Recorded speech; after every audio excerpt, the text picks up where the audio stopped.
What is the Dharma? Although Buddhists often refer to the Buddha's teachings as the Dharma, this Pali word actually means universal truth or natural truth.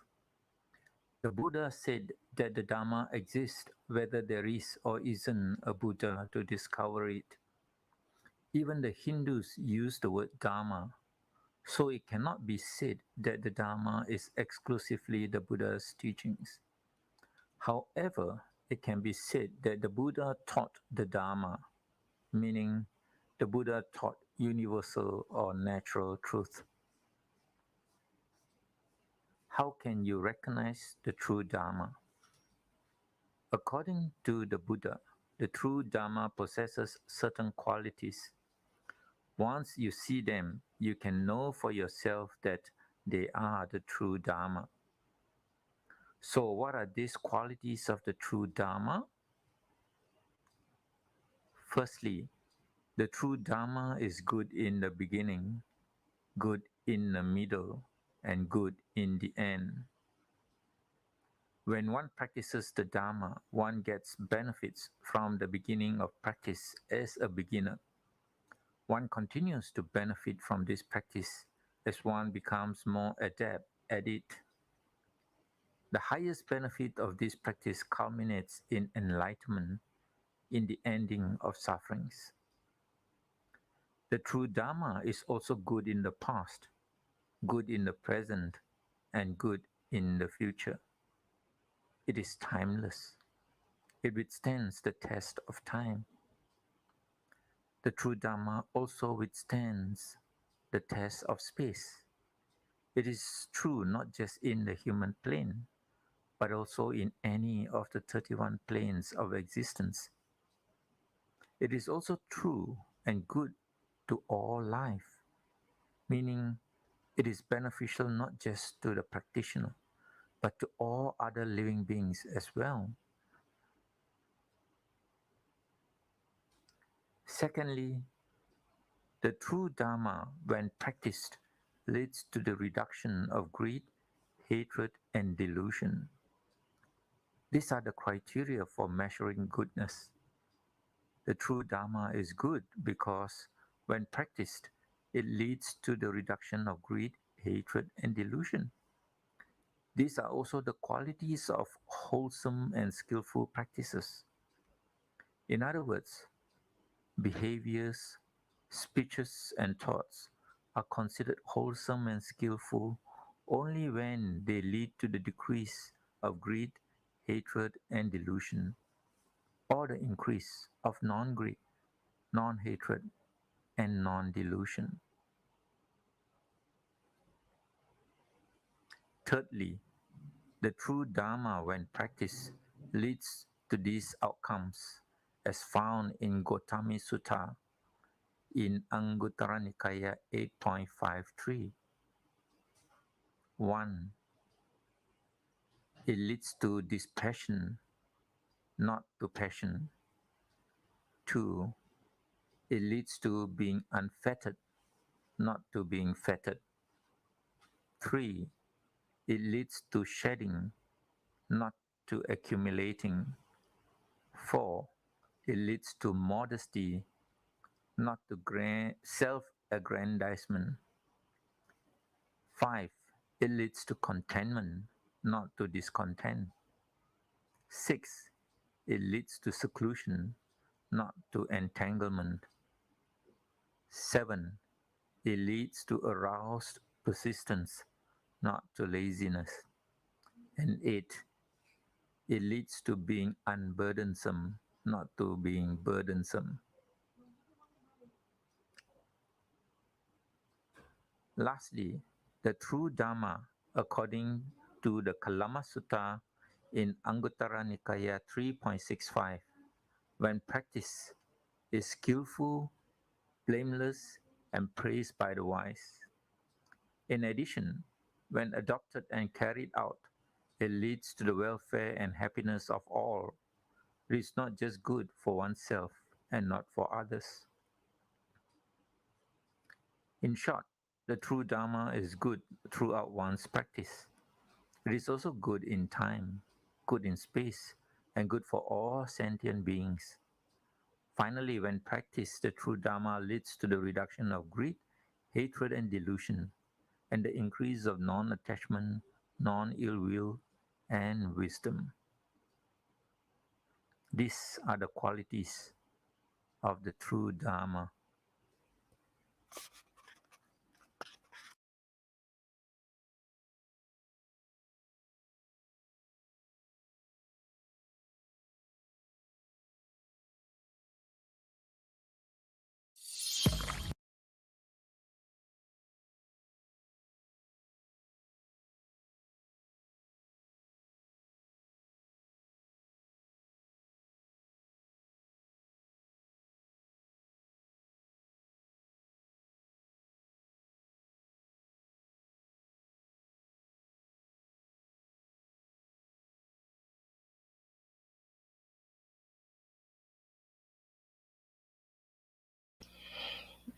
Yo, big up everyone. How's it going? Just having a little I don't know, I'm just trying to figure out like how to mute the notifications so everybody doesn't hear them going nuts in the background. Let me see, don't show no focus action center maybe. So yeah, we're just having a little talk about the Dharma today and um what it means, what it is, and what the difference is between the Abrahamic religions. So, yeah, if anybody wants to jump on, feel free. That would be awesome. I know that lately, Why So Religious has been supposed to be reading the Sri Guru Granth Sahib. I'm sorry if I can't pronounce it good. The SGGS, and picking apart the problems in quote unquote Akida with um, basically in Sikhi. So what he doesn't understand or what he is not comprehending is that you cannot use I guess like Abrahamic face as a gauge to the Dharmic face. They're completely different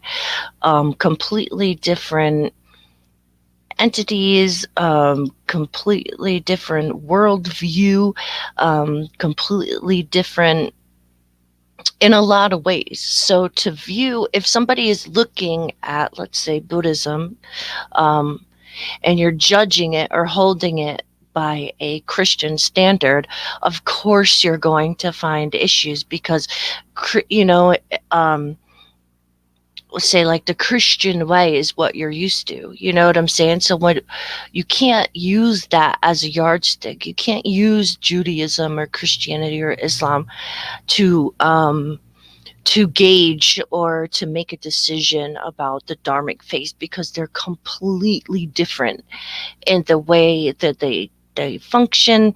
Um, pretty much everything. So yeah, so this is where we're kind of at. I am. Let me see. Invite, share. I'm waiting for what's the name? Raj is supposed to come through. But yeah, if anybody wants to jump on, Gamby, I saw you over there. I don't know what's going on, but feel free to jump on, bro, and and say what you gotta say. So yeah, if there's any kind of debate that that you would like to have with somebody over there, I do consider my page a neutral kind of ground. I will give everyone their fair shot, and equal speaking time. So, if they are willing or whatever, then, I'm more than happy to kind of host any kind of, debates or anything like that. So,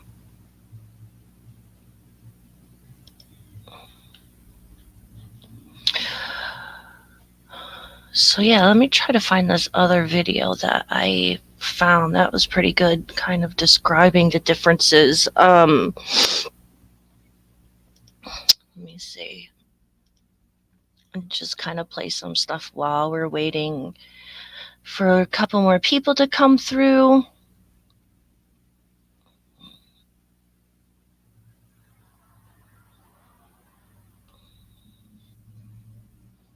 I am so used to using my phone that maneuvering the laptop is like, so bear with me, guys. I'm sorry.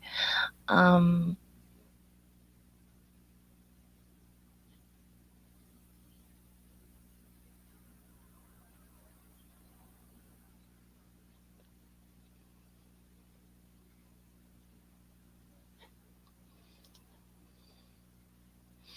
I should have been a little bit more prepared for this. My bad, my bad.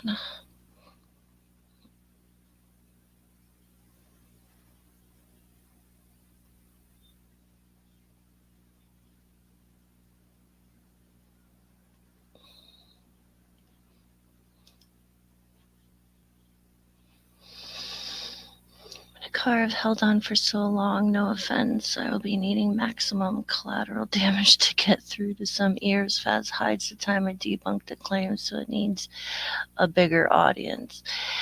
Yeah, well, I mean, if it's like numbers that you're worried about, you know what I'm saying? Then I definitely don't have a lot of, my page isn't that big. I don't put a lot of work into it. I just kind of do random streams, so, but you know, like I said, what I can offer you is a neutral playing field. You know what I'm saying? So if they're willing to, if they want to come through or whatever, like I said, I can do something formal. Pick up Sunny.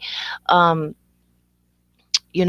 we could put time on the clock, and I think that's honestly the easiest way to do a debate.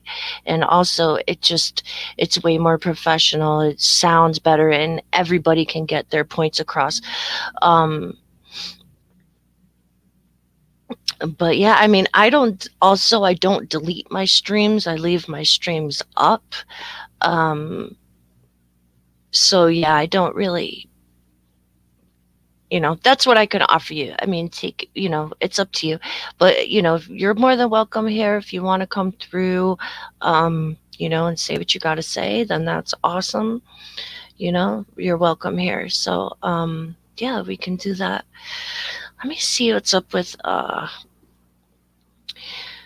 see if, this guy, Why So Religious, is going to come through today, because I had an issue with him, and he's too freaking, like, I don't know, arrogant to see and understand my issue. Now my issue is that he had gone on to, I don't see here as being neutral, you're my spirit. No, I mean, I understand that as far as my opinion and my my outlook. I'm talking about the way that I run my channel. You know what I'm saying? Even if it's an opposing view, I'm going to allow them their time. You know what I'm saying? So that's what I mean as far as neutral. I'm not going to block anybody out. I'm going to give everybody their fair time. We can agree on you know, 2 minutes or 3 minutes or something, and everybody will be given their fair shot. That's what I mean by a neutral page. I know a lot of other page holders, they don't like opposing views. They don't let people talk. Or they just let everybody scream over each other. Now, if we're going to do something formal like that, I'm definitely not going to allow that happen, and people will be muted if they need be. So, yeah, because Leon Velis are Jedis. Well, the thing is, um, as you heard before, none of them are going to go there. You know what I'm saying? They're definitely not going to go to Velis. Um, or Jedis. Leon, I haven't seen him have a live in probably about a year. I think the last time he did a live was for, um, it was kind of a goodbye, or when after the brother Issa had passed away, Leon did a live and had some people on there. But actually, I haven't even seen him like do anything. I know it's unfortunate, like, so, like I said, Gambi, take it or leave it, but it's up to you. I'm here if you want to do something like that. But yeah, like as far as numbers, I don't know, but the thing is at least I'm not going to delete the stream. You know what I'm saying? And you'll be free to promote it, share it, put it out there, however you wish to do. So that's fine. Yeah.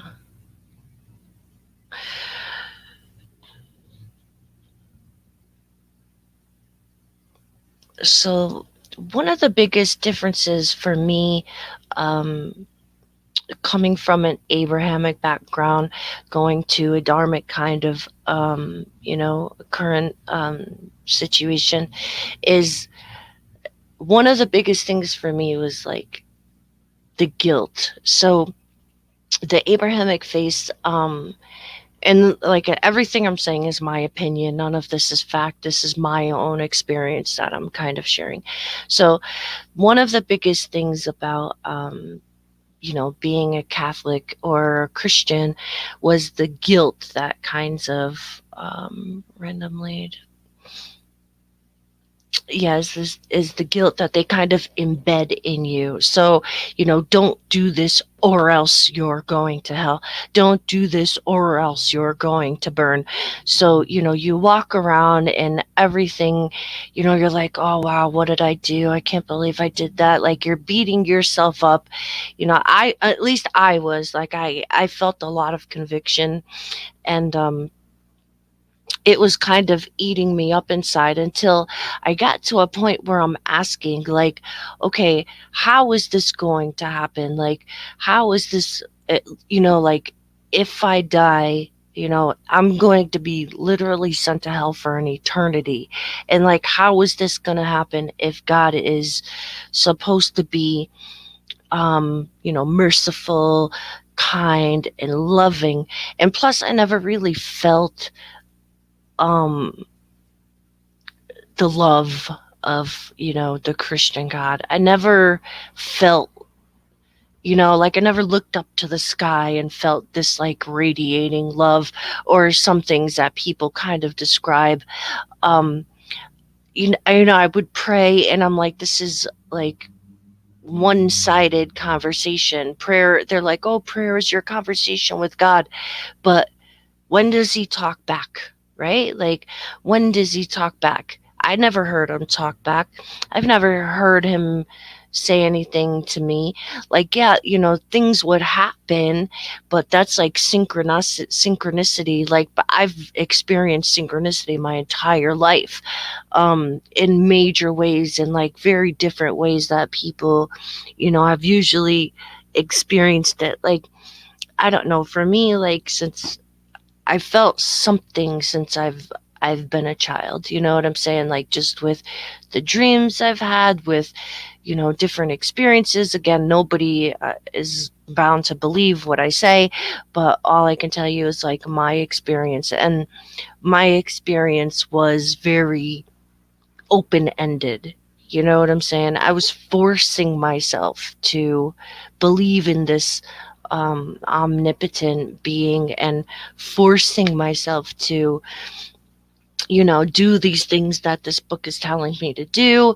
And if I didn't do them, or if I thought differently, or if I had any kind of doubts, then I was definitely going to be punished for them. And this is where it didn't sit right with me. Like, it didn't sit right with me that the description of God, what people tell you, and then the description of God, what the Bible tells you, and then looking around in the world, um, it doesn't add, nothing adds up, like nothing adds up. So I really had a huge, like, kind of just time where I was like, you know what, forget this. Like, I'm not gonna bother like going to church. You know what I'm saying? Like, I was asking, like I said, I was asking questions. Nobody could answer it. It at the end of it always came down to, oh, God works in mysterious ways. Um, oh, you know, you're not supposed to question it. And it was either like you walk by complete faith. So I would have to be submerged in complete faith and walk blindly and allow this God to lead my steps, which when I felt like I've tried to do, um, I was walking into walls basically. So, you know what I'm saying? Like, if I stopped, you know, and I'm like, okay, I am going to give my money to the church, right? And because you're supposed to give 10% of your paycheck to the church.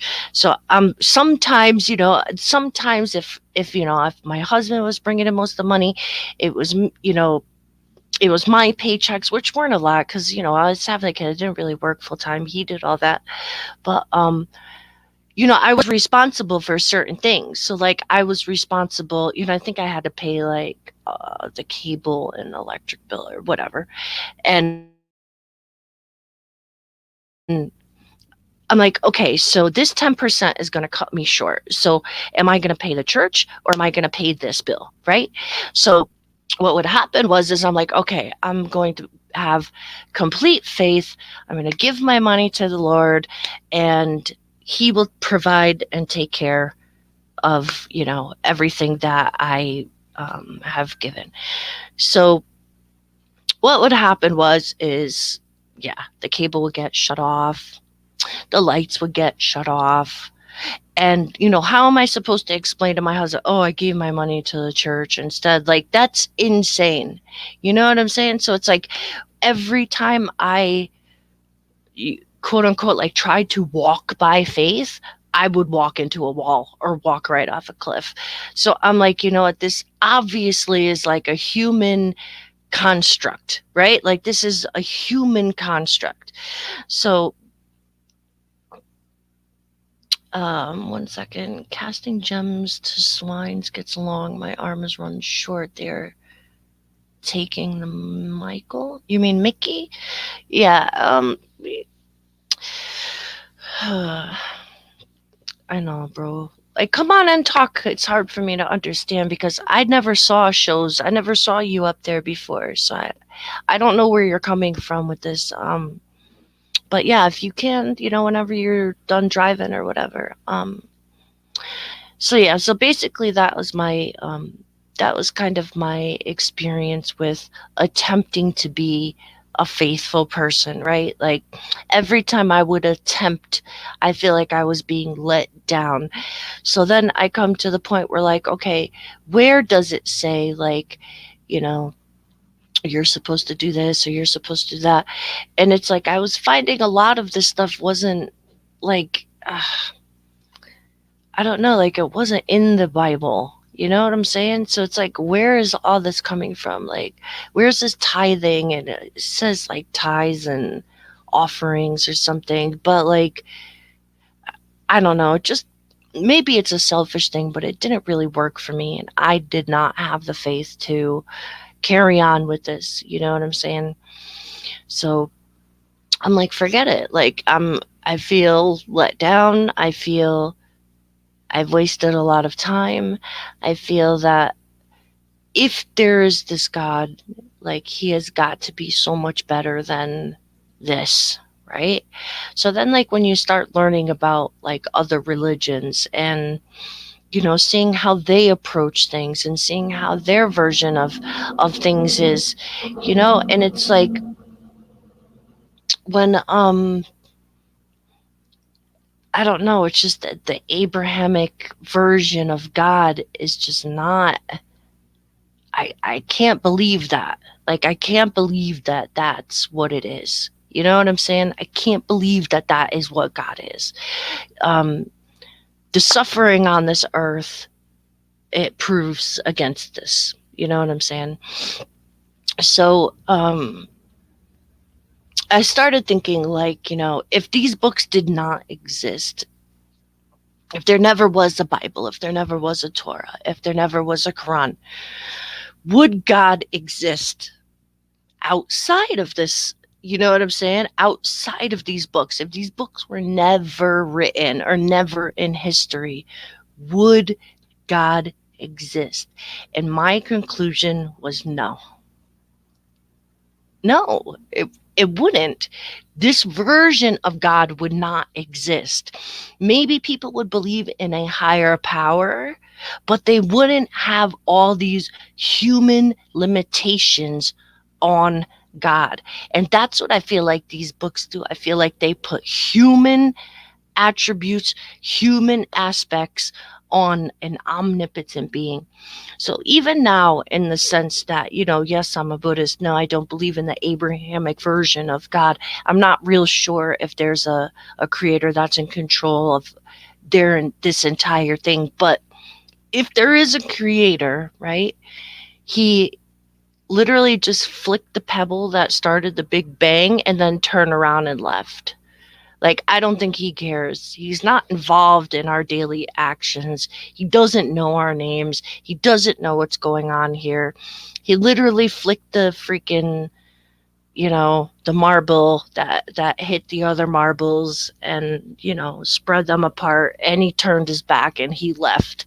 And he's going to create something somewhere else. You know what I'm saying? So in the hopes of, like, I think people have created this version to give themselves power, right? So, like, if you look at these books, what are they? They are an expression of power. They are an expression of, like, how do I say it? Control, right? So,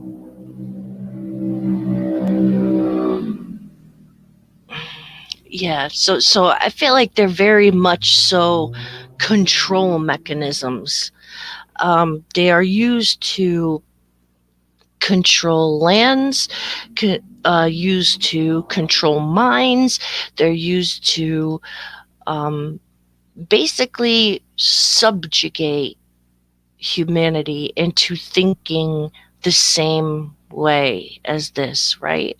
So when it comes down to it, is how do we know this is what the ultimate creator of the universe wants for us, right?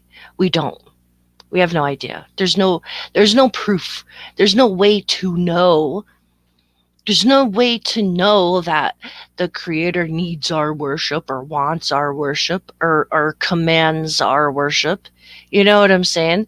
There's no way to know that. So it's all faith at the end of the day. And what I found with with Buddhism is that a lot of that, like, you don't need a lot of that faith. And I feel like he was so right when, you want to answer the question if God existed or not.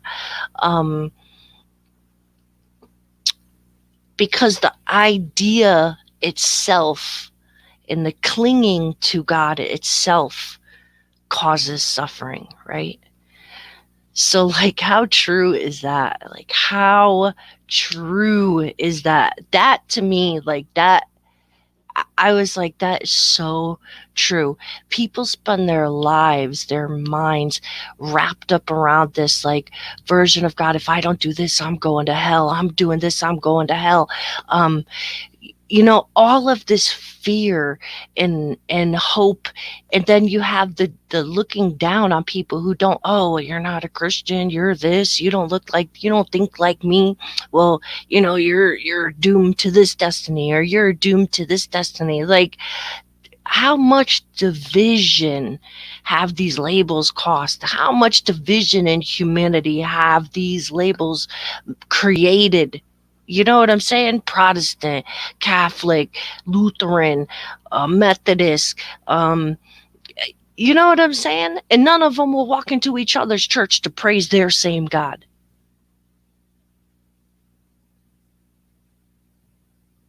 Make it make sense. So I don't know. So these are some of the things that definitely, I've said this before here and there, but these are some of the things that definitely have put me off um, the Abraham version of God. I don't think I can ever go back to that. You know what I'm saying?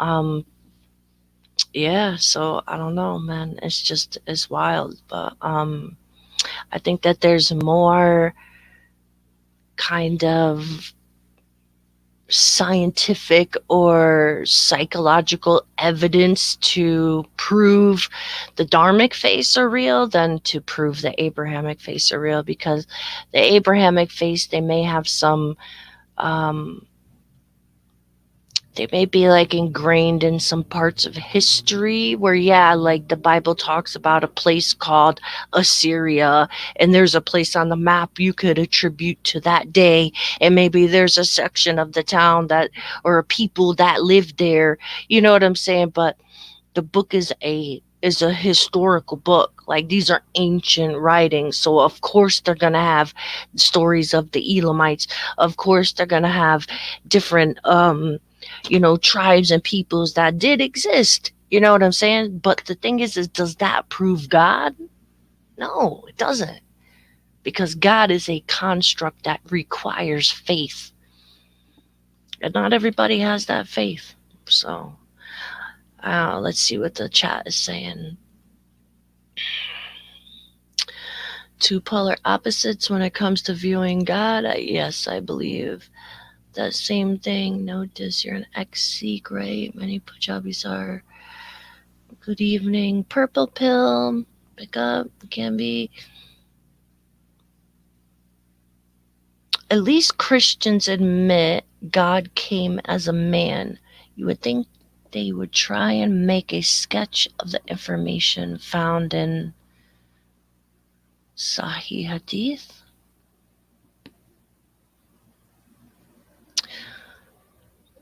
But I certainly don't walk a straight path, and I've not really met an ex-Sikh. I don't think there's that many out there, really.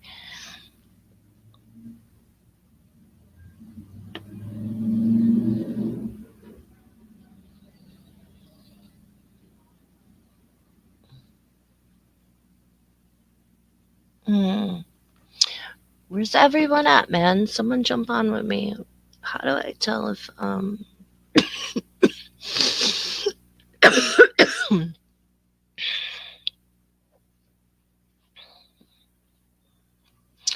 So yeah, there's a lot of similarities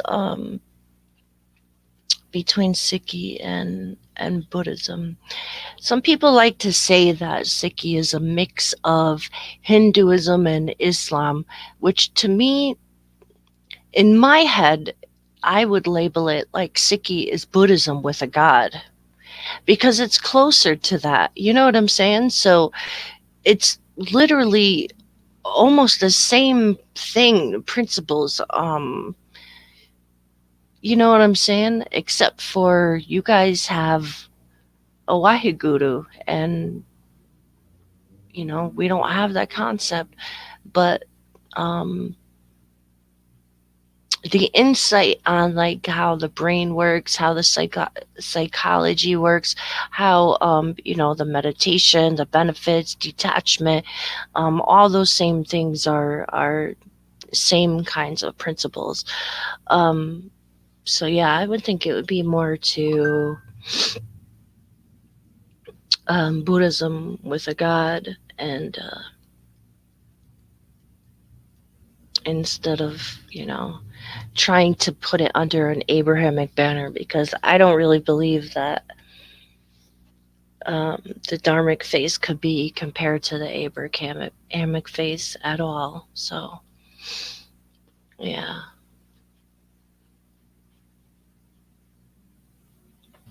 So Gambi, are you a Sikh? Are you a Sikh?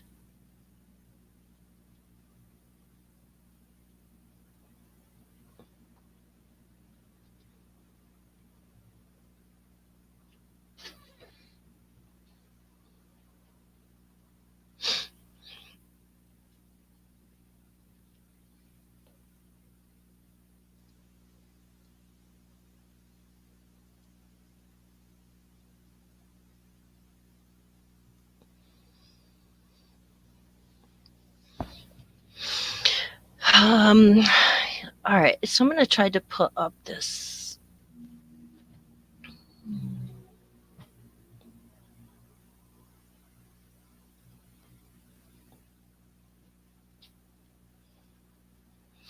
I hope I don't get a strike, but I am going to play this video.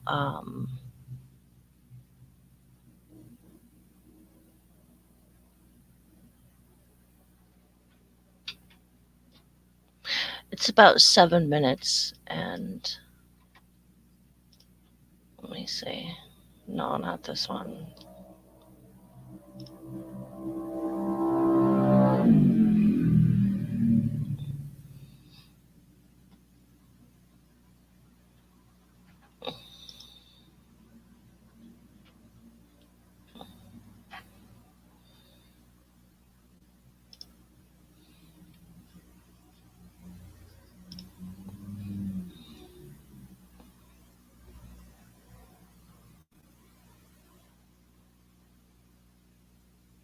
Come on, stop.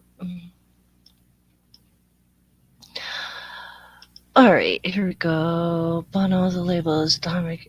Yeah, it does, for real. Famous all Catholic. Yeah, they were.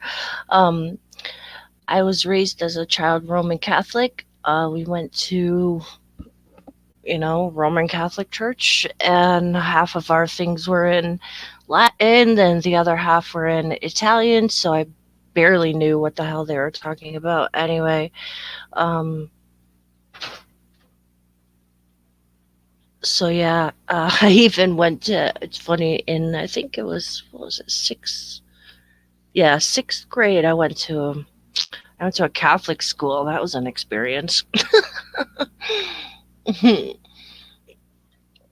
I only went for 1 year because I couldn't stand it.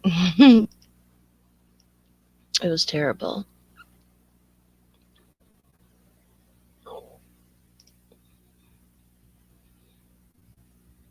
All right, let's see. Chrome tab.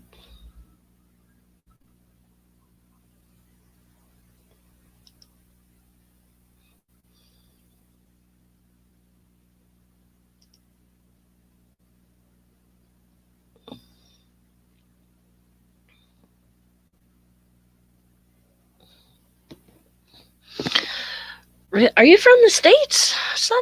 I never knew that. I thought you were from over there. Really? On the island too? Oh wow. Do you have the accent? The Long Island accent? My dad's girlfriend is from Long Island, and she's got the accent. Jennifer, call your father. Call your father. Where's your father?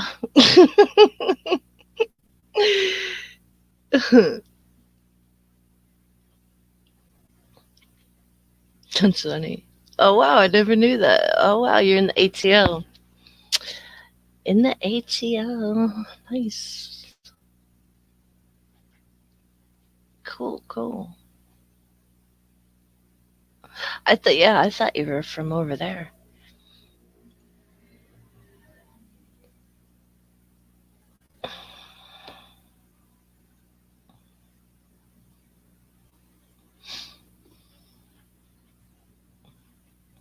But yeah, I'm gonna play this video, which I thought was really cool because it kind of like, it's it. I thought it was pretty amazing. Oh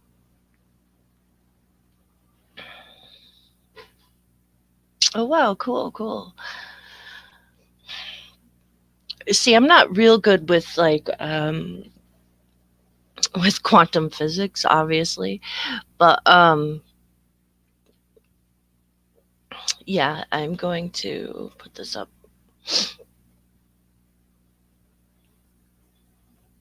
It's an educational video, so I hope it doesn't. I hope I don't get a strike.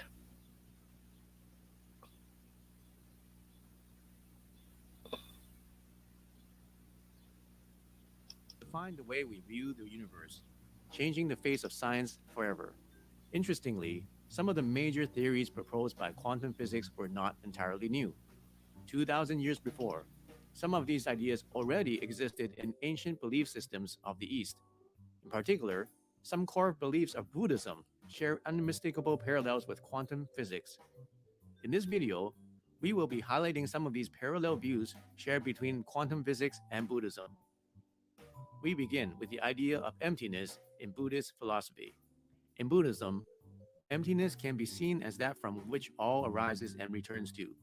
Buddha affirmed that reality itself arises from emptiness. He describes emptiness as a non dual and an infinite source, a field of potential from which any possibility comes from. This idea is paralleled in quantum physics in a concept known as the quantum field. So, what is the quantum field? The quantum field is basically an electromagnetic field from which all matter materializes. Get it? Think of the quantum field as an iceberg. We only see the tip of the iceberg, and in this case, that's our observable reality. However, there's still a huge iceberg hiding underneath the ocean. This is similar to the possible range of perception and potential matter that sits deep in the quantum field. Basically, the whole cast of Ice Age could be living under that iceberg, and we wouldn't know because it's not in our observable reality. Scientifically speaking, therefore, it means that all matter, which makes up our reality, rises from and returns to this field. This makes the quantum field a continuous medium spread across time and space, like a projection that shines out of our observable reality. So, how does this relate to the Buddhist ideology of emptiness? To answer this, we have to look closely at what makes up our observable reality: matter. Our observable reality, also known as matter, exhibits a dual nature. It exists as both a wave, which is in the non material form, and as a particle, which is in the material form. This phenomenon is captured in a concept in quantum physics called wave particle duality. The experiment that confirms this has been repeated 1,000 times with the same results, so much so that the wave particle duality of matter is now considered a fact. What makes this fact interesting to our reality is that the particle quality of matter can only be defined by the mind that perceives it. Hence, when our conscious mind perceives solid matter, it is only observing one aspect of that matter's reality. Once you flip the switch and consider that solid object as a wave, you instantly cannot define the same object by a specific space or time. Rather, it can only be understood as being everywhere in the entire universe. With this in mind, let's look at the composition of an atom, the primary building block of matter. An atom is 99.9% empty space. That means that all the solid objects around us, the chair you're sitting on, the device you're watching this video on, are all made of mostly empty space. So when people say, he's got an empty head, technically, they're not lying. Why then do these solids feel solid to touch if they are mostly made of hollow space? The reason matter feels solid is because these atoms are constantly pushing away from each other, like magnets of the same polarity. Therefore, what really holds all matter together is the presence of a fluctuating energy around the atoms. In fact, Albert Einstein says, matter can therefore be regarded as being constituted by the regions of space in which the field is extremely intense. He went further to say, there's no place in this new kind of physics for both field and matter, for a field is the only reality. If the quantum field is where all matter arises and returns to, and matter itself is composed predominantly of empty space, then really, as the Buddhist idea of emptiness goes, reality itself arises and returns from sheer emptiness. This idea of emptiness is also related to Buddha's philosophy of mind and reality. According to Buddhism, the mind is the center of reality. The mind is seen to have created the reality we view around us, very similar to the way your mind creates your dreams, and alcohol creates hallucinations. One of the fathers of quantum physics, Max Planck, seems to echo this philosophy in a statement where he proclaims, the mind is the matrix of all matter. Now, the Buddhist view on mind and reality is open to interpretation, but it is quite clear that there is a striking parallel that exists between this philosophy and quantum physics.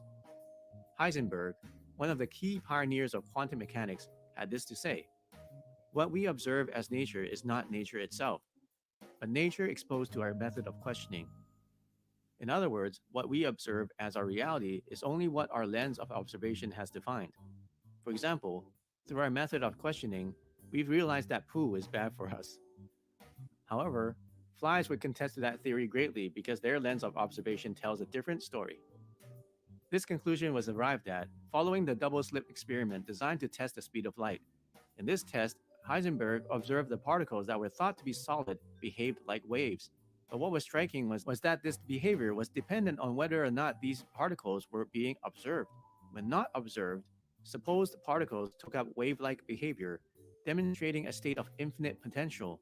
However, when observed, the particles took up well defined locations, acting as solid matter. In other words, they just flipped the switch. This weird behavior is clearly mirrored in the Buddhist explanation of mind reality, which explains that what you see is only a result of what you think. In other words, our perception defines our reality. Finally, there exists another parallel between Buddhism's philosophy of oneness and a phenomenon in quantum physics. In Buddhism, oneness is the idea that everything in the universe is interconnected. Therefore, the idea of being separate from the matter we can see around us is considered an illusion. This point of view is mirrored in a phenomenon in wave mechanics called quantum entanglement. This relationship connects both particles so that whatever happens to one particle is reflected by the other particle instantaneously, irrespective of time and space. If we journey back to the singularity before the Big Bang, it is not difficult to see how particles could have undergone quantum entanglement in that state. When the entire universe was compressed into what was smaller than an atom, remember the quantum field. It is a sea of energy that connects all life energy and matter into one single system. This implies that everything we see and experience has one single interconnected source. This is a far complex truth of the universe simply captured in the Buddhist belief that everything in the universe is interconnected, like the wires of your earbuds. Buddhist monks may not be the most scientifically advanced people around today, but it appears that what we hold today as revolutionary ways of viewing the universe is no news to these Buddhists who have studied these things for millennia. If you enjoyed this video, let us know by clicking the thumbs up down below. If you haven't already, subscribe to the channel and turn on the bell notification. That way, you'll never miss any of our new films. Thank you very much for watching, and we'll see you in the next video.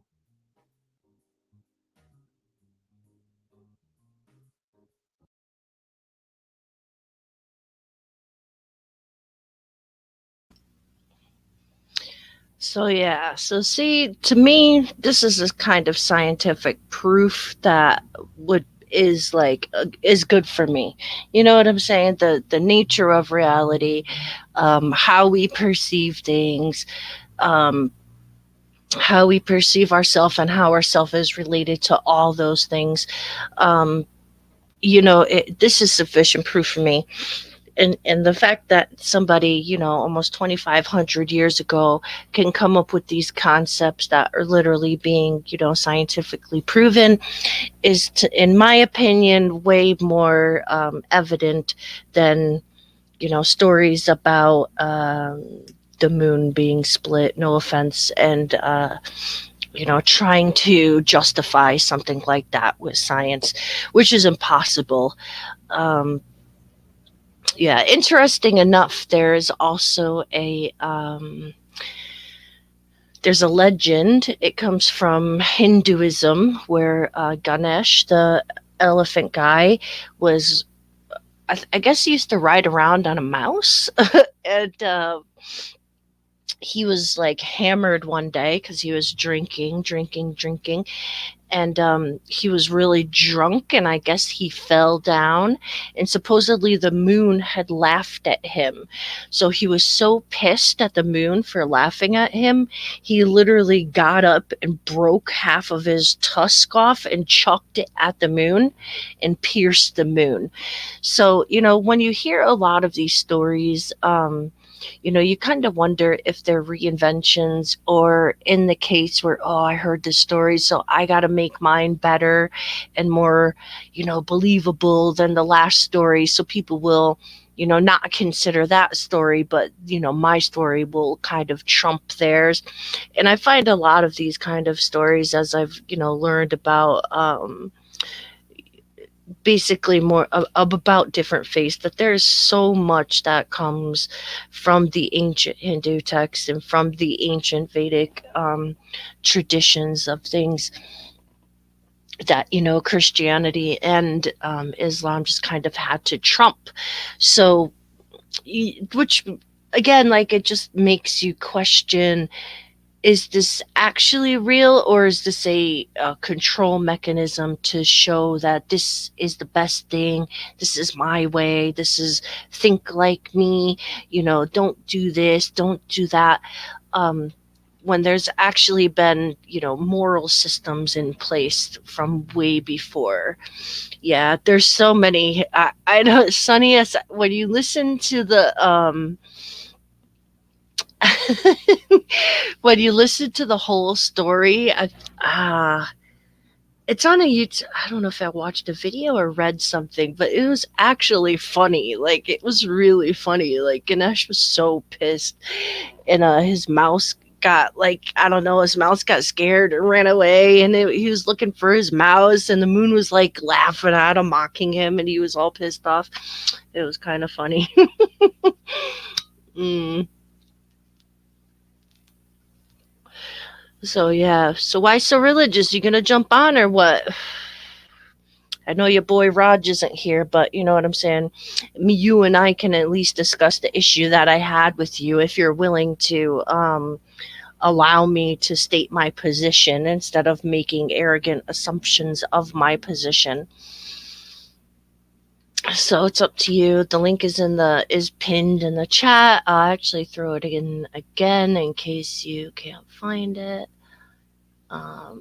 Copy.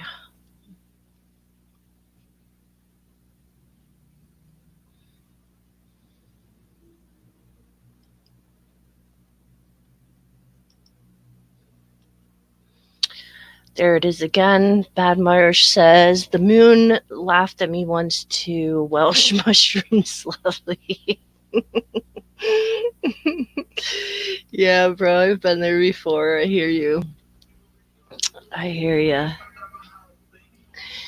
I don't know. The thing about, like, yeah, we do take a precept to not take harmful intoxicants, and it's mostly talking about alcohol, but you have to think like the natural herbs and plants that are around here, they're not really manufactured by humans. So, is it considered a drug really, or is it considered effects from something you've eaten?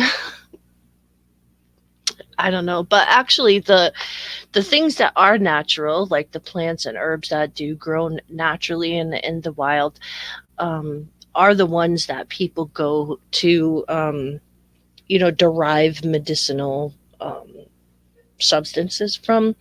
So the research that they're doing now with shrooms and with psilocybin is that, for depression and anxiety, um, actually taking them in small doses, like they call them micro doses, can actually help improve depression and just general mood, um, better and more effective with less side effects than actual antidepressants or MAOI inhibitors or things like that. I think that, no, not MIO. Maybe I said the wrong thing. I don't know, but yeah, antidepressants. But yeah, there is a lot of medicinal benefits with the natural things, and again, to depression, concept of karma. You do good for someone, chances are they will return the goodness back to you. A godly act through human kindness and empathy. We are God, or part of the spirit of God. So yeah, karma is an interesting concept, which I think makes more logical sense than the sin versus good deed kind of thing, which I think that the concept of sin and forgiveness is actually, again, derived from the concept of karma, because the concept of karma is obviously more ancient than these Abrahamic faiths. So again, where uh, Abraham comes in, he's got to make his thing better than the golden cow. He's got to make his concepts better than this guy, so everyone will follow him, right? He could be the ruler of the land, right? And then just, they put a divine spin on it to kind of back their things. So, oh, mine is derived from, the one and only God. Well, I don't know, the concept of sin and bad deed versus good deed is has been around universally thousands of years before any Abrahamic concept of sin comes along.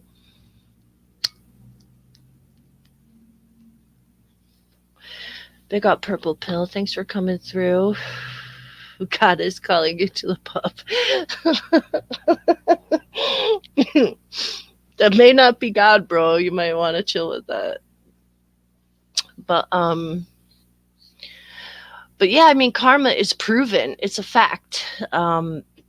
It's an actual fact. And how different faiths conceptualize it may be, different, but the act of karma itself is a fact. If I do something and it makes me feel bad, that's my karma for feeling bad. If this lady goes to the park and holds up pictures and screams at people until somebody slaps her, then that's the result of what she's done. That's the fruit of what she's done. So everything has a reaction. It may not come to you now, it may not come to you immediately, but most of the time it will come back to you in one form or another, even if it's, like I said, through bad thoughts or through guilt, or you know even good deeds coming back to you, like Purple Pill said. It all comes back one way or another. So yeah, karma and rebirth, in my opinion, makes more logical sense than uh eternal hellfire or eternal heaven.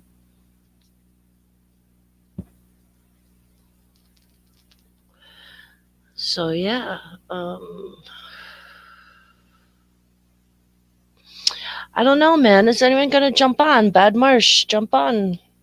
Haji.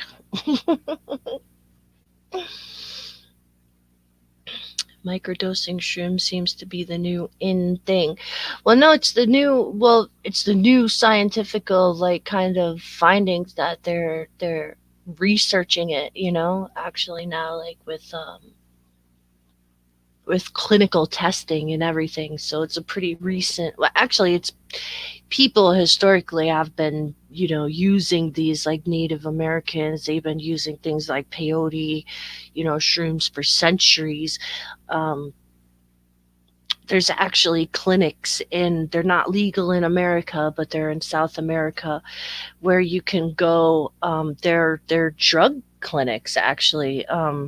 So you can sign yourself up. I think it's a week or two, and basically, you have they get people off of, like, drugs, like heroin and crack and all kinds of, like, really addictive drugs, through using these kinds of, like, psychedelic therapy, and you have a guy there who talks you through it, and he gives you therapy. I don't know, you could call him a shaman or whatever, but basically he guides you through the trip. And a lot of people have had wonderful experiences through that, and have turned their lives around. So yeah.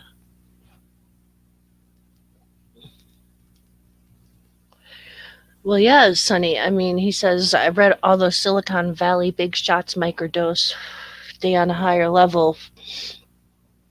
Well, you got to think, if you can take something that's natural, that's not harmful, and has no side effects, for you to perform at a higher level than you usually do, you know, why wouldn't you? Yeah, ayahuasca. That's it. Right, right.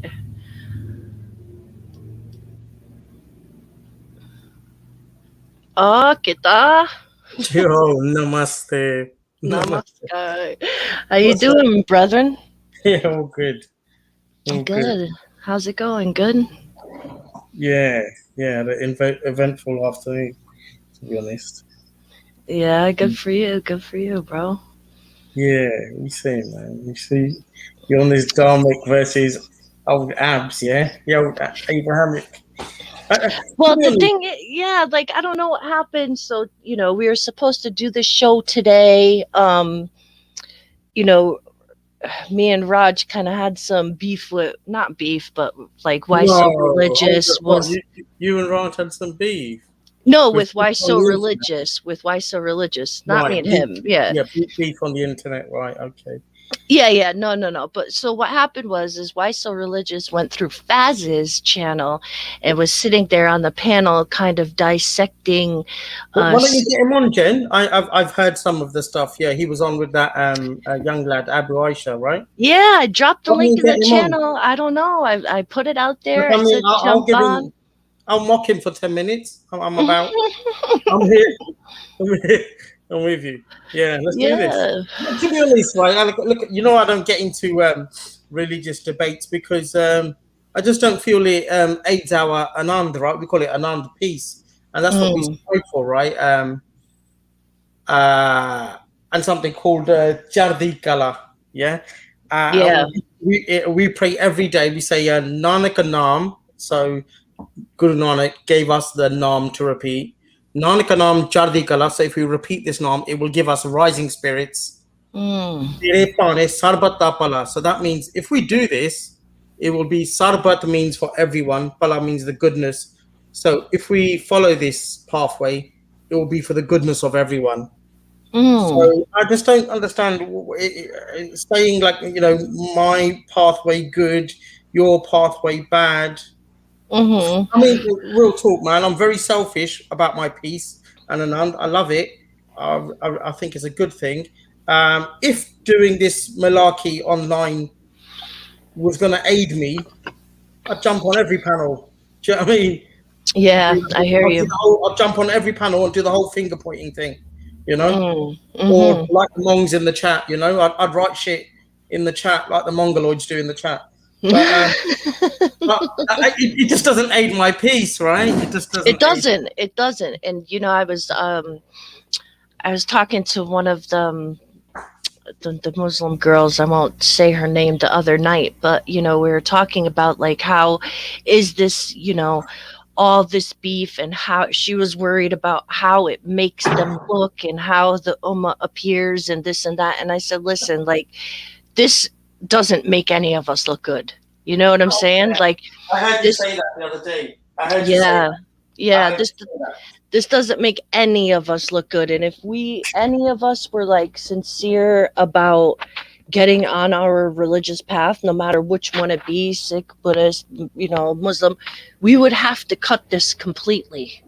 So maybe You know this what is I'm a finger saying? pointing exercise then. Maybe this just all it is a finger pointing exercise, right? Finger. I say maybe. I'm actually like pretty confirmed that that's what this is. Not your stream now, but the general disabled space that we inhabit on the internet. Mm. Yeah, no, there is a lot of finger pointing, and that's not my intention at all to be, mine is better than yours or yours is better than mine. Everybody's got their own path. You know what I'm saying? But the thing is like the sincerity is what bothered me, and that's what bothered me about Why So Religious. You know what I'm saying? And him jumping on there to kind of point score with them to kind of show them, oh, look, I'm not just an Islamophobe, I'm a everythingophobe. You know what I'm saying? And kind of take the But heat. he's an atheist. He's an atheist, obviously, right? Yeah, which is cool. You know what I'm saying? That's cool. Yeah, of course. Of course, Yeah. is. But to be honest, right? Like I'm very cautious of people who tell me that they found their truth. They found their truth, but yet they still want to debate their truth. Normally, if Mm, you found your truth, you'll be content, right? yes. And it should display it in your actions. Yes. Sadly, it doesn't. Sadly, it doesn't. Mm, You know. that's a Uh, fact. That's a fact. um, Yeah, oh because well. it's the actions, right? Like my boy was saying the one of the last streams I had, he says, well, how do you judge a religion? By its members, right? By the actions. And I'm like, shit, like, do you? You know what I'm saying? Like, I thought it was the opposite. Like, you don't, like, you judge it on its creed and on its, like, what it says itself, not by the followers, right? But I guess, you know, ultimately, we are the representation of it. You know what I'm saying? So, like, if people are going to judge, like, yeah, they're going to look at the followers first. And that's scary to think, you know, because we've been programmed, at least on these streams, or I was programmed to, like, you don't judge Islam by the actions of Muslims. I actually still buy into that, though. I still buy into that. I don't think you should judge it by the people. I mean, whether we should or not, like, yes, of course we shouldn't, but as humans, that's what we perceive, right? So, like, we perceive, like, people perceive it, you know what I'm saying? So, like, pick up Timony and Shivite. So yeah, like, that's what people look, you know what I'm saying? And I have to think of that too. Like, I know I'm not a good representation of Buddhism. I wouldn't even be on these streams. You know what I'm saying? That's my own attachments I have to overcome. Speak for yourself. You know, I'm the most pious Sikh in West London. Yes, definitely. Trust me, I've done a straw poll. You know? You get me. So yeah, so that was just the, you know, and yeah, why so religious? Jump on, man. Like, you know, Raj isn't here, but, you know, we got another Sikh here. If you have any questions, part-time Sikh, but Sikh nonetheless. Yeah, you know, we can definitely, you know, answer some of your questions. Or they came up with, I guess, 17 issues with Akida. And, you know, that this is what I was talking about, is the insincerity of judging a Dharmic faith through an Abrahamic lens. Right? I'm going to make a point. Sorry, just to piggyback off what you're saying. It's like this, yeah. Like, let's imagine two sports, yeah. So you know about soccer and basketball. You know about both of these, yeah. Yeah. Right. So in basketball, you wouldn't accuse somebody of handball, right? That's a foul in soccer. Right? And this is what's happening. And you know what? I hate to say this because it feels like you know, teaching people to tie their laces. You know, children to tie their laces. Like you literally can't diss one sport for a foul from another sport. Like, they keep talking about shirk and all this, that, and the other. Like, that's your path. Like, that's a word from your faith. Why would you use that to critique another faith with different rules, different? It's just different, right? It's just exactly. I mean, so does Sikhi even have a concept of Akida? This is what I was wondering. Like, do you even have 52 hukams? I think it's 52 hukams. They were laid down by the last Guru. Hukams are like commands. Okay. Yeah, I can't quote them, but yeah, there are do's and don'ts. Yeah, definitely there's do's and don'ts. Okay, like ours is our Four Noble Truths and our Eightfold Path. So that would be our, I guess, verse of Akida. You know what I'm saying? So if anything goes or contradicts that, that would exactly sounds like creed. Right. Yeah. Creed. So like school of thought, like a school of thought, like they say. I guess. No, I think that's manhaj, but yes, I think you're right. Yeah, Akida means creed. That's what they told me when I asked. So the issues that they were having was, you know, they said that, you know, Guru Nanak had laid down his revelation and what he had received, you know what I'm saying? And then the second guru come and the third guru come and they added on to that. So every add on, they were thinking that's an issue of Akida. You know what I'm saying? Bless them, you know, bless them. Well, we have this concept of in Sikhi. This is their like how can I say, mainstream Sikhism, that all of the gurus are actually Guru Nanak. Yeah, exactly. And that's it. That's what we believe. This is mainstream Sikhi. It's not any weird sect. So they're all just carrying on the teachings. In fact, they read his prayers every morning, right? All of the Right. gurus later on read Japti Sahib in the morning, so Mm. we believe. I really don't like that Sikhs are embarrassed about this stuff, though. And about the our scripture being a living being. They're really embarrassed about the, let's say, the woo side of Sikhi. You know what I mean? Mm. They're really embarrassed about it, but you know what I mean? Other people are not, We've all got Right. miracles in our lexicon. Own them, accept them, shout about them. Exactly. And that's what was I the problem that I was finding, with what Why So Religious was doing, is that he was going in, to a platform which was a non kind of, neutral place. Of course, they're not gonna, be open to the woo side of Sikhi, right? You know what I'm saying?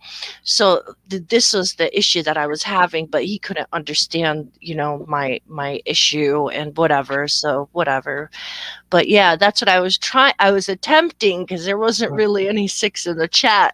I was attempting to say, like, no, they're all kind of like not incarnations, but almost incarnations of the Uh, first, you know? so, the phrase in the scripture, right, is called mahel. They use a phrase, so it's called mahella. So each time, like, a prayer or poetry is spoken about from a later guru, they will say mahella duja. That means the second household of, embodiment of, household of. So it's that same soul housed in another Mm. being, right? So Mm-hmm. so it will say that this is the second household, this is the third household, and so on and so on, right? Right, right. And And and, I and could that's how, go on. Oh, sorry. I can definitely understand that, because in Vajrayana Buddhism, which is the Tibetan kind of sect, this is how the lamas pick their successor. You know what I'm saying? And they don't have to be dead to, pick their successor, because that successor carries the same uh, consciousness or mind. You know what I'm saying? So when they go to these children and they put that, what they do is, like, the Dalai Lama will somebody in the village will say, this child has the light, can we give him the test? So they'll travel out there and they'll put a bunch of items that belong to the previous lamas, and if the child picks those things that were, possessions of the previous lama, then they will consider them the next, incarnation of them. You know what I'm saying? And this is what China has done. Like the 14th, the guy who's now Tenzin Gyatso, he's done that. They've went through that process. But what China has done is they've kidnapped that child. You know what I'm saying? They've kidnapped the child. I think it's the Panchen Lama. And the incarnation of the next, he would have held the seat of the 15th Dalai Lama. And they've kidnapped him. And they said that they've reintroduced him into China, and he's living somewhere, and he's healthy, and he's happy, and he has no idea of what, his place is or whatever. But I mean, who knows? But even in India, at the site of the tree in Bodh Gaya, there's signs that say, like, free the Panchen Lama. You know what I'm saying? So it's like a pretty big deal. But, like, I can understand that now, even coming from an Abrahamic background, because I've opened my mind up into, concepts that are different and outside of the Abrahamic paradigm. You know what I'm saying? So I can understand that now, and I get it. So, like, when they were talking about this, I'm like, no, no, no, they all have, Guru Nanak's mind. And, But then I he's, just want to say something, right, about Sikhi. Sikhi is not fully dharmic, right? And there are oxymorons in Sikhi, but we're okay with that. mm-hmm, We're okay with that, right? We, yep, we believe that God is everywhere.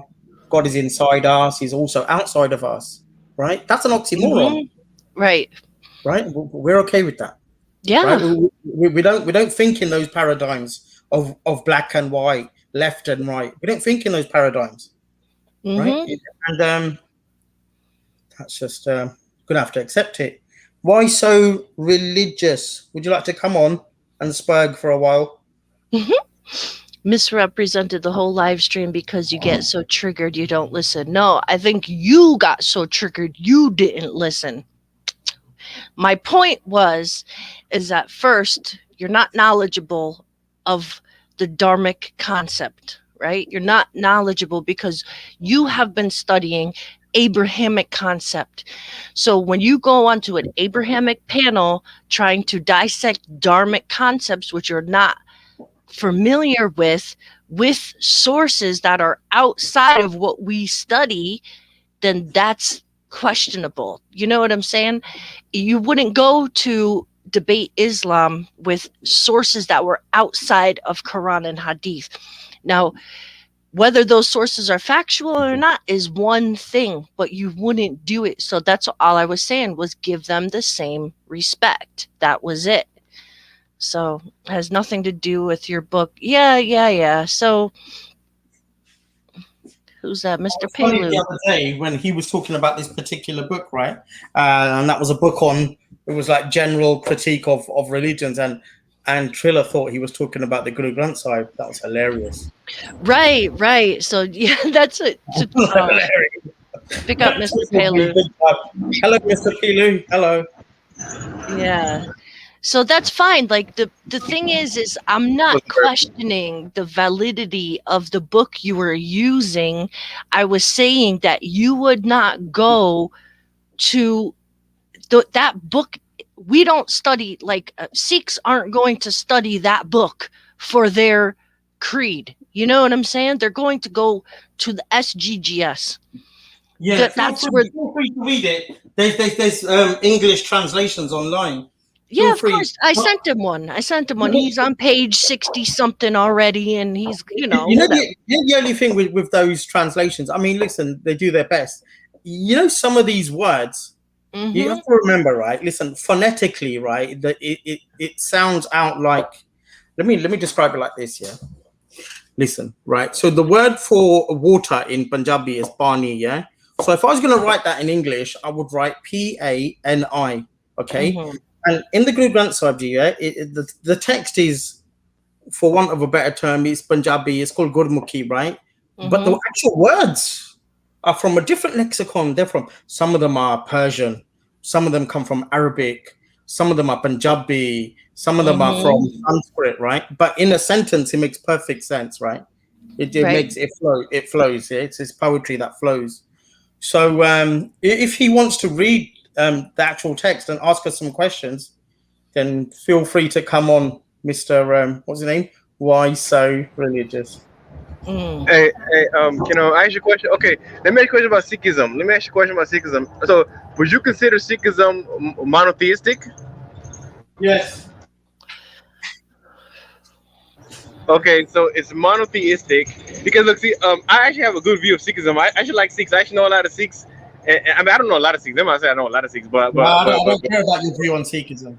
What? I don't care about your view on Sikhism. You said you don't care what? If everybody likes Sikhism? Just carry on, man. What are you saying? It's like, okay. What are you saying? Carry on. Oh no, yeah, I have a good view of Sikhism because it's a monotheistic, but y'all believe in reincarnation, right? Yeah, that's right. We believe in reincarnation. So reincarnation, but you're monotheistic. So but we said that God could be everywhere. It could be inside you, but it could be outside you. So so would you consider that's an oxymoron? That's called an oxymoron. Yeah. No, because some people have that belief. Some people have a belief called panentheism. Right? What we believe, yeah, the God's energy resides in everything living, yeah, everything living. Is it God? We make no apology. Hold on, Mr. P. We make no apology about this. God lives in everything living. We are pantheists. Yeah. We make no apology about this. Oh, so you're pantheist. So you're not. So okay. So you're it's a pantheistic religion. So but it's no idols, right? You have no idols, but you're pantheistic. We don't have idols, but we venerate our scripture.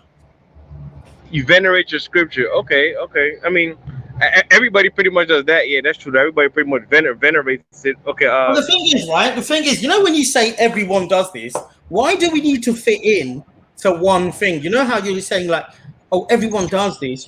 What you're trying to do is say, oh, other religions do this as well. Why can't we be separate? Why can't we live with our own paradigm and other people live in their paradigm? Why do we need to find like these like, oh, we do it, you do it? What's that about? I don't. What is that? I don't No, understand that. no, no. I'm just trying to learn to have a conversation. That's all. Because I don't How really have. would you describe your spiritual leaning? What's your spiritual leaning? Oh, I'm a Muslim. Oh, good for you, man. I'm glad you got a path to the Creator. He said, glad you got past what? I said, hold on a second. I said, I'm happy that you've got a path to the Creator. Okay, yeah. No, I actually like. I tell you, I actually like Sikhs. I actually like Sikhs. I mean, the few Sikhs I know, I actually like them. Like, there's a lot of Sikh doctors around here. In my area, we got a lot of Sikh doctors. And my grandma's nephrologist. He's a Sikh doctor. He's a cool guy. I like him. What part of America? What part of America do you live in? I live in DC. Okay. District of Columbia. Okay. I'm gonna show you where I live at. Okay, now, T, I'm gonna bring this guy on, and we're both gonna agree that we're gonna leave personal issues to the side Who? for Raj. Oh, Raj. Yeah. I got no issues with him. Okay, cool. So just a different, we'll keep it all to Sikhi before personal beef. Yeah. That's right. Yeah, definitely. Raj, I forgive you for that stuff you've done with your friend Melisha. And I understand you. Yeah, You both I have do not. personal issues. I It's don't fine. take your. Oh, listen, what happened with my comments on your Sikh show yesterday? I don't know, to be honest with you. Do some investigating and get back to me, okay? Yeah. I'll get out the detectives. I'll get a Magnum PI on it. But you're not sure why my comments were not showing. I actually don't. I don't know. I really don't know. You're 3 years in, and you should be a YouTube expert. Okay, maybe you were blocked from prior. Maybe who knows? No. But what doesn't make sense is that normally on StreamYard, even blocked people can be seen, but I couldn't see nothing. Oh, okay. So I'm not sure what's going on there. Maybe. Oh well, I'll be fine. Maybe Waiguru was punishing you.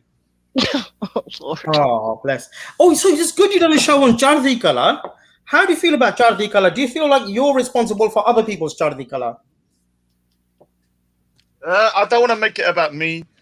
I want to make it about why so religious. You, the person. I'm talking about. No, because let me. Energy about me.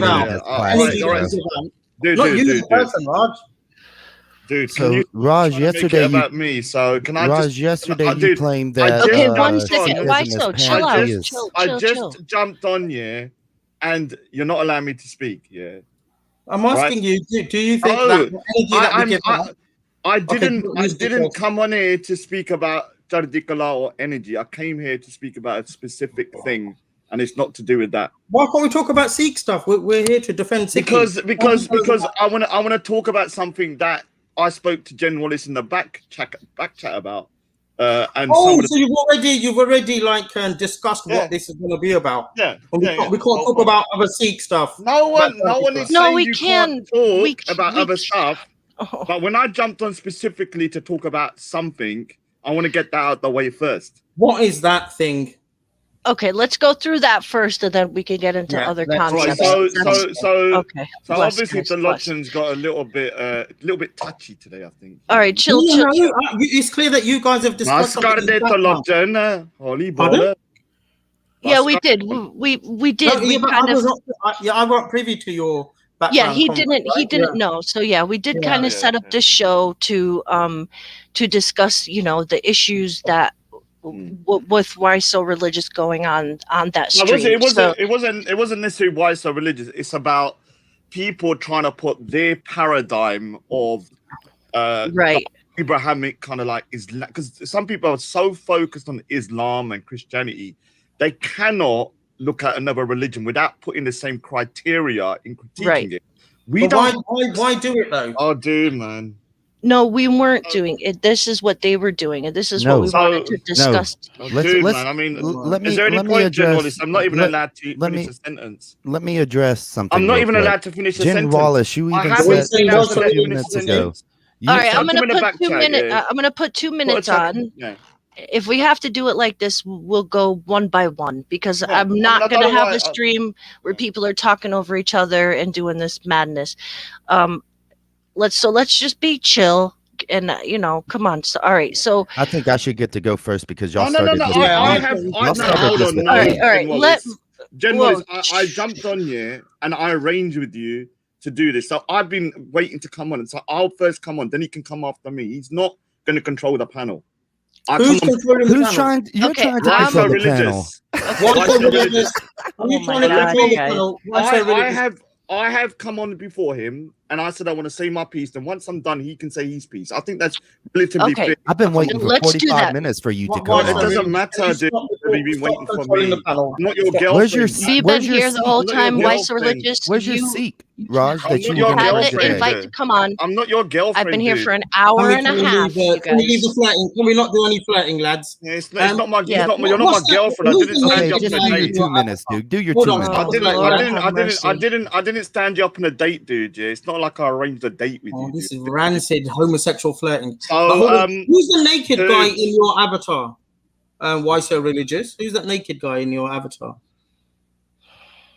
Dude, can we Raj, just? do your 2 minutes. All All right. right, So, I'm doing a timer. Please yeah. respectfully mute. I'm doing 2 minutes first, Raj, then why so religious? And I don't All want right. any. I don't want any cutting because I'll start from the beginning again. Yeah, So yeah, we know. let me say, yeah. Okay, So, timer's going um, now. so what it is this, yeah. Like we have certain individuals, and I'm going to say why so religious is one of them, but lots of people do this. They try and put their paradigm of Western Abrahamic faiths onto Sikhism, and we don't care about whether you think. Well, I don't care whether you think we're doing shirk. Who cares? I don't care whether you think we're doing idolatry, which we're not. I don't care. And so the point is this: you're trying to put the criteria of how you critique Islam onto Sikhism, and it doesn't work because we don't care about that stuff. Some of the stuff you was bringing up yesterday about Vishnu's in the Sri Guru Granth Sahib, I know, and this, like you're bringing out something brand new. We know. Rod, is he not an Oh, atheist? dude, yeah, he's an atheist, but he's obsessed with his Okay, mom. we can have an interjection. You Dude, don't all have right. to have a So, debate. so one All of the right. things I've He's realized an is atheist, right? He doesn't come from an Abrahamic God, religion, does man. he? Yeah, he is, Well, but we can Raj have has got a one Jen minute on the Wallace, man, clock. I'm literally He's trying to got 1 talk, minute man, on the clock, please. but Marsh, he just doesn't let me finish my sentence. Yeah. Oh, Okay. we can't interject. We can't have an No, adult no, compliment. no, this is not. We're doing 2 minutes apiece because Right, there's this no. is Okay. playground stuff. Okay. Carry on. All right, so this is why I say to people who are Sikhs or Hindus or Buddhists, there's no point going speaker sauna because their mind from the West is so kind of wired in a way that they cannot compute the Dharmic faith. It's like they're so low IQ that their brain cannot reconfigure to understand the high IQ nature of the Dharmic faiths. Now, one of the things is, I will say this, I've offered Why So Religious a debate with a knowledgeable Sikh. I know I can get two people and they can debate him. Now, I can admit my knowledge is not enough. And for me, yeah, I see that as a positive because I can admit my faults. Now, this guy wants to debate me only because he wants to score points for Faz, because he wants to jump into Faz's to be able to talk about Islam. So what he wants to do is he wants to debate me so he can say to Faz, look what I did to Raj. Raj, just so you Oh my God, man. Hold on a second. Let me Let ask Oh him you a my speak question. his God, 2 dude. minutes. Don't worry about your God. Dude, why are His you 2 not minutes. letting me finish my sentence? Tia, Listen, beg. how does an atheist? Why are you not letting me finish my sentence? But you've done many sentences. I'm trying to say my sentence. How does I've just I just want to know how an I've atheist. just jumped on. Oh I've my just jumped Lord. on, and you keep on cutting. That's a How fifth. does an atheist like This win a points fifth for time Muslims? Just you've put this cut guy me. in the Let back me chat, finish Jane. Just my put him in the back sentence. chat. Tia, beg you don't just I'm doing 2 minute timers, bro. But this is not an. I know, Alvini but Karasam, man. after For Why So God's sake, man, Religious, it's you'll unbelievable. get your 2 minutes, bro. It's, Okay. I'm not going to start from the beginning, but I'm going to start from the bit where I believe that this guy, the only reason he's looking into Sikhism is because he's trying to get onto Faz's channel. Because I've seen him go in the chat. Oh, I want to talk to Aisha about Sikhism because, and I do not believe he's genuine about Sikhism. If he truly was, I can bring real Sikhs that are very knowledgeable on to talk to him about Sikhism, but he refuses to do it. Do not let Triller on. He But wants. he's never read the text. He's Oh never my read the Blue God, Side, man. right? He's never All right, read the okay. Blue Side. Okay, Dude, please all let right. me just finish my sentence. Lord have Right. mercy. You finished many sentences, by the way. Carry Okay, on. Raj's 2 minutes is up. Listen, I'm No, giving. but let me finish that last bit because I'm not even finished. Okay, Right. please, I beg, Yeah. please. Dude, this is So your they problem. have to let me finish my sentence because I will go on forever. Yeah. So Right. I think this guy, why so religious, is not genuine. His only reason for looking into Sikhism is to score points for Faz because he wants to get into Faz's good books. Because when I offered him to get a Sikh that knows a lot and can actually have read the whole Guru Granth Sahib, he refuses. He says he I wants didn't to refuse. That's a lie. I'm here today. I'm here today, This right? guy is only here so he can get a point for Faz so he can jump on there. If you're Okay, not, so now is it my turn, Sikh, Raj? Is now that your you one will debate a sentence? Sikh. So Is let that me your just one clarify. sentence that you Let me want to clarify. finish? Will you debate a Sikh that I bring up here that I can bring who's read the city Guru Granth Sahib? Yes or no? Okay, so is that your run-on sentence? Are you done? Well, but you know you can Jumpy answer. Is that your run-on You know sentence? Jumpy Star. We can debate him just with Jumpy Star. So here's the thing. I don't even know what this debate would be about, but whatever. I came here anyways. I don't care. Jen Wallace, I think that your point about saying, oh, if you're going to learn about a certain religion, you should go da. People go to college and learn about religions from people who are not part of that faith, right? They pay should read the thousands text, of dollars. You should read the text. Let me finish. Thousands That of would be dollars, fair, right? To read out thousands of text. dollars to learn Dude, you about need this to let him stuff. finish the sentence with Mars. Now, Wow. Raj wants me to quote unquote debate. I don't even know what nobody's brought forth like what this technical debate would be about, but whatever, that's fine. I still show up anyways. Doesn't bother me. You can go get your friend Raj. It doesn't matter. When do you want to do it then? Yesterday, All right. You yesterday. got 142. I beg, please let him go. So Let him go. Raj, yesterday you said that Sikhism isn't monotheistic, that it's pantheistic, but yet here we have at seeknet.com, which was the site that Jen Wallace gave me the Sahib book from. You had no complaints about that. So here we have Sikhism is allegedly monotheistic.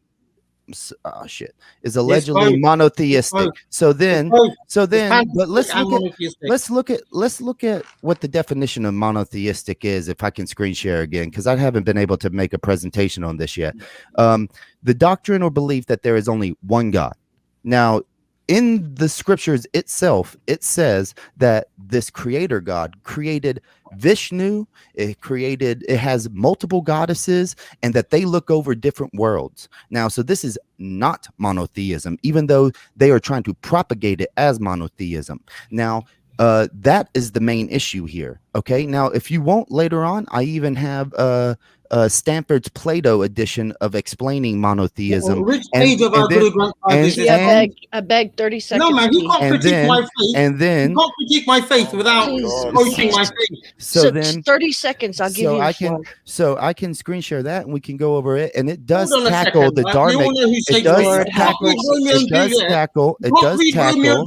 It does tackle. Can you put this guy in the back, Jen? T, I beg, No, you please. T, I don't want to do that. Come on, bro. From our text. You got the next 2 minutes. You got the next 2 minutes, bro. So, and I have been reading You the guys text. are And Mongoloids, Raj, man. what you said about me going on Sir Foz's is just your fucking opinion. How about you start talking about facts, like what the religion teaches about? Go ahead. All right, let's get into facts. T, you got 2 minutes, bro. Go for it. Okay, why so spastic? Are you aware of Shakespeare? Do you know who Shakespeare is? Why so religious? Hello, I'm talking to you. Why so religious? You can keep saying my name for your whole 2 minutes. Go ahead. I'm asking you a question. You'll need to do a back and forth. Yes, of course I know Shakespeare. What? Right. If I was to read Romeo and Juliet, could I critique Macbeth? Yes. Even if you haven't read it, you could I'm critique it. I think you guys are well matched with this monk. So here's a question. So you're claiming that I have to read 6,000 pages? You're claiming I have to read 6,000 pages before I can critique something. That's ridiculous. I can critique something with only hearing about the summary, right? That's a fact. All right. So yeah, it's good. I'm going to be honest. You was disrupting the conversation. And so if he wants to leave, that's fine. My thing is this year. We don't care as Sikhs about your views about monotheism or Sharika or this or we don't care. We don't live by that paradigm. So whether you think we're not monotheist, I don't care. I really don't. It doesn't change the religion. It doesn't change my faith. Now, when it comes to what we say like Vishnu and Brahman and all that, I'm watching Ramayana at the moment, yeah, which is like the Hindu second most kind of famous Hindu text after the Mahabharata. Yeah, and as Sikhs, yeah, from my understanding, because I can play a video if you let me, Jen Wallace, in a bit of a very famous, very well-known Sikh person that Triller knows as well, and he will explain how we see the Hindu so-called gods. We don't see them as gods like the way the Hindus do, but we do believe they're real. So the same, the only analogy I can give, so why so religious can understand, it's like the way Muslims see Christ. So Christians see Christ as God, whereas Muslims see That's Christ. not the same thing at all. That's so, not the, because so let me play the video in a minute. You just spoke for a couple of moments. Why can't I speak? Yeah, no. Well, can I just ask Raj a question while he's on that topic? Raj, on that basis, that thinking that the Gurus thought that they were real, I mean, what evidence are you sort of like giving for that? Because see, my thing is, right, I heard Raindrop say last time, obviously, that we mentioned, Hindu deities, right, in our holy scriptures, right? But I responded by saying that was used for reference, right? Because people could relate to those, right, gods. So, for example, Kali, she was a heroine against evil, right? She showed bravery and everything else, for example, right? And many other gods say different attributes, you know what I mean? So the thing is, it's like our way of getting other people to understand, right, what we're trying to say to them, right, is by using something that's already out there. Yeah, I mean the way it is, yeah. Whether they were real or not, I don't know. So it doesn't get to be Raj, Trilla, and then Raj again. It doesn't get to be like that. It doesn't matter. Yeah, Dorian, have your say. Why so religious if you want, mate. Right, the point is these goddesses. All right, you guys, listen. I love you all. You have to, please. I'm not gonna do this. We can go 2 minutes or we can talk back and forth. I'm not going to have screaming, yelling, and everything like this. So whoever wants the floor next, please, we have to be civil, bro. Please, I beg. It's not fair to go Raj, Trilla, Raj again, okay? I'm trying to speak to Mr. Pelu. If you want to speak, you can go ahead because you have been quiet. I'll mute up so that you can have your turn to speak. I mean, if you had a point to make on it, why so religious? So I do have a point because you're trying to say that the gods are just relative or whatever. But here we have in the scripture Shiva, Brahma, and the goddess of beauty ever adorned by you. So this is an actual action. And then you see Indra seated on his throne sings of you with the deities at your door. So the thing here is, and if y'all want to, like I said, I'll show the philosophical Plato.stanford.edu reason that even in philosophy, not just religion, right? Because theologically, this is not a monotheistic religion. Philosophically, they try to debate it as a monotheistic religion. But the point here is the main Sikh site, right, says that it's monotheistic. Raj claims that it's not and that it's pantheistic. So which one am I supposed to believe, Raj? Okay. So all right. So Trilla, please. So I'm going to show a video about Nanak Nam, Trilla. Yeah. Excellent. I listened to him to find out exactly what. We can't really get better than him. We really can't. So I want you to listen to him. I'll do it. It's around when I do it fast forward, it will be around 4 minutes. Yeah, I'll try and do it as fast as I can, but he explains it very well, and I'll take what he says as the way he is using this analogy. So why so religious? You're using one minute. Scripture. Why are you talking when he's pushing play on the video? I'm just asking you.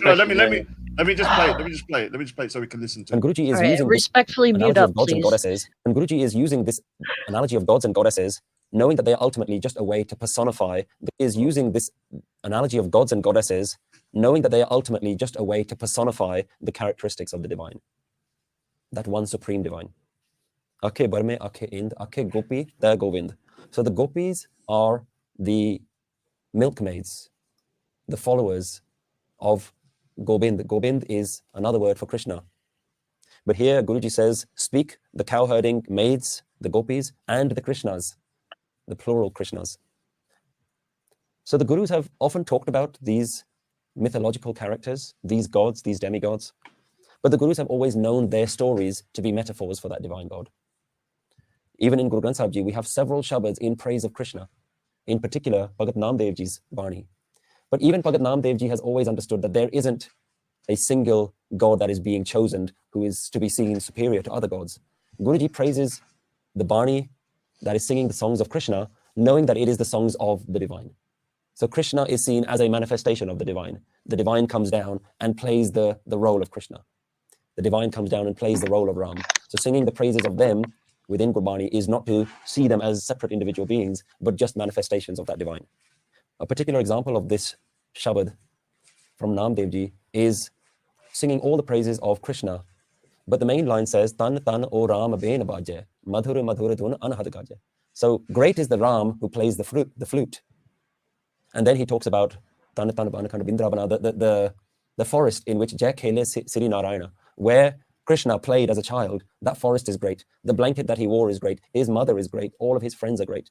But the clue is in the main line, which says, Tan Tan O Rama Ben Bhaje. Now, specifically the word Ram has been used. Krishna is the one who is seen as the one who plays the flute. Historically, Ram is not seen as a character who plays the flute.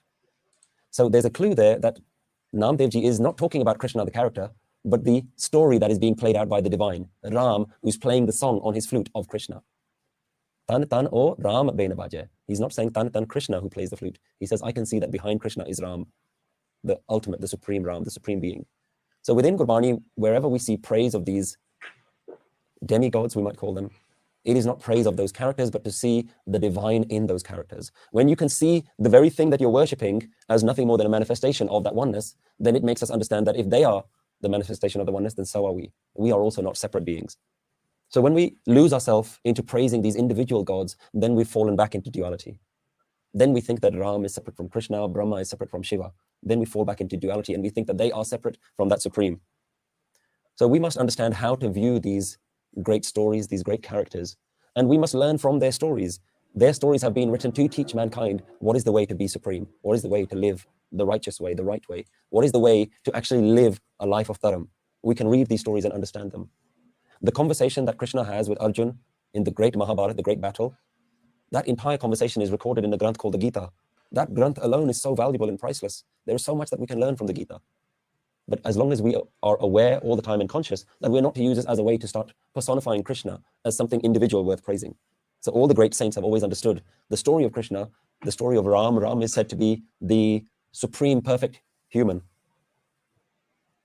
So we have to understand why are these perfect human beings? Because the way that they live their lives, the stories that are being told about them are examples for us. Ultimately, we have to live those lives as well. Why do we tell so many stories of the Gurus? Not just to show how great they were, but because they are the benchmark. They are the template that we have to model ourselves on. The way that they lived, the characteristics that they had. So the Guru has always maintained that there's no need to worship these temporary beings, but we have to focus on the permanent truth that is in them and the permanent truth that is in us all.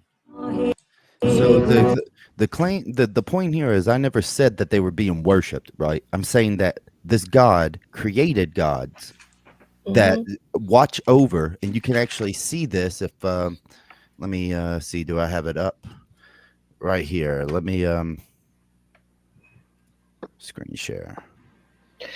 So if I can make a quick analogy. So right here, you can see that it is saying, right, like the one divine mother conceived and gave birth to three deities, one the creator of the world, one the sustainer, and one the destroyer. Okay, and then it separates and says he makes things happen. That's the one God that created these other divine creatures, or divine mother that created three other deities. And then you can see towards the bottom, own world after world are his seats of authorities and storehouses. Now the point of this is that he's creating gods. Okay, he's creating other gods. Now, if the premise is just because they don't worship them, then that doesn't make it monotheistic. That's not true. in the actual definitions and the way that it's always been, the concept of theology is that it is one God. Now, like I said, there is philosophical debate about, well, monotheism is that there's only one creator God, and you can have multiple gods. And this is a monotheistic view of let's say Hinduism that I could present. I have it on my screen in the background. But the problem with that is it still means that there's multiple gods. It's not about the concept of worship. You don't really find definitions of monotheism as multiple gods, but only one is worshipped outside of this philosophy for this one religion, which would also apply to this religion. Do you want to say something, Trillo, or should I say something? It's up to you. Okay, so look, just fill me in for a second, yeah. So what I'm gathering, okay, I really and truly, I'm just sort of stumbling here. So look, this guy is basically taking, Why So Religious is taking certain extracts from the Guru Granth Sahib Ji, yeah, and making a claim that we believe in more than one God or something like that, like similar to the Hindus. And the thing is, using Hindus examples that we've had in our text. And what's the relation though? I fail to see your point that you're trying to make. So the point I think he's trying to make is that he's looking at Sikhism and saying it's not monotheistic. And I've never claimed it's monotheistic. But if I may interject real quick, let me finish. I'm mid. Yeah, one at a time. Come, guys, chill. Let Raj say his thing, and then why so religious? Then Budmarsh, come. So the claim is that because SeekNet, which is one site that says it's monotheistic, I can call them tomorrow. I know them and tell them to put pantheistic down if you want. We're pantheistic. Now, one of the things about this situation about like the individual said in the video, we see some of these stories as parables, as metaphors. I'm watching the Ramayana right now, and Ram is in there as the main person. And what the story is trying to tell about Ram is how to live your life. Ram is an example of how to deal with hardship, how to deal with, let's say, when someone betrays you, how to be merciful with your enemies. And I'm not saying everything in that story happened the way it did, but it's more of a story to tell human beings on how to behave morally. Yeah. And until you understand that, I don't think you're going to understand the way see these particular individuals or what you call Hindu gods in your mind. Okay. Raj, can I jump in here? Let me ask why so religious? Are you saying that we don't have a one creator God? Like there's no text that says that. And I didn't say that. Okay, cool. Because you know that our text is I don't understand. Hey, that's fine. Let Budmarsh. One more sentence. We have text to use. We can use our text. The very first words describe a creator God. It's called Ik Onkar. There's only one. There's only one doer. I didn't deny that, right? I even said that even on that scripture I gave, I separated when they said the word he.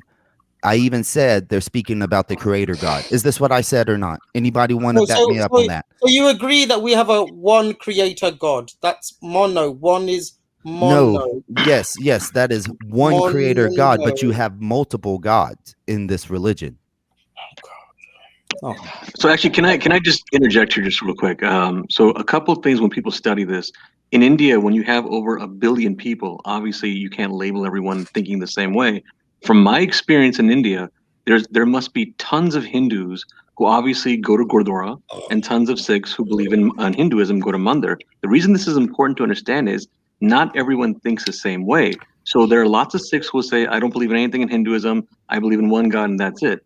And there are lots of Sikhs who will disagree and believe in Hindu teachings, and same vice versa. Many Hindus believe in the Guru Granth Sahib and believe in Sikhism and believe in Sikh scriptures. But the reason I know what we're talking about. I'm gonna get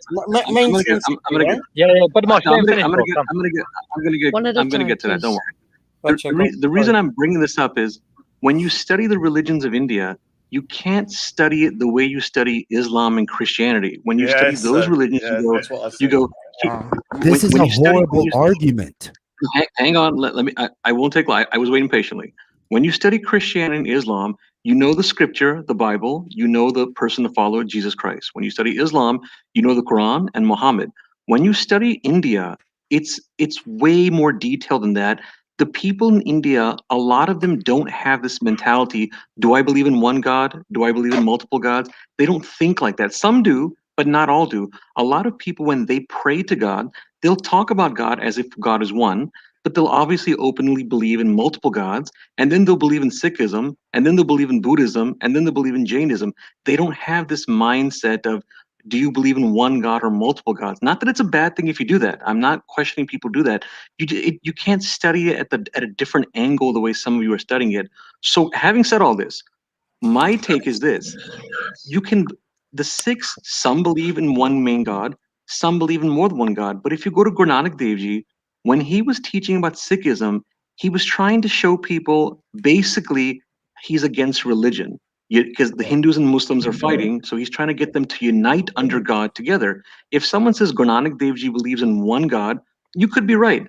But at the same time, didn't he believe in Ramji? Didn't he believe in Krishnji? Wasn't he born in a Hindu family? Do you think he just didn't believe in anything in Hinduism? Of course not. I would guess he believed in multiple gods, and I would guess he was open to one God. At the same time, I'm guessing. I don't know. So I think a lot of you, when you act like you guys know, I think you're just going by whatever you like. You got to go by the right angle. Which Sikhs do you know that believe in more than one God, Universe Galaxy? Because I like what you said about Guru Nanak Dev Ji, and for me, it was his statement about Narco Muslim, Narco Hindu. That was against identity politics, right? And it's off the back of what you're saying. I'm piggybacking off what you said. So what he was saying is we don't need the labels, right? And he actually I don't want to say mocked, but let's say critiqued the ritual side of both faiths, right? The ritual, somewhat, yeah. He did. He critiqued because he was against corrupt people, like corrupt Brahmins who were not being fair. I'm not an expert on everything on Sikhism. I don't think he was against. He wasn't against all rituals. In fact, in Sikhism, there's rituals. Yeah, but then that's not to say that we're following what Nanak said, right? We've got Gurdwaras for different. Hold on, we've got Gurdwara for different sects. You're right. You're right. We're just not doing it, right? We're just not doing it. And I would dare say that every religion falls foul of their scripture. But there's a difference. Sikhism, most Sikhs, just like I was telling you, the rest of India. Let's say you're right. I don't say you're right or wrong. Let's say you're right, and some Sikhs are not following the proper way because they're not doing what Guru Nanak Dev Ji said. A lot of Sikh people don't think like this is wrong, this is right. It's a respect. Just respect all the gurus, and don't just say this one's we should follow Guru Nanak Dev Ji, but we're not supposed to do any other rituals. Don't say we should do rituals or we shouldn't. Just actually, I'm so scared because I believe in God. I don't want to be disrespectful. The point I'm trying to make is in India, the mentality is not like this guy is right and this guy is wrong. It's an open-minded mentality to respect all of them. I don't know any Sikh person who would ever say, well, the Sikh people, the Guru Nanak Dev Ji says don't believe in rituals, and we're doing the wrong thing by going by rituals. You are right. Sorry, let me interject. They respect all the Sikh teachings. Let me interject. Listen, I agree, right? Nobody owns Sikhi. You're right. Nobody owns it and says this is the wrong way, that's the right way.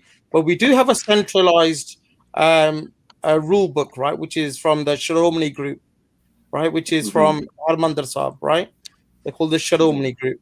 And we have a Rehat Maryada. That's like an unofficial rule book. So if we go by that, that would be like a centralized, let's say, rule book, for want of a better term. So we do have a centralized Sikhi. Yeah, listen, there's different right? Hold up, bro. I want to say something. If I can jump in.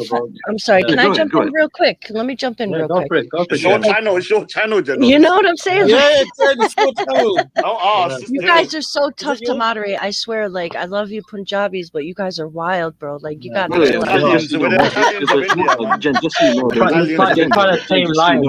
This is us at our most zen like. We are at our most zen like. Actually, a lot of people don't know when it comes to Punjabi people, there's actually more Hindu Punjabis than Sikh Punjabis. A lot of people don't know that actually. Just I mean, they're in Haryana, a lot of them. Yeah, but they got All right, so dolls. let me jump in because everything that Universe just said and like why so religious. I know you are thinking like this isn't even relevant or whatever. This is a dumb argument, but this is the entire argument that we're trying to present to you. And like I hope you know what, I don't have no hard feelings towards you, but I just hope that you're listening because this is exactly the argument. Like in Buddhism, the Brahmas mentioned, the Nagas are mentioned.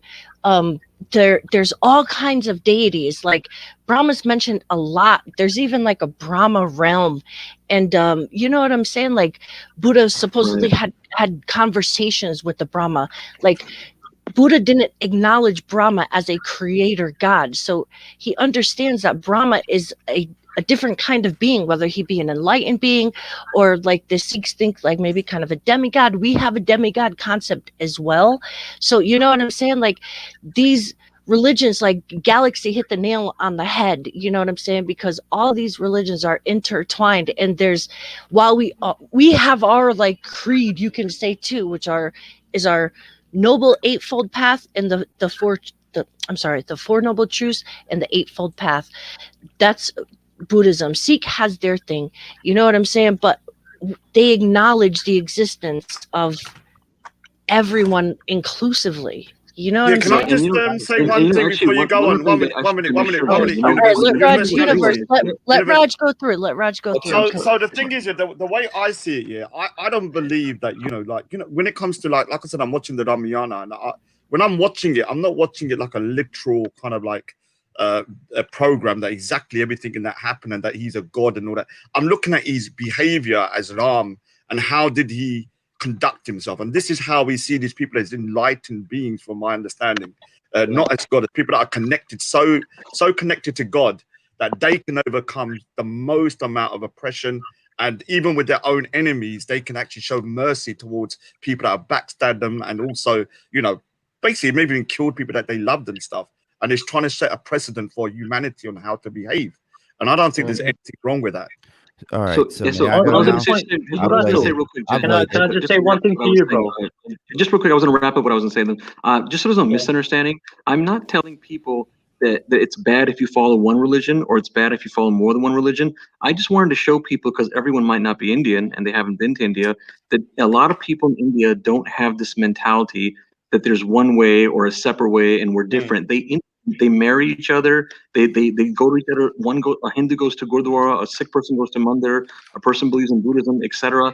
People are very open-minded in India. They don't usually there's a respect, basically. There's a respect. Thank you. That's exactly what I was going to say. We do it out of respect.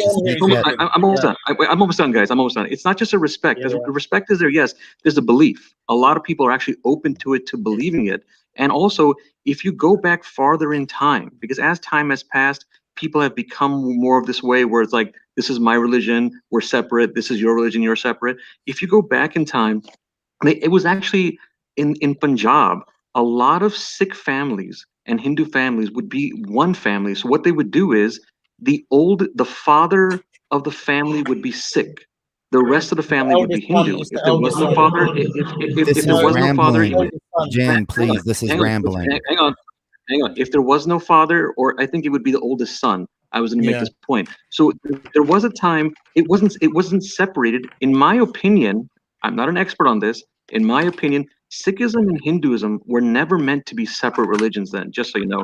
So the guy who says I'm rambling, try to keep up and try to learn things. Don't be a jerk. Try to be nice. I disagree with you. I disagree with you on that. I've been waiting. You said you're rambling. Let Why So go. Let Why So go. Because this is let him go. I want to know earlier when I brought up about with Raj, right?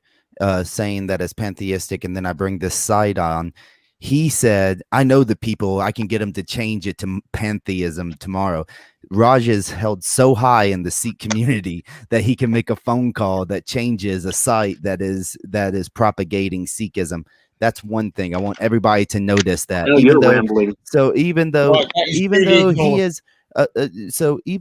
I'll ask this. Can the gurus lie?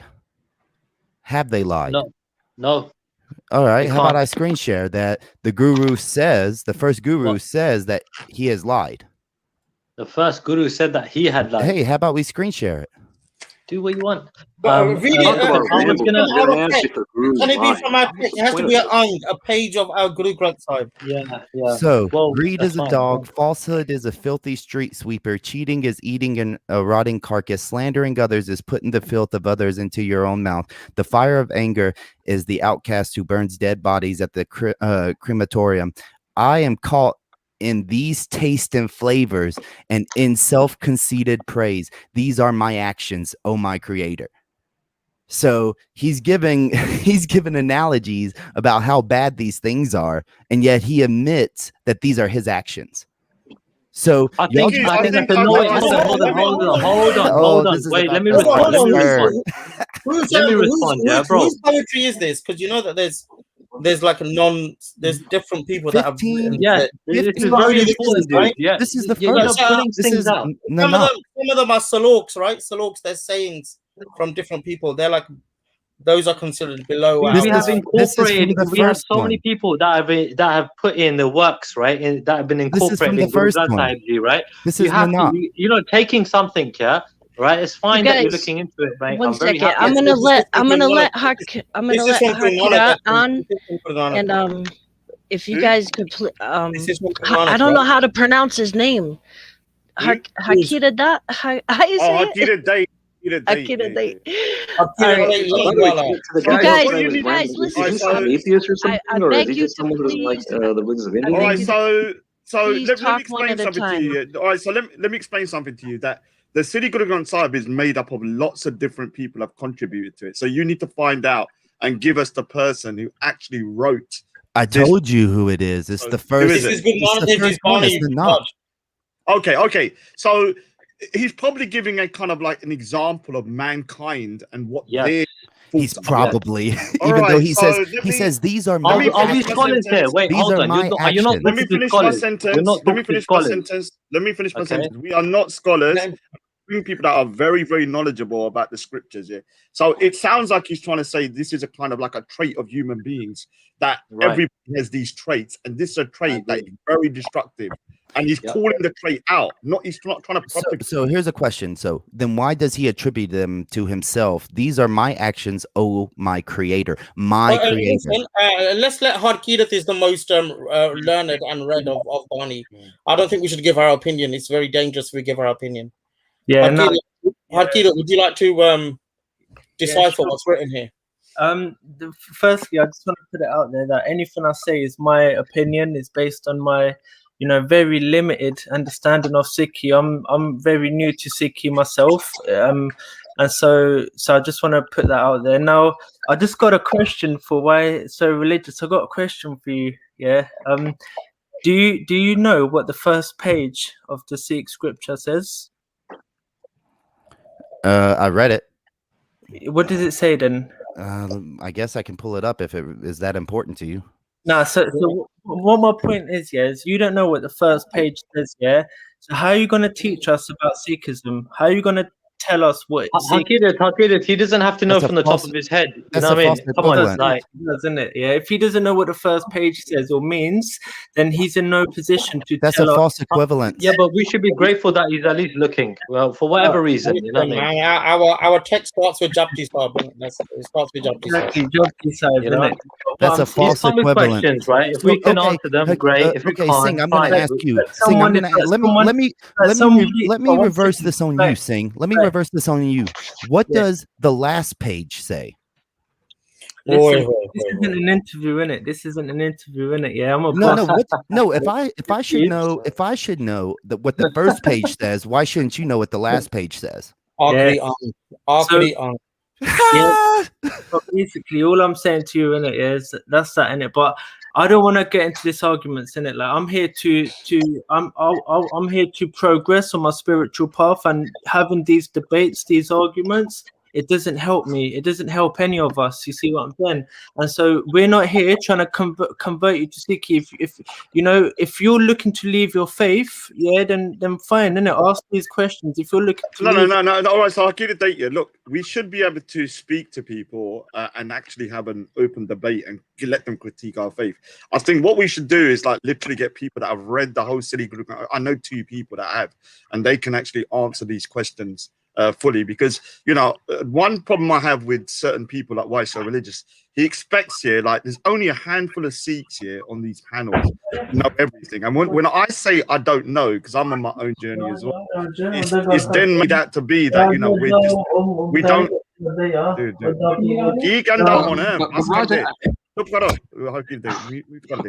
so Raj, I got a question for you, Raj. Right, so let me just finish my sentence. So the thing is that we should as Sikhs be able to kind of like, you know, have a conversation and answer some difficult questions and stuff like that. But the only issue I have is the paradigm that people from the West look at the Dharmic faiths. They look at it through the Islamic or Christian paradigm. And every question they ask, my gosh, what a blank! What a let blank! me finish. Hold on. I've been waiting 10 minutes to make my.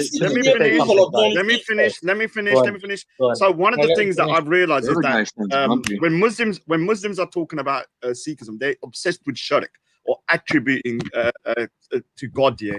And as Sikhs, we don't really care about that kind of stuff. And so even with Weiss religion, he's obsessed with a monotheist kind of like angle. And we've said we're pantheistic. Now, you said about a Sikh net. I know the Sikh net people in person. I've met them. I've been to LA. I've been to their home and stuff. And I've just spoken to one of them just the other day. So I can actually just say to them, look, maybe whether they'll do it or not, I don't know. But I know them. But you claimed a few minutes ago that if you told them to do it, he said he could. Yeah. I said I can try. I said I can try. But anyway, listen. Let me make a point, guys. Let me make a point. They pray to fires. Yeah, guys, let me make a point, please. Guys, let me make a point. Of a paedophile. Guys, let me make a point in it, yeah? Look, when it comes down to what you guys are saying, universal and non-so-religious, look, people are going to respect other ways of worship, other people, the way they want to worship, and, you know, like Hindus, Christians, everybody. Sikhs generally do that anyway, right? Whether they're non-religious or, you know what I mean, partly religious or have, you know what I mean, like come from a certain Indians in general, right, normally pay heed, you get me, to other people, right? Generally speaking, we go to other places of worship out of respect, yeah, for various reasons, right? So, you know what I mean? When it comes down to why so religious, now, honestly, you seem to be pulling out sort of certain extracts, right, to sort of, you know, for whatever reason, right? It's very similar to what I see, you know, a lot of people doing with the Muslims, for example, right? Looking at certain extracts and basically using that, just that basis as an example of something, right? The thing is, dude, yeah, listen, none of us here are scholars. Absolutely none of us, right? We're not well read. Yeah, some of us more than others, right? But the fact is, right, we are not, we only know so much, you know what I mean, in that regard. So we can only help you so much, you know what I mean, to help you seek your answers, you know.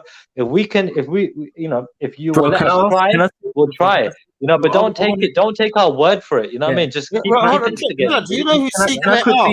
Yeah, do you know who SeekNet are? Yeah, brother. Yeah, I wouldn't trust them as a source either. I wouldn't trust them. They paid you pictures of Yogi. I know all about them, but I wouldn't trust them. I wouldn't trust them.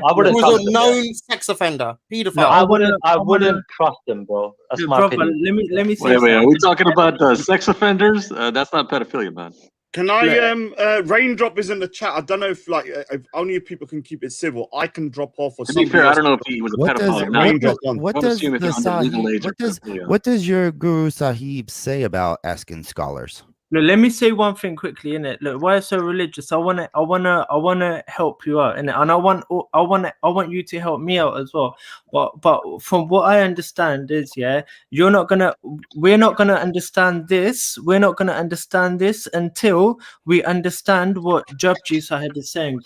Yeah, the first sort of 8 pages or so. Yeah, we're not gonna understand we're not going to understand what this is saying until we understand Jobji Sahib. Sorry. I'm gonna drop off to let Raindrop on. Can you lot please leave your personal issues Yeah, aside? no problem, no problem. But Hakidat, you know the point is Hakidat, yeah? Brother, look, I'm gonna get to it. I'm gonna get to it, innit? And we're not gonna understand Jobji Sahib until we understand Mool Mantar.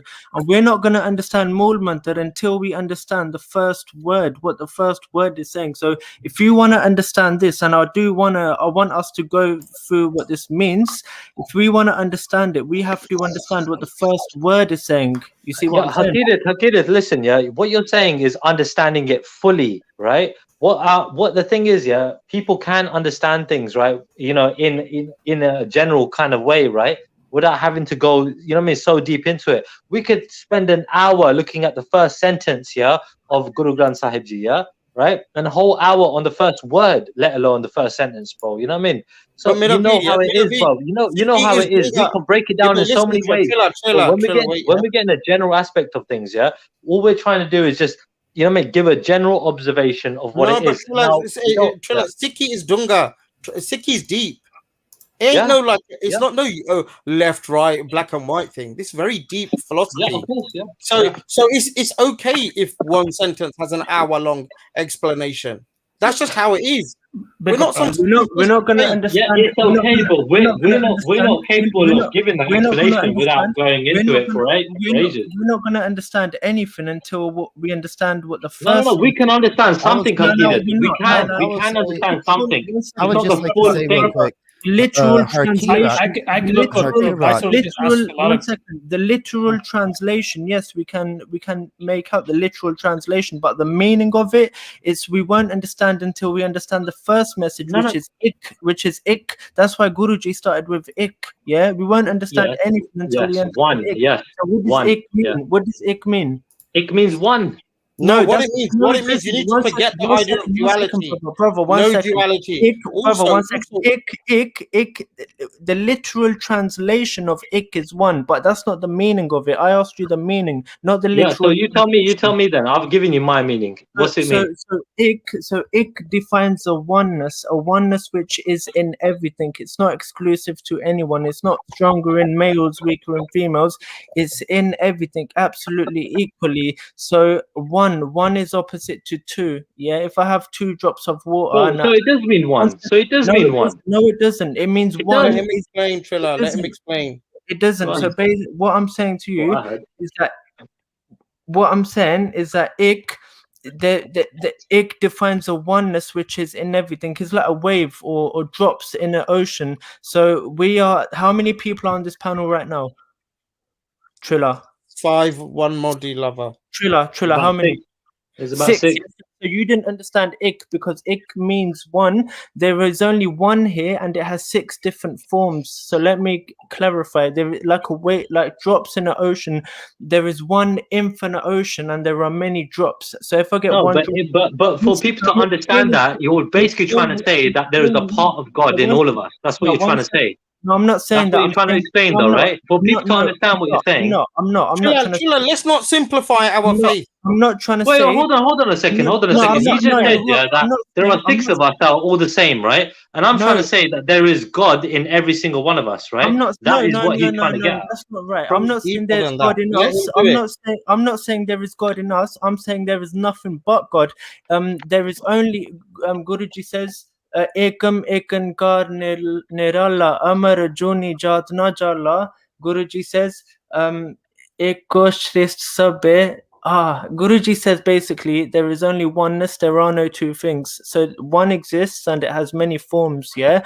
And so what I'm saying to you is that if I add 1 drop of water to another drop of water, have I created 2 things? No, I haven't. There's just more of the same thing. So ik is 1, ik is opposite to 2. Ik is opposite to 2. Where there are 2 things, where there is 1, there can't be 2.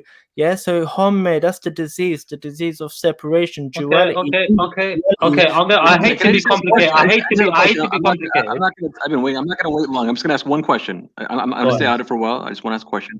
How come a lot of people seem to agree? I'm not saying everyone on the panel, okay, but a lot of you seem to agree that there's no such thing as separating them. Like, you know, if there's one God and there's multiple gods, and you can believe in all that, you don't have to act like there's one true way. But at the same time, some of you seem to think the religions were meant to be separated.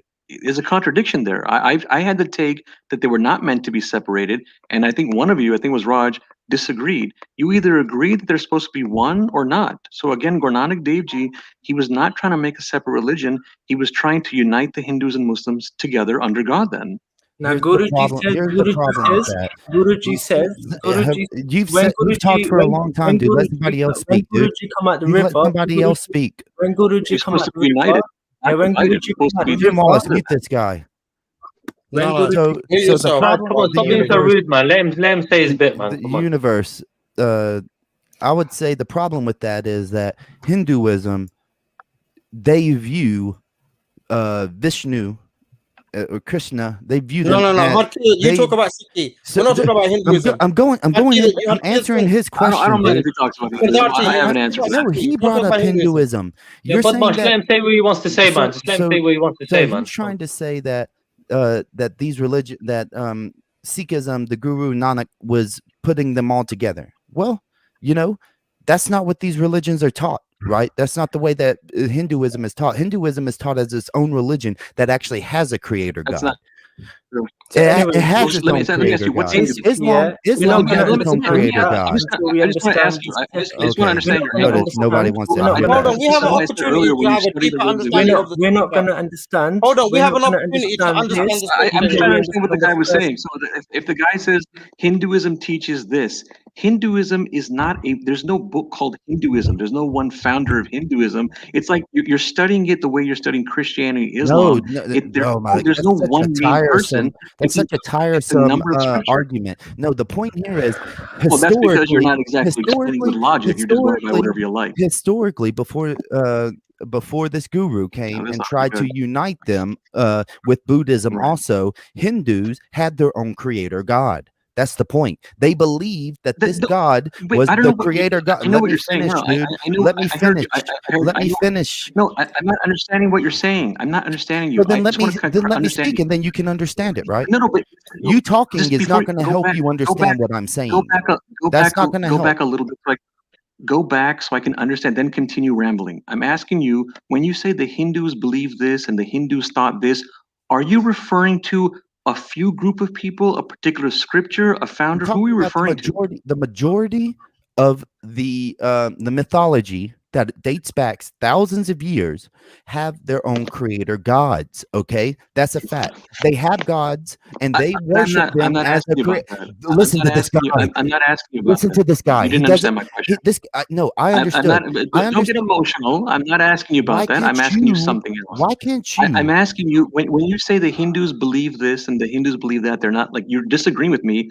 Who are you to just label everyone thinking one way? Oh my gosh, dude. You see, that's the thing. You're not attacking the argument here. The argument that you put forth, right? The premise that you put forth is that Hinduism and Islam, right? They believe in one God, or they believe in a creator God, and that the Guru Nanak came and he merged these together, talking about, yes, there are these gods, but there is only one creator God. No, I didn't exactly say that. No, you're I didn't say that. I didn't say that. I did not say that. That was your exact that was your exact wording, my guy. I'm sorry. Go ahead. Who are you talking about? I didn't say that was your exact wording. I'm asking you, who are you talking about? The point here is that historically, Hindus have their own creator gods, and then Nanak comes and he says that these gods exist, but they are not the creator gods. When you say Hindus historically, which Hindus are you talking about? Like the people in Tamil Nadu or Bihar, Punjab? Which Hindus are you talking about? So India is a huge place, right? Can I get 2 minutes uninterrupted? There's a lot of things that this is like me saying when you have Baptist, Protestant, Catholics, this is me like saying all Christians historically did this. You're just painting a that's not the label based same on whatever you thing. like. That's not the same thing. Universe, Vice Religious makes a couple of good points, and if I can just please get 2 minutes uninterrupted, Yeah, with go my ahead. explanation. So far, I thought he made 0 good points. Yeah, go No. ahead. Like I thought he brings up some Go ahead. questions, and I can answer those questions. I can, refute some of the the questions are fine. Questions are fine, but he's getting annoyed because he doesn't want to be proven wrong. So when we say, he made no good point. Can you guys hear me? Yeah. When we say Hinduism, they're basically two parts. In Sikhi, we call it Sargun and Nirgun. And in Hinduism, they call it Advaita and Vaita Vedanta. So you have something called the Vedas, which are Hinduism, and we say are the Vedic scriptures. And from that, we have 2 main philosophical understandings. The Advaita branch says that God does not have a form. And the Vaita means that God, the Supreme, has a form. Okay? And each one, they believe all the demigods exist. So the Advaita and the Vaita. But the Advaita will say that these are manifestations of that one Supreme or one God. So Sikhi, for example, Bhindranwale, one of the most famous people in Sikhi, he was the head of Dandami Taksal, which were associated with the Nirankaris, who were Advaitas, who were basically took the ideology of Advaita Vedanta. So the Sikh religion, when it says that, when it talks about Vaheguru, we are seeing God, the Supreme, without any personal attributes, but He is the Creator, and all the demigods are from Him. So we're not like strict monotheists. We're not like the strict Abrahamic definition of monotheism.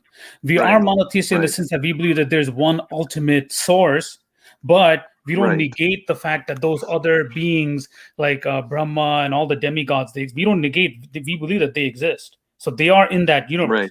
The same way in Buddhism. So the Buddhism came from, it was really associated with the atheist agnostic branch of Hinduism. So Hinduism has like 4 branches, and this was like the 4th branch. And from that branch, they call, I'm forgetting the term, but they were called the negationists. Okay, the negation, this is like we're talking about 3,000-4,000 years ago. And, Buddhism came about 2,500 years ago. So the Buddhists, they also believe that these demigods exist. So they will have like Brahma, and he has his own planet. They have they believe like in Buddhism, when you reincarnate, or even when a soul goes into reincarnation, they can be reborn as like a higher being. And they might be born on another planet and have different activities on those planets. So Buddhism doesn't negate that. Because when we talk about Buddhism, we're talking about. Just so you know, I highly doubt he's paying. Just so you know, I highly doubt he's paying attention. Dude, shut the fuck up. I'm paying attention to you. I'm paying attention. So you have to interrupt him just to talk about me. You're fucking petty, bro. Because I was reading you the chat. We would learn so much. I've been listening to how you're acting in the room. Guys, chill out, guys. Chill out. Yeah, bro, stop beefing. Chill out. Raindrop, could you finish your point? Because you've been over 2 minutes, please. Thank you. I'm sorry, my bad. So it's just that I want you to explain, these religions, whatever the Dharmic religions are, they're extremely interrelated. Okay, they don't have the antagonistic relationship of the Abrahamics, where one Abrahamic is saying no, they're completely, wrong. Brother, I think you're going slightly off topic. No, you never made that point. But the way I just got a couple things I'd like to say. Historically, you actually come to that conclusion. Look, no, listen. I even wrote it in chat. Historically, Hindu myths have various gods. True, but every Hindu myth has a creator god, and Nanak took those Hindu creator gods and made them non-creator. Let me finish, dude. Let me finish. I'm not really understanding your text. Chill out. Let them I find funny. Why can't Hudson explain the text? We're talking about. You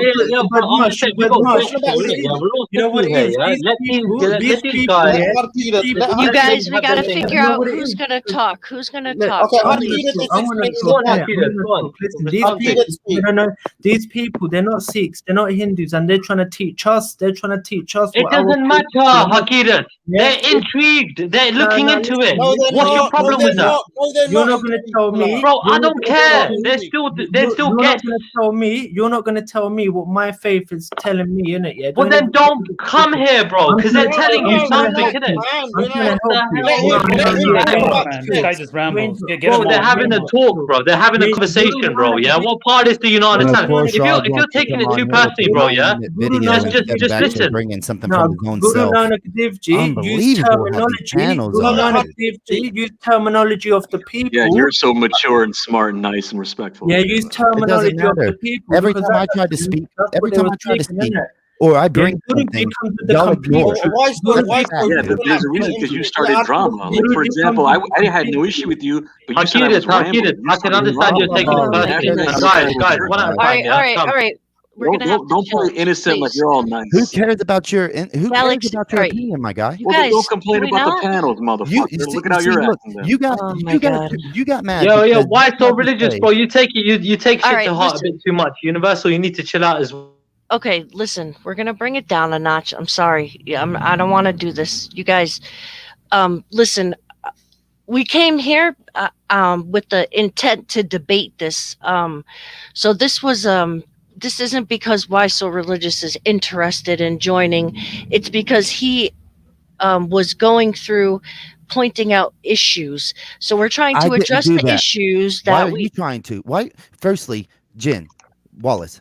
What Why'd I you let did, him I was interject? asked. I was Everybody else asked was because told she not to knows interject. Don't she start knows she's drama with people misrepresenting. then. She's misrepresenting what happened. A person asked me what I know about Sikhism. I said it's been a while since I studied it, but I have a book from a scholar that we can go through. So I put it on screen, and then, Okay, right, another right, person read right. it, and then that person made a list. That person made a list, and You at also- the you very also end, start and drama at with the very end, Jen Wallace, God, that's please. when I finally said, "Well, I think here's like the 3 things that I came up with when you were reading it." So don't try to pin this on like I was going to this channel trying to mislead people about Sikhism, this and that. I That's gave not what I scholarly- was saying, though. Whatever. That's not what I said at I don't all. think Jen was I saying said that at all. this I don't think show Jen was was not to saying that. I don't think- clarify that this show was made because of that instance, right? That this is why we decided to have this, because if you had questions about what you were going through, we were going to offer you the answers to those questions with people who were knowledgeable. Jen, you said, man. You're misrepresenting what you Jen, said then. why would I have questions about the historical people, the gurus, when it comes from a scholar from Morris College? Who is From a who white has guy, a from a PhD? white guy, who yeah? has From a who- white guy.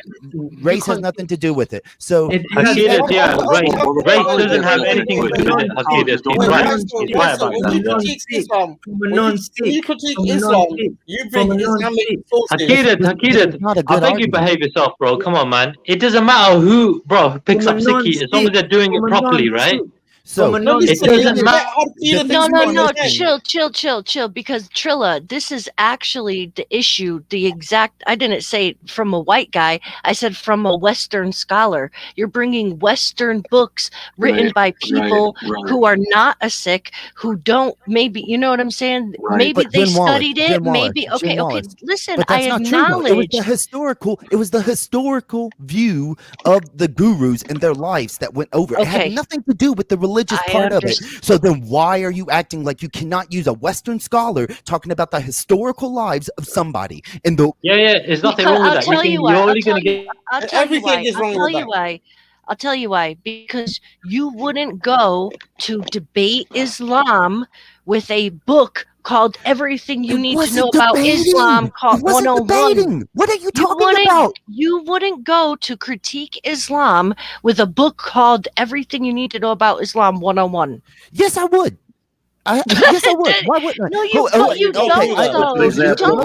don't. Let me bring something up. So I have the Islam for Dummies book, right? Now I use it for Shiites a lot of times because it's hard to find a lot of sources that talk about Shiism. Okay, but when you do Shias look have at that their book, own when you look collections at that of book, hadiths. listen to me. When you look at that book, who is written by a scholar, and then you compare it to what you look online, it's the same thing. Now, what your claim here is that because it's a scholar person from the West, that they cannot write about the historical upbringing and lives of people in the East, and that's ridiculous. That's not my claim. Can I tell you my claim? Can I tell you my claim? Please, can I tell you my claim? My claim was not that they could not write a historical account of the history of what happened with the gurus. That was not my claim. My claim was that if you wanted to understand the creed, which was what was being discussed on the panel. No, that was bro, him reading it. You were talking about Akita with the whole time. What are you talking about, bro? Were you there, bro? Was I just reading this? Listen, different? Jim Wallace, listen. Sikhism is the not guy a was history reading book. it. The It's guy not a was history reading book. it. Listen. No, You're you tripping, discard it because he's not. He wasn't even man. in that conversation. He hasn't seen that stream. It doesn't matter. Sikhism is not a history book about the history of the gurus. He was reading it. He was about reading your it. enlightenment, and you're not going to understand the meaning. He was reading it. To someone who He doesn't was even reading. understand. Dude, you haven't even read the whole. language. You haven't even read the whole scripture. So shut up. Anyway, I'm learning. Jim innit? Wallace. I'm learning. Please, innit? I beg, Wallace. please stop one at a Here's time. the thing. He was talking about the creed. He was talking about why it doesn't make sense to him as a Muslim. Okay, was he So talking with him by himself? He Yes, was discussing it with you. No, not until the end. If you would have paid attention, he would have to call me and say, "Okay, why?" Yes, So because he you were would say, doing this with your son. Your son was, you had to give him a so I bath, you had wasn't to even feed him, speaking put to him to him bed, during read the him a story, reading. all What the are you time. talking Right. about then? But when So you came back on the mic, So what you were was the three things I mentioned? discussing with him. What was the three things that I mentioned?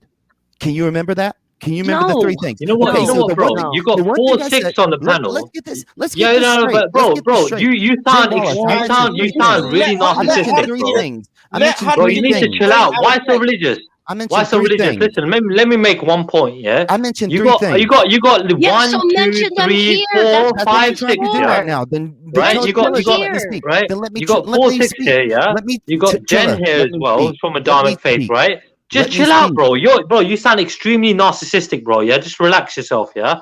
When it comes down to Oh you, my bro, yeah, gosh, coming listen, from a guy who didn't even know yeah, what oh book my I read god, from. bro, listen with your narcissistic American behavior, chill out, yeah, all right. When it comes down to it, bro, yeah, you got 5 Sikhs here that would love to try to help you get the answers that you So want, all one of right. the You things I got brought up. to stop You said you taking the didn't speak. airtime, bro.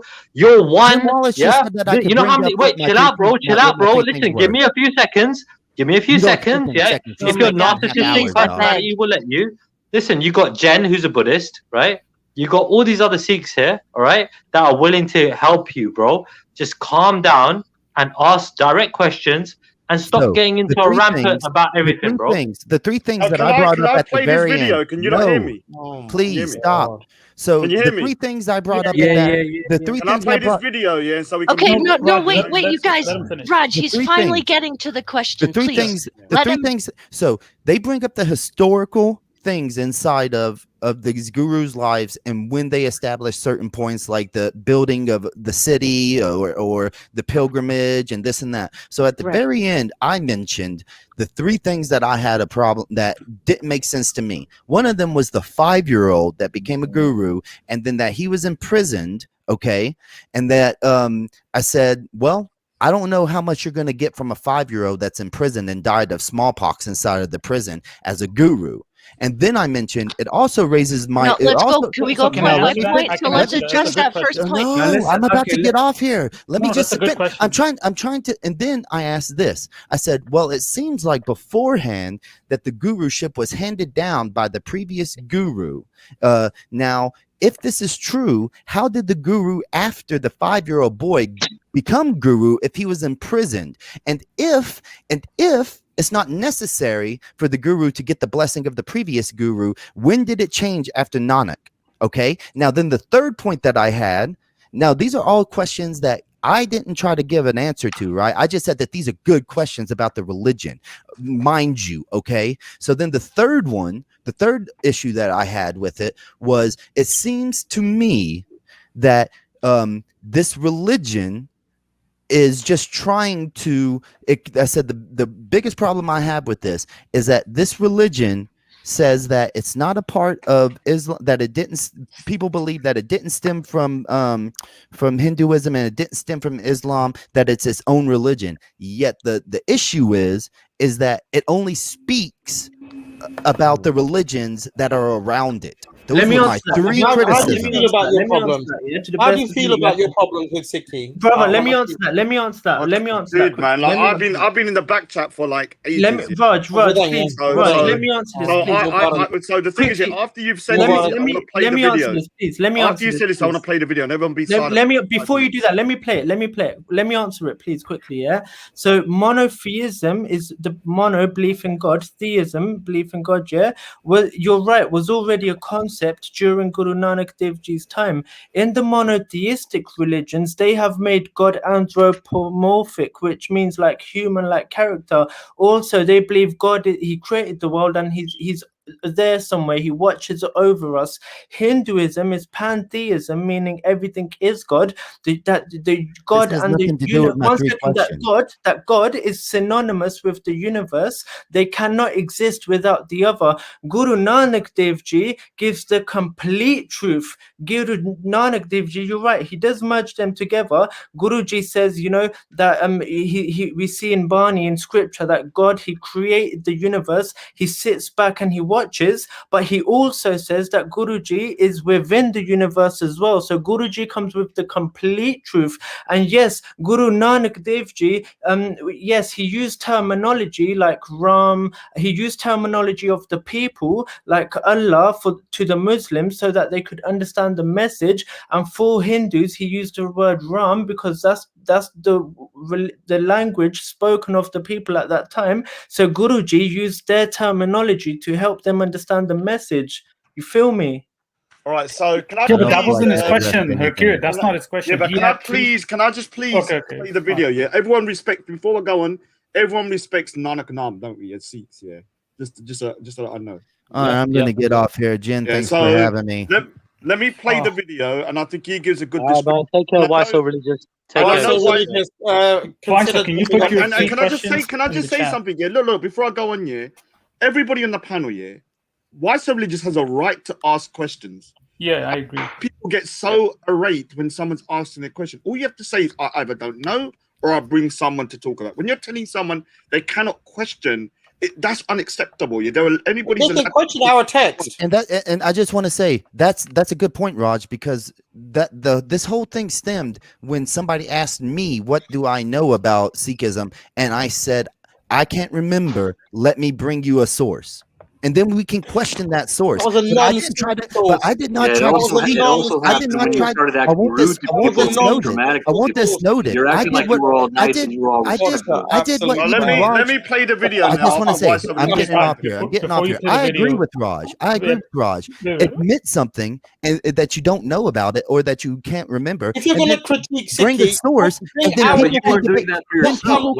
then people can debate the source. That's the point. Then people can debate the source. But it doesn't exclude your mannerism, bro. Right? We're looking at your mannerism and your respect. Repeat those three questions. It's personality. You should consider going for a walk on the freeway. Why so? Everyone knows.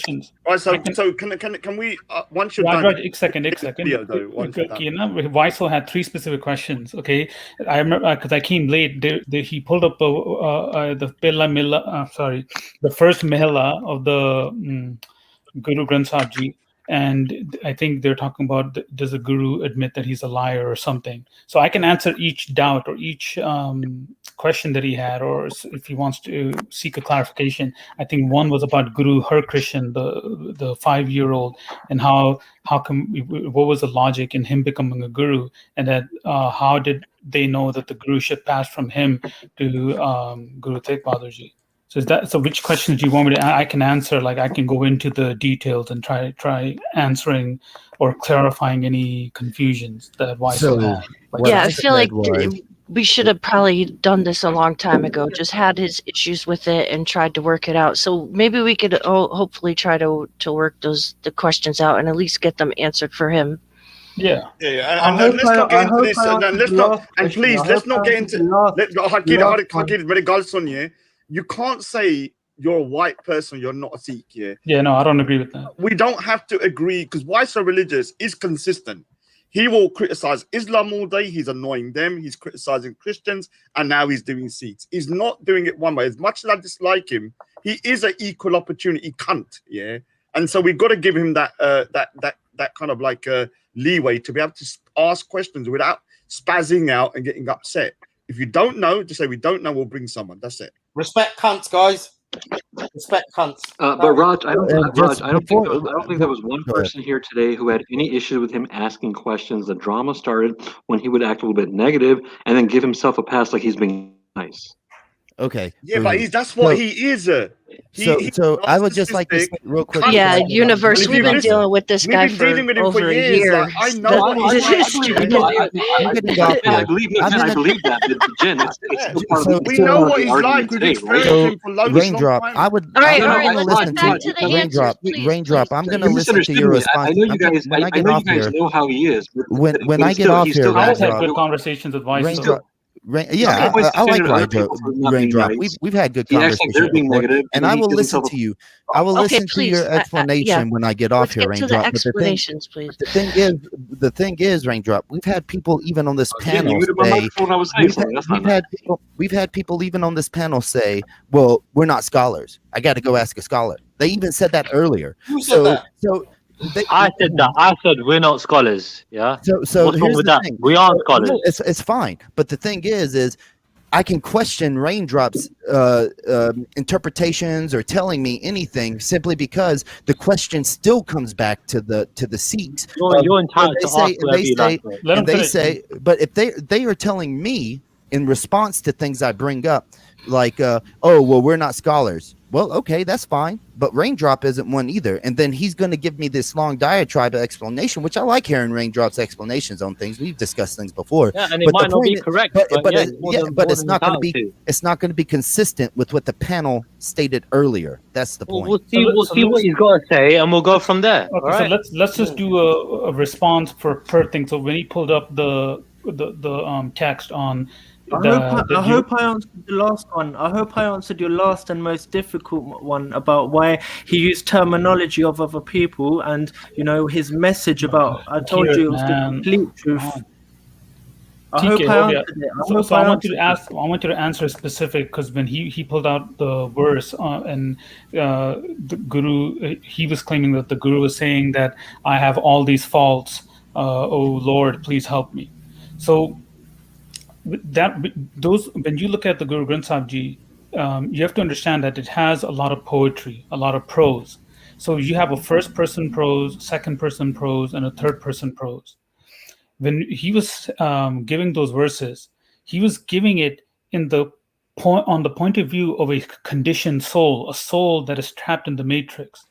And that when you're trapped in that matrix and you're identifying yourself with this physical body, you are overcome by these negative traits, and that all these negative traits are there because you've forgotten that you are spiritual or you're divine. So he's speaking from a first person approach, just like when Jesus was saying, "Oh Father, forgive them for what they have done. They don't know what they have done." So if you are a Christian, you believe that Jesus is God, you'll be confused. Like, okay, why is Jesus saying, "Oh Father"? Isn't he himself the Father? So Jesus, when he was saying that, it was speaking from a first-person prose or a first-person point of view. In the case that of someone who is suffering, he called out to God, even though he himself is God. Do you guys get what I'm trying to say? Guruji says I'm a dog. Guruji says I'm the lowest of the low. Yeah, he's giving the example of what a position should be of someone on the spiritual path. Okay, so just like when Jesus is saying, "Oh Father," that's where all the saints are. All the saints, that's where they are. They realize that they're genuinely really nothing. That's where all of the saints are. But it's to show humility, right, to the Creator. Yeah. Manly Maya, I'm below. That's the whole point, right? They're getting rid of their ego. exactly. Wait, no. Would it be possible that I can just play the video? So why so religious? Yeah, no, play it. Go ahead. And everybody's agreement that this guy's a very knowledgeable Sikh. So but at the same time, it's similar to Socrates when he said also, you get me, yeah? Those who say they know nothing know everything. Those who say they know everything know nothing. Socrates. Right, so let me play. Everyone mute up, please. I've got it on 1.5. It'll take around 5 minutes then. Anyone understood this term monotheism? Has anyone heard of this term? If you look up in the dictionary, the Sikh religion, it says the Sikh religion is a monotheistic religion. Has anyone heard of that term? Who's unfamiliar with the term monotheism? So the word monotheism, theistic, means the study of spiritual concepts and godly concepts. Yeah. Theology, as opposed to philosophy. Theology is the study of some god sort of character. Yeah. So have you ever heard that Christianity is a monotheistic religion? What is the opposite of that? Poly, right? So they came across, the British came down to India. They said, whoa, it's hot here. And then they came across all of these different traditions and they say, who do you worship? Okay, who do you worship? That's not the same as that one. Who do you all of these people in India, they're all worshipping different people. But they're all from India. Let's just call them Hindus. So they called all of them the same thing. And they said, we are the worshippers of one God. Yeah, Bible talks about God. We worship that guy. But we'll just put you all into one category and we'll call you Hinduism and you worship millions of gods. So what they did was they categorized. And then they came across Mr. Singh's. Do you worship a different one as well? So no, we don't really worship what they worship. We've got Ikwankar. I say, oh, that's a bit like ours. Oh, one God. I say, yeah, you're on our team. So we believe, the Sikhs believe, we are a monotheistic religion because the Christians came over and told us so. He said, oh, thank you very much for telling me. I didn't know it was a monotheism. Thank you for telling me. So who else is monotheistic? Christianity. Monotheism means the belief in one God as opposed to the belief in many gods. Yeah. So would you agree? Is that an accurate representation? We're monotheistic. We don't believe in many gods. Believe in one God. No, apparently. So monotheism is this idea that you believe in one God. But the idea of monotheism says our God is somewhere in the sky, in the heavens. Yeah? Have you ever heard, Father, who art thou in heaven? That whole thing? Yeah? So they say, because we believe in heaven, where's your God? Say, oh, I don't know, Sachand? Oh, that sounds like heaven. Yeah. So you believe in one God. What's he called? Waheguru. Yeah, we call him God. He lives in heaven. Your one lives in Sachand. Heaven. Yeah, happy with that. Fine. So what happens is we start now understanding our own dharam from another framework, from a tradition of another framework. So we now believe we are monotheistic religion. And in our English dictionaries, we read it up. So look, man, what's Sikhism? Yeah, it's monotheistic religion. All right, okay, fair enough, we believe that. But monotheism says one God lives somewhere. He created the world, and he's separate from the world. But let's go back to these spiritual saints and these gurus who have written our Guru Granth Sahib. Are they talking about that same God? Because they've said what we can see is here, now, and is everywhere. So there is a more up-to-date version, more up-to-date ideas of what the spiritual concept is that we're talking about. And what we're now discovering for ourselves is that Sikhi is not a monotheistic religion. Sikhi is not a monotheistic religion. We're not polytheistic either, so what on earth are we? There's an idea called panentheism. Is that what you're going to say? Panentheism. Has anyone heard of this? Yes? What do we think it means?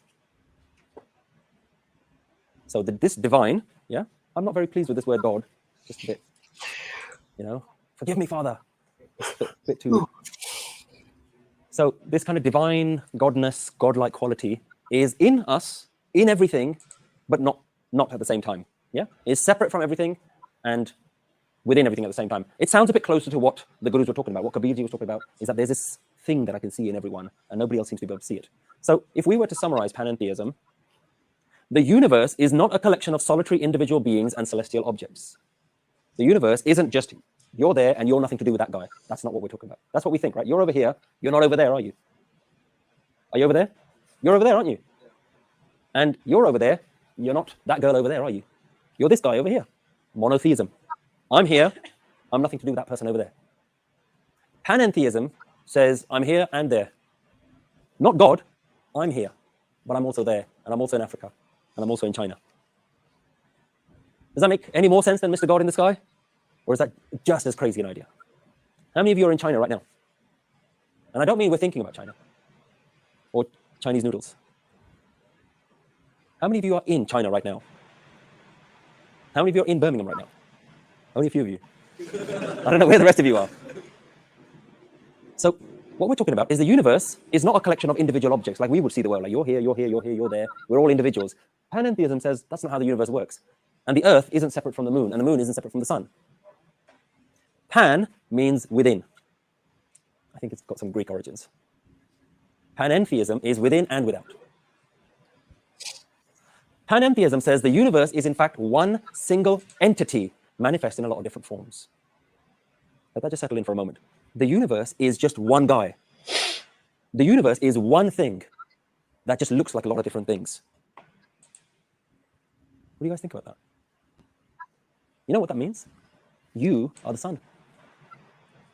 You're the moon, or you're the moon as well, and you're him, and you're her as well. Does it sound crazy? Does it? Yeah? Makes sense? I think so. Not sure. So we need to get our heads around, first, this idea that we're not talking about a God. We're not talking about Mr. God who's sitting in heaven. Yeah? Let's just forget that guy, because we're not talking about him. Yeah? The gurus aren't talking about him. The saints aren't talking about him. Where are they saying that they can see this divine oneness? Where do they say they can see it? Within all, within everything. So my suggestion to you is this. The gurus, the saints and the Bhagats are not serving out of compassion. They're not serving out of love. Seva is a natural consequence of their understanding of the universe and themselves as one all-encompassing conscious singularity. Okay, so I don't know if anyone wants to comment on that. Yeah, that's basically what I was saying in the beginning about basically monotheism being this belief in God, like, you know, he's separate from the universe, but then Hinduism being pantheism, which is everything is God, and that the universe is God, and that God is synonymous with the universe, and they can't exist without each other. And then I went on to say that Guru Nanak Dev Ji gives the complete truth, which is that yes, God is separate from the world, but he's also immanent, he's also here as well. So he comes with the complete truth. And then I mentioned that he might have used terminology of the people to help them understand the message. So at that time, Islam and Hinduism were the biggest religions. And, you know, for the Hindus, he would use the word Ram, and for the Muslims, he would use the word... So it's basically you're saying you're speaking in the language that people could understand. Exactly. And Guruji is just here for the truth. He doesn't care about, you know, he doesn't care about anything. He's just here to give the truth, and that's it. That's all he cares about. So understand, when Vaisal religious, he's taking out, those are valid verses, okay, in the Guru Granth Sahib Ji that talks about the demigods. And sometimes it can be confusing. You'd be like, oh, what's going on? What? Especially now, because a lot of Sikhs, they don't really know the religion itself. They've mostly been fed a political, you know, jet version of history. If you follow it, so Vaisal religious is applying an Athari position, which is a strict literalist reading of the Guru Granth Sahib Ji, in which you take whatever is written as it is. You don't put your own parables, or he doesn't see it as a parable, or maybe even a no, he's putting a strict literalist interpretation. Okay, I've actually played a really good video earlier. I don't know whether it's worth playing again. Yeah. Just the same way as people look at Islam and the Quran, right? They take it in a strict literal interpretation in that regard. Yeah, but go on, carry on, bro. Yeah, so Guruji does explains that the let Raindrop. Let him talk, man. Let Raindrop finish his sentence. Yeah, bro. Look, yeah. So bring Vaisal religious back on. So he talks about that Guru Granth Sahib Ji is talking about the goddess Mohini in heaven enticing people inside the court. Yeah, these are so the Guru Granth Sahib Ji talks about these demigods the same way Buddhist scripture talks about the demigods. Like if you go into Buddhist scriptures, you go into Tibetan Vajrayogin scriptures, man, oh man, they go really deep. Okay, they talk about all that. Yeah, but the difference is that, from my understanding, let me finish. Yeah. So when they're talking about the goddess Mohinis in heaven enticing people, they're not saying that she doesn't exist. So for example, the Sikh religion, we believe in a multiverse. We believe that there are different dimensions. It's not just, you know. But it's all one, though. It's all one. Ultimately, when you reduce reality to the atomic structure, everything is one. But the manifestation of that one can come in different forms. Can I just say one thing though, because I need to go in like 5 minutes. I've got to do some stuff. Go on. So what I would say about why he's so religious? He's somebody that, you know, is like going, okay, I can't believe God can do X, Y, Z, but he's living on a globe that is spinning in space, and he's walking about with millions of billions of people and other creatures. And he's got no explanation. as to why that is here. But he's surprised about, you know, somebody stopping a rock or something like that. It's weird, like how these people. Yeah, you're forgetting as well. We're on a hot molten lava as well on top of that. Yeah. So if you think about it, and you think about it, we're going around the sun as well. So that's crazy. Yeah, of course. So, but when it comes down to raindrops thing, yeah, look, raindrop. The whole thing about, you know, believing in this and that, dude. We don't disrespect other faiths, yeah, right? We blatantly show what we believe in, but at the same time, we're not going to tell them to do, you know what I mean, that for ourselves. You know what I mean? We're going to promote our own thing. For example, we're not promoting Islam, right? We're not promoting Hinduism, right? We're promoting Sikhi, right? Yeah, we're not promoting exactly. Hinduism. We're not promoting Islam. We're not promoting Christianity. We know that. Another thing I'd like to add is that we're not taking anything away from these Hindus, these saints. We're not taking anything away from them, innit? Guruji is coming with a more refined, a more like sort of updated version, innit? Like, for example, you know, he says that the one, it does many things. So one of the things that it does is it creates, and that's been called the name Brahma, the creator. Yeah. Another thing that it does is it sustains, and another thing that it does is it destroys. Yeah. So this is the Hindu trinity called Trimurti, the symbol of which is the number 3. Yeah.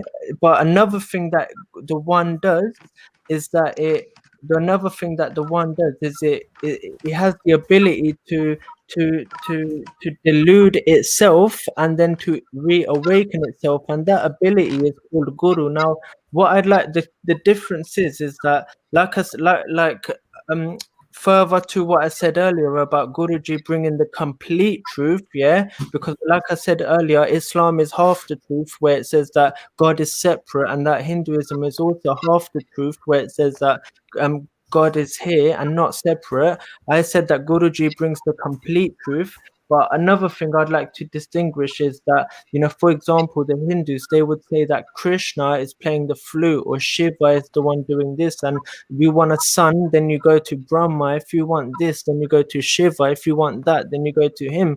But Guruji, he recognized the oneness in all of that. So he says that the one, he doesn't say that Krishna plays the flute, yeah, as it was depicted in Hindu scriptures. He says that the permeating, the all-pervading oneness, that is playing the flute. That is playing the flute through Krishna. So you see, there's a distinction. We see everything as one, whereas they've broken God down into different functions and different aspects. Okay, so Harkirat, do you know about the Yuga cycle? Do you know about the Satyug, Tretyug, Dwapar Yug, Kal Yug? Yeah, but Guruji, like I said, uses their terminology to help them understand. But the real Satyug is a real Kalyug is your mind, is your understanding, is your mindset. That's the real Kalyug. Guruji uses their words to help. So you don't think that Dwapar Yug and Satyug ever existed? No, I'm not taking it away from them. I'm saying Guruji is coming with you need to explain to the people listening. Exactly. Okay, so let me explain. So this is... I'm going to see, because one second. Let me explain exactly what we mean by raindrop. I'm a Sikh, innit, yeah? And these Hindus, we're separate religion to them. But I'm not taking anything away from them, but also understand your own school of thought. Understand your own... No, with all due respect, understand your own house. Understand your own house. Now, very quickly. He can explain it. Let him explain. Yeah, very quickly. Understand your own house. Understand your own house, and then feel free to go into others. But what I'm saying to you is that Kalyug, the way Guruji explains it, is your mindset, is a delusional mindset, is a sleeping mind, is a unawakened mindset. That's Kalyug in Sikhi. Now, feel free to explain Kalyug in Hinduism. No. So this, when I say Kal Yuga, it is not only in Hinduism. Kal Yuga is in Buddhism. It's in Jainism. Explain the difference. Yeah, but I'm not a Buddha. I'm not Buddha. I'm not Buddhist. I'm not Buddhist. I'm Sikh. Listen, man, feel free to explain. Yeah, no, and the Sikh concept is both the mind and the matter. Feel free. For example, what existed before. Feel free to explain Kalyug in Hinduism and Buddhism, but I'm telling you what Kalyug means in Sikhi. No, you don't have a full understanding of Kal Yuga and Sikhi. Which is a unawakened, a confused mind. Okay, come on, yeah. What you call it? Raindrop. Do you understand? There's a difference. He's saying this is Nanak's philosophy, right? What you're gonna say is like this is an era, yeah, like Kal Yuga is an era in time, which is like the Hindu philosophy. Would you understand? Will you agree that there's a distinction? I would say it's kind of a distinction without a difference. So if you look at not a difference, you say. No, do you follow Sikh Wiki? Sikh Wiki. I'm trying to look at the references so we can agree that okay, we've all. Can you just explain to the public what Kal Yuga is? First, okay, so Kal Yuga. So we believe, and that's why I say Dharmic because let me explain. As per what? Sikh Wiki. There's a website, Sikh Wiki. Okay, as per Sikh Wiki. Let him explain, man. Come. Yeah, I'm trying to use mainstream Sikh sources. Okay, dude, I need to shoot, sources. Man. I'm scared you lot are gonna kill each other. So nah, bro. Yeah, man. Yeah, you first, Raj. We're gonna kill you first. I need to go. I'm leaving before. I'm sacrificed. Dad, did he load me? No, I'm watching Dharmiana. Yeah, I'm watching Dharmiana. Hey, I'm watching a program and it's with my family. Put it on, bro. How you got record? You record everything on the internet. My mum goes sleep. I watch it in family time. It's family time. It's family time. I want to give you. All right, go on, Raj. Go on. Spend time with your mum, bro. Raj, I've got a present for you, man. You are not more important than the family, my mum, man. Exactly, you're right. Right now, you know what I'm doing right now? I'm picking a mitti with my mum as well right now. You know, mitti, where? That in my garden, innit? I'm like, the garden, right? You grow it. How do you grow it? How do you grow mitti? You put seeds in the soil, and God will do photosynthesis. That's it. Where do you get the mitti? Where do you get the? I'm just saying, I'm just pulling them apart. You get me? Pulling the leaves off the stems, isn't it? Right now with my mum. So family time is important. So do your thing. I'm gonna go in 5 minutes. So just say your thing though. I can go in like I've got 10 minutes left. I know. I was gonna say I got a gift for you, man, but obviously I need to send it to you, innit? Who? For you, Raj. I got a gift. Oh my god! All right. Just a little gift, innit? Oh, that's nice. I'll give you my address and stuff, innit? You can post, or you can post it. I'll post it. Yeah, I'll post it to you. But I'll be going back Speaker's Corner soon. I'll copy you in. Maybe you can give it to me. Yeah, that's it. That sounds good, actually. Yeah, we'll meet at Speaker's Corner. Yeah. I'll be that back sounds soon. good. Yeah, that's good. That's good. All right, go on. What was you going to say? I don't know who was next. Yeah, so these concepts. Can you hone in on that, the distinction difference thing? Yeah, I'm putting the link. Yeah, I'm putting the. Yeah, so I don't see a distinction. I see that as a distinction without a difference. So I'm quoting what this website Sikh Wiki has on the Kal Yuga. Okay, it's called the Age of Downfall. So to explain everyone in the chat, all the Dharmic religions believe that there are 4 cycles, there are 4 ages. Okay, the age that we are right now, we call it Kal Yuga. It's called like the age of downfall or the age of degradation. Okay, it's like life is short. People are mentally low IQ. It's not a good time. And and why so religious is like the example of what's happening. And big up the low IQ. Big up the low IQ family, man. Yeah. Why so religion is literally the proof that we're in Kal Yuga at the moment. Yeah. So big up Raindrop, man. Low IQ, bro. Big up. So come on, man. Leave him. Bro, if he wants to pray to Modi, let him. Stop doing those low blows. I'm just saying. Big up low IQ, innit? No, stop sending shots, man. This is have a sensible conversation, man. I am. He says high IQ is dissing low IQ people. So I'm literally bigging, No, we're saying it when time. Has anyone had why so religious? Why so religious is the epitome of low IQ value. Right, thank you. Big him up too. For at least he's looking into Sikhi, innit? So yeah, he might be. Imagine if he becomes a Babba. Yeah, better than us. Yeah, I don't want him, man. He's too erratic. It doesn't matter if you want him or not. Yeah, I don't want him. we don't want you white we don't religious. we don't Don't know be who the, silly, we don't Raj. know we don't know who the next saint is gonna be. So we should Yeah, true. we should True. respect everybody because we don't know who the next saint We is gonna welcome be. you, Sue. We welcome you, white so religious. Akira, the Stop being voice so You might have been a ignorant. family member in your past Akira life, is the Raj. voice of Stop being reason. so arrogant and You know in Sikhi, it says the people that we come across, we most likely met them in past lives. You know that, right? Yeah, we're gonna do a show about reincarnation next, I think. I'm just saying. Yeah, I'm just saying. Yeah. All right. So, what are you gonna say, Raindrop? On.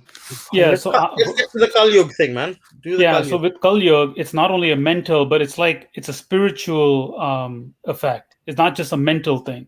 So I think Harkir was saying this only on the mental, like psychological. It's a spiritual thing as well. So the age that is in Kali Yuga is like a degraded age. And this is, I don't see where the controversy is. This is accepted in all the Dharmic religions, Sikhs, Buddhists, But Hindus. he's giving the Sikh take on it, right? You're trying to, I'm giving the Sikh take on it because I'm Where giving did the you say, Barney? Where does it say in scripture then? Like this that it was actually existed and this sort of Okay, stuff. I'll give you the quote right by the way, now. I'm not taking anything away from them. Like they had a lot of truth in it, and they had a lot of what they said was truth. I'm just saying that we got a No, I'm different giving you direct quotes perspective from on the it, yeah? Granth Sahib. So I'll give it to you. For example, okay, the dark age of Kali Yuga is the knife. This is Sri Guru Granth Sahib Ji, page 145. The dark age of Kali Yuga is the knife. The kings in this age are butchers. The righteousness has parted wings and flown away. In this dark night of falsehood, the truth is not visible anywhere. I've searched in vain, and I'm so confused in this darkness, I cannot find the path. In egoism, they cry out in pain. Says Nanak, how will they be saved? So now let me pull out the other references for Satya. You mentioned so many things in there, yeah. Just one word, yeah, or just two letters in there, innit? Yeah, Sat. What does Sat mean? Truth. No, I have to go. Yeah, I just want to please keep it civil, everybody. We will, Raj, innit? We will. Let me one minute. So please keep it civil. And like I said, like when it comes to Sikhi, our personal issues should be overridden. We don't have personal issues. So we are all one. We're saying. So when it comes, right? So when it comes, especially when you're not on the panel, let me finish my sentence. Let me finish my sentence. Let me finish my sentence. Okay, Baskar Kandar. Let me finish. Let me finish. Any duality. Let me finish. Come on, we were on a good yeah. So I'm saying that when it comes to this, and like even with people that might be asking questions that you don't like, don't go off the handle. If you don't know, like I said, just say you don't know. I try I'm to really sorry, why so religious. And I'm saying, and I'm just saying, Hakirat, if he's asking, I get it. I'm just saying, if he asks something, when you're on these panels, no one's forcing you to come on. And so when here you're voluntarily clicking the button and you're going to hear something. If you don't like it, you just leave. It's a simple I'm so sorry. I'm going to go. Why did you go Khalsa? You know what it is, Hakidat? Yeah, because you know what it is, Hakidat? Like, I know none of us are perfect. Yeah, sorry, bro. None of us are perfect, bro. Yeah, but like I appreciate, you got the dastar, you know what I mean? Yeah, or Maharaj, yeah, and you take up the uniform and you're trying, you know what I mean? Like to do your thing, you know what I mean? I respect that, bro. Yeah, but at the same time, bro, we're gonna hold you to a higher regard, isn't it? So the thing is, if you don't like what you're hearing and you might say something, bad in retaliation, innit? I would suggest, obviously, you shouldn't respect somebody who mocks your faith. I mean, bro, just do what you think is right, but let's remember it, like you're wearing Guru Sarup in it.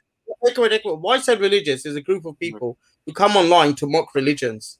Yeah. Don't wash their bed. No, bro. Look, I'm not gonna hold back. Yeah, I'm not gonna hold back. But you know what it is, bro. Yeah, I like it when people are looking into our faith that are not from the faith. Yeah, it just depends on their intention. I don't know what his intention was. I would automatically presume it was more foul than good. Yeah. No, that's the thing is, the worst people, bro. Yeah, we gotta show them love and we gotta show them respect. Yo, where is Jen at, man? Jen, come on, man. We want to hear you. We want to hear you, man. We want to hear you. Bro, you want to interrupt me just to say yo. Come on, bro. What's wrong with you? No, big up Jen still. Come on, man. What's wrong with you, man? like end of the day, we got to show all our people respect, innit? People that are not from our faith and everything more than anybody, you know, because they don't get us, yeah, and they do understand respect, love, and everything else. You get me? So it's better that we try to be the best that we can be when we got people that disagree with us, especially. Bro, You know what I mean? he came on a show to critique our faith using some other book, yeah, that is like a general book on religion, right? If he wanted to critique our faith, he would bring scripture from the Guru Granth Sahib, right? That's showing disrespect.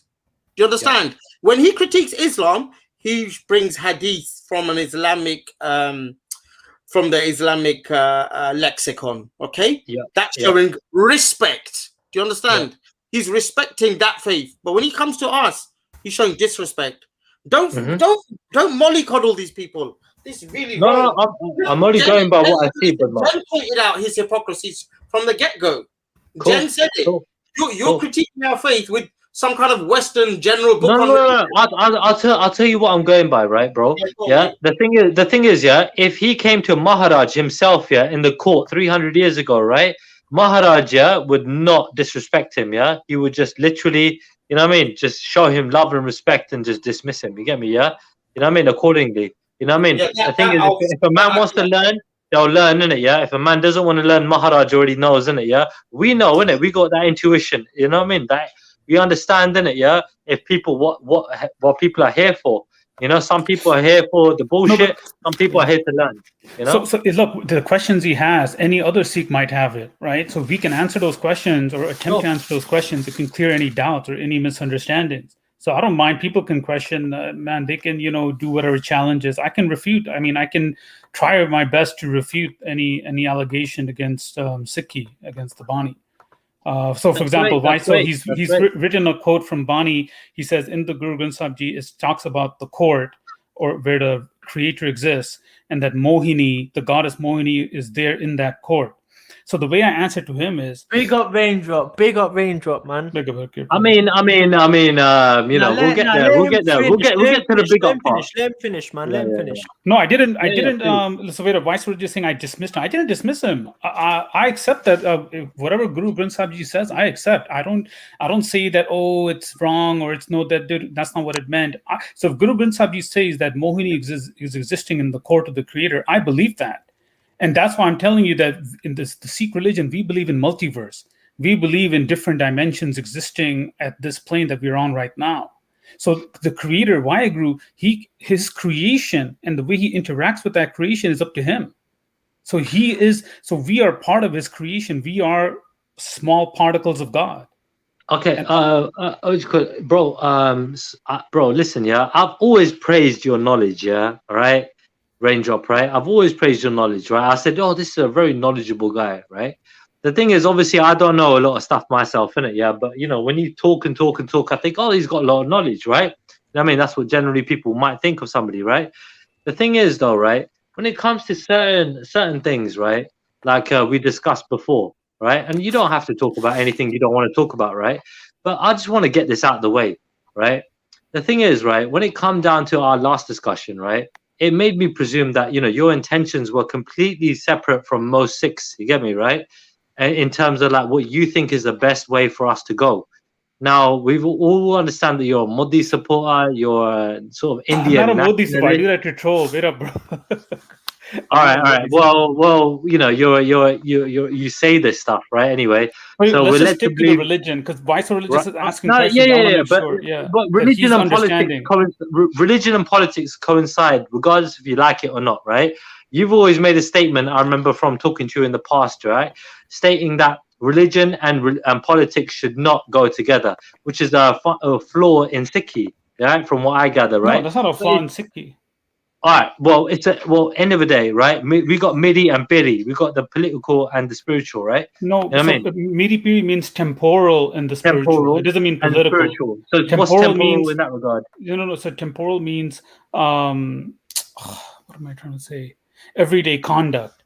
like every day. So we talk about spiritual life and we talk about material life. Like, what is our context supposed to be in this world? It doesn't mean we talk about politics or we're trying to mix politics. Okay, but we mix politics with religion. We were one of the first religions to kind of like make that really clear that we're mixing them up together, right? The thing is, bro, look, when it comes down to it, look, you're a Munna from what I believe, right? And I'm a Munna, right? I cut my hair, you cut your hair, right? Hakirate is like a guy who's learning, he keeps his hair though, I think, from what I see. And and Badmash, you know what I mean? He more or less he's on the path as well. You know what I mean? He's closer in terms of his outlook than we are, right? You know what I mean? But when it comes down to it, dude, like that whole 1984 thing, bro, and I don't want to get into an argument with you, I really don't, but I'm just gonna talk about it briefly, bro. You have to really and truly understand where you align yourself with, because the thing is, dude, if you're aligning yourself with the media, you know what I mean, basically from what it was told in the 80s, right, to what everybody knows is the truth today, right? In especially, I don't know where you live. I live in a predominant Sikh area. You know what I mean? Every time I go to India, I'm not going to freaking Mumbai. I'm not going to freaking Goa. I'm going straight to the Punjab, bro. You get me? I'm always around Sikhi people. I live in Southall, bro. You get me? I have most of my life. You get me? Yeah. I've always been around that, so we understand certain things about certain people and certain history, innit? From our point of view. Why is it that you're so alluded, you know what I mean, to what really happened in those events? One second, I'm trying to answer Why So Religious in the chat. We discussed the 1984 We'll get to that. No, we'll get forget about him. We'll get to that, man. Let's help the people who don't know anything about Sikhi. Let's help. Yeah, bro. Why So Religious is always going to be. Peace and blessings to everyone on the. Because a lot of people don't understand Sikhi, and I want to answer his, because you talk about Guru Trilla, for real. I was thinking that maybe we could have like an entire show on that, like the 1984 genocide. So if you want to, I know that it was like a really big issue, but I think that it needs so much more time. I really have like an hour left, and then I gotta like get along with my day. So if you want, like, we definitely could revisit that, because I know this guy wanted to jump in as well. You know what I'm saying? Like, that's whole. The thing is, Jen, you just done like a 5-minute reading. Yeah, I'm not dissing you. Yeah, I'm saying you looked into it for a short period of time, right? Mm-hmm. And you basically made up your mind that you're pro Bindrawale over, you know what I mean, the events that happened, right? Literally in a short space of time. This guy is a Sikh, and this guy has got a lot of knowledge about Sikhi, and he's like, Bindrawale is an idiot and this and that. I'm like, what? I never said that. No, I don't think he said that. But that's what I'm saying. I think we could. Yeah, you did. Okay, Trilla. You called him an idiot, dude. No, I never said that. Well, unless you were drinking and you might have forgotten, maybe right? Which I didn't mean to call him an idiot. He was trying to do was you called him an idiot. The Anandpur resolution. The point that he was trying to do is make a spiritual revival of the Sikhs, because a lot of the Sikhs were getting into drugs and alcohol, and they were getting degraded. So he wanted a spiritual revival. What happened was that he didn't want his own little Somali state, with pickup trucks and the jumping on the monkey bars, which is retarded. We're not going to make a small country called Jatistan when you have 40% of the Sikhs are Mazhabi Sikhs who have no representation in the Kal Takht, and the Kal Takht is a majority Jat. I mean, it's all Jat. But let me go back 1947. Wait, hold on. Let me go back 1947, bro. I don't want to talk about politics, bro. I'm giving but just a quick point on what you're talking about, bro. Yeah. If we go back to 1947 and we were given that land, what then? So you're saying you don't want this, and this and that's not a good idea. But if we were given it, then what? If we had this little piece of land called Punjab, called Palestine. It's a non sequitur. If I was given a spaceship, what would I do with the spaceship? No, you're not answering the question. Realistically, we were promised. We were promised. Khalis means pure, Stan means land, Khalistan means pure land. India is our pure land. Let me get that straight. India is, because Guruji. No, the whole world is our land, bro. Guruji stepped the whole world is. One second, Guruji stepped foot on that land. That's why it's pure. Another thing is, but Guru Nanak also went all around the world as well. No Sikh in India wants a separate state. No Sikh in India wants a separate homeland. What they want is a pure land. They want a India, which is or Punjab and Amritsar, which is where Punjab, where our language is Punjabi. Where you're actually wrong there. You're actually wrong. There are Sikhs that want Khalistan in India. They want a separate state. Not in India. Not in India. There are. Of course there are. I don't know what you're talking about. Bhindranwala himself didn't want a separate land. Exactly. I agree with Rakirat. Yeah, what did he want? What did Bhindranwala want? 1 second, Trilla. He wanted a Punjab where we could speak Punjabi, where intoxicants, where alcohol and where drugs, where it was not allowed in. Like, in China you had opium wars, that's what they were trying to do with us. And we didn't want that. So it's funny that only the Sikhs outside of India, only they want a separate homeland. Everybody, all the Sikhs in India, the 90% of the Sikhs are in India, and every single one of them, none of them want a separate. Okay, I'm bashing my head against my fist. Listen here, guys. In 1947, bro. All right. Before the partition, we were promised to have our own homeland, right? The Sikh homeland. Hold on, guys. 1 second. 1 second. 1 second, bro. Bro, 1 second. No, Hakirat, 1 second. You just spoke, Hakirat, no, you just spoke, Guys, Let me speak now. Go one at a time, please. Hakirat, just chill out. No, Hakirat, let me finish my damn sentence, bro. Hakirat, don't interrupt me. Hakirat, sorry, Jen, I got this. Chill, man. 1 second. Hakirat, I'm not going to listen to you. Hakirat, listen to me. Hakirat, chill out. All right, we'll put 2 minutes on the clock, you guys. You pick which one is going to talk, and please talk. Let's just go back to the religion, not the politics. The British said, "Hey, have Khalistan, have a separate land." The British said that. The Sikhs said, "We don't want it." The Sikhs said, "Why are you going to divide us? We don't want to be divided." Bhindranwala, he was like, "We don't want a separate land. India's our country. We don't want a separate land. You feel me? We just want a pure land. We want a pure Punjab." Okay. Are you gonna let me speak without interrupting me now, bro? Are you gonna let me do that? Yeah. Can you try to not interrupt me when I speak, bro? Yeah, is that cool? Hakirat, I'm talking to you. Go on, Trilla. Yeah, Jen, I hear you, Jen. But Hakirat, yeah, all right, no, but it shouldn't need to be muted. Yeah, end of the day, Hakirat. Yeah, what I'm trying to say to you is, in 1947, the Sikhs, were promised a homeland by Lord Mountbatten, who's in charge of the. And we didn't want it. Hakirat, don't interrupt me. And you weren't born. My father was born at that time. My grandfather was born at that time. Don't tell me what we wanted, bro. You weren't even a thought at that time, bro. You weren't even a conception. You weren't even a figurative figure. Like, you don't, bro. You weren't even a thought. When it come down to it, bro. The Sikhs in 1947 were promised a homeland in Punjab, and my point is to Raindrop, right, who I was addressing it to, was saying if we did get our land called Khalistan, right, in 1947, or called Punjab, whatever you want to call it, right, if the Sikhs got their homeland, right, what would we do with it then, and how would it be now? I'll tell you. Raindrop, that's to you. So in Islam, Hakirat, I'm asking Raindrop again. Hakirat, I'm asking Raindrop. Hakirat, no, I don't want you to answer my question. I want Raindrop to answer my question. Agree on this. Raindrop. Yeah, but Hakirat, I don't want you to answer me. Hakirat, I want Raindrop to answer me, bro. I'm addressing Raindrop. What part of this do you not understand? Speak after Raindrop. Wait. Oh my God! Please. Relax, man. No, you relax, bro. You interrupt me, and you want respect, bro. Come on. Raindrop. Let me have a back and forth, please. I'm talking to Raindrop here. I'm not talking to you, Hakirat, I don't agree with what you've said. Those who don't know, innit? It's okay to disagree, bro. It's okay to disagree. It's okay for you to remain quiet while I'm addressing somebody else, Why don't you show me some respect? Wait, hold on a second, my brother, Show some respect, I'm not talking to you right now, all right? I'm talking to Raindrop, Keep yourself silent and don't interrupt me next time, you understand? Yes, sir. I'm talking to Raindrop. Thank you, bro, All right, thank you, bro, Raindrop.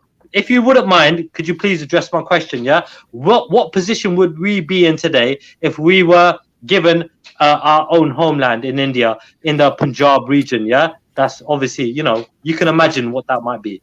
Yeah, okay, I could tell you, we'd be worse than Somalia. We would have like a frigging.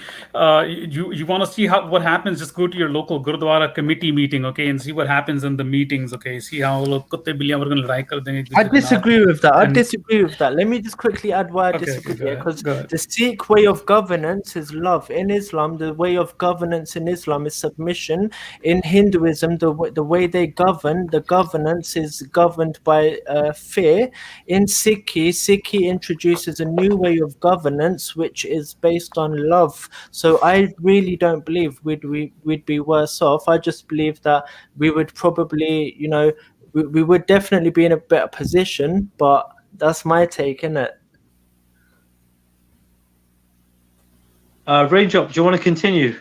I'm sorry, like I'm just having this long conversation with Vice, so that's why Yeah, I'm not yeah. fully paying If you attention. wouldn't mind giving me your full attention while you're on the panel, please. You know, you can always drop out and go on in the chat and chat to my man. So I mean, but the while I'm idea talking to that you, if you the wouldn't mind. idea that the Sikhs can be just reduced to a small little parcel of land and, you know, have our little independent, you know, fiefdom, that goes against the grain of the Sikh ethos. The point of the Sikhs was not just to be isolated in some little, you know, behind the walls in a little territory. The point of Sikhs was to go and spread the light of the Guru, not just be, you know, involved in petty politics and intercaste politics and That's all true this as other well. nonsense. That's true. I agree with that.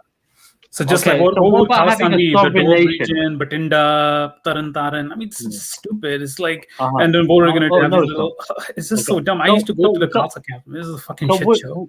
what do you It was a think shit about show. having a sovereign nation, right? Because a lot of, wait, hold on a second. Because the thing is, yeah, you're basically saying, yeah, a lot of It wouldn't be Khalistanis, sovereign right? at all. It would be a landlocked But dump. one It second, would be a listen. force in I get your Afghanistan. point. I get your point. Yeah. The thing is, right? A lot of Khalistanis are fighting for their own sovereign nation, right?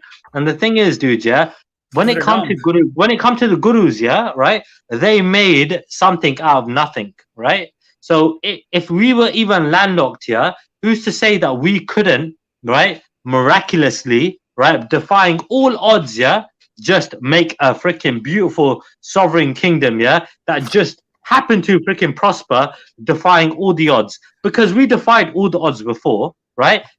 Illogical, yeah, of all the freaking things that we had to go through, right? We shouldn't have survived, right? But we did, and we prospered, and our land was fertile because of the gurus. And you know about the stories behind it. Even Guruji made the land fertile, right? If you know about the stories behind it, would they be true or not? You know, there's some of the Sakis that I've listened to. Let's stick on the Dharmic Talk, innit? Like the Yeah, title. yeah, of bro. it. You don't tell me what to do, bro. Yeah, Yeah. you can advise me. No, That's to fine, bro. just, But yeah, I'm not I'm making telling a you, point, brother, I'm and not telling you. you're again, yeah. I'm talking to Raindrop right now, bro. Yeah, I agree with I Lakino. appreciate your opinion, bro. Yeah, I'm asking Raindrop this, bro. Yeah, who's to say you're going against all Khalistanis right now, bro? Yeah, right. That believe that having a sovereign nation would be a better thing, regardless of all the freaking things that we have to endure. You know what I mean? The troubles that we might have to endure in that regard, yeah. When it comes down to it, dude, yeah, who's to question the fact that we have Maharaj behind us, innit? We have Waiguru behind us, right? And we will succeed no matter what. Let me explain. Why can't the entire India be Khalistan? Exactly. Why can't the entire world be Khalistan, my brother? Exactly. Right. I believe in that. But what's wrong with having a sovereign nation? Why can't the entire world be Khalis, pure meaning Khalis, stan, land? Why can't the entire world be a pure I'll land? tell you why. Because in 1984, yeah, India sent the government army to attack, yeah, the most holiest shrine, yeah, for the Sikhs, yeah, to break the Khalsa, to try and break the Khalistanis. You get me? You're completely in that regard. Try and break Sikhi. They were politicians, it was the man. They Congress were trying to make money. They were money makers, man. No, That they was weren't trying to make money, my brother. This was a morale hit. They tried to hit the morale of the Sikhs. Do you know how many Sikhs died after 1984? After they went there, there were about a quarter of a million, yeah, Sikhi bande, yeah, and women and children that were burnt, raped, went missing and killed. 30,000. It was about 30,000. No. You're believing some bullshit. It was about 250,000. No. That went missing. Who told you that? Who Yeah. told Oh you my that? God. Yeah. Those are the unofficial numbers. You guys are looking at official numbers, and 30,000, bro. 30,000. 30,000 is way too much. And let me tell you something, bro. Yeah. Let's just times that by 10. Yeah. Now you got the real number. Yeah. No, because the government always downplay it. Yeah, bro. Let's just say it's 300,000. 6. Yeah. That went missing. 3 million. What? It was 3 million. It wasn't 3 million. Let's go with that number. Sure. Let's go with that number. I mean, end of the day, you're trying to say it's 30,000, bro. Yeah, listen, even Baijagraj Singh, had to, literally escape the country dressed as a girl, which he described in his BBC interview. Yeah, right. What he had to do to get out of that kind of trouble. Do you think that he would have had his parents would have taken him out of India and everything? Yeah, if they thought that it was okay to be there. No, it was turmoil. People were getting killed left, right, and center, and you're trying to downplay the atrocities, yeah. And now that makes me question, your allegiance and who you really are, and what you're trying to achieve is. When it comes down to me, bro, I will always be a fuck up, but I'll tell you something about me, bro, I ain't never gonna give up, on the best of my people. There are better people than me by miles, and I can recognize them, Range up, who's better than you? India to be Khalistan, to be a pure land. I want the whole world to be that. Hakira, let me ask you a question, bro, What do you think of Sant Janal Singh Bhindranwale?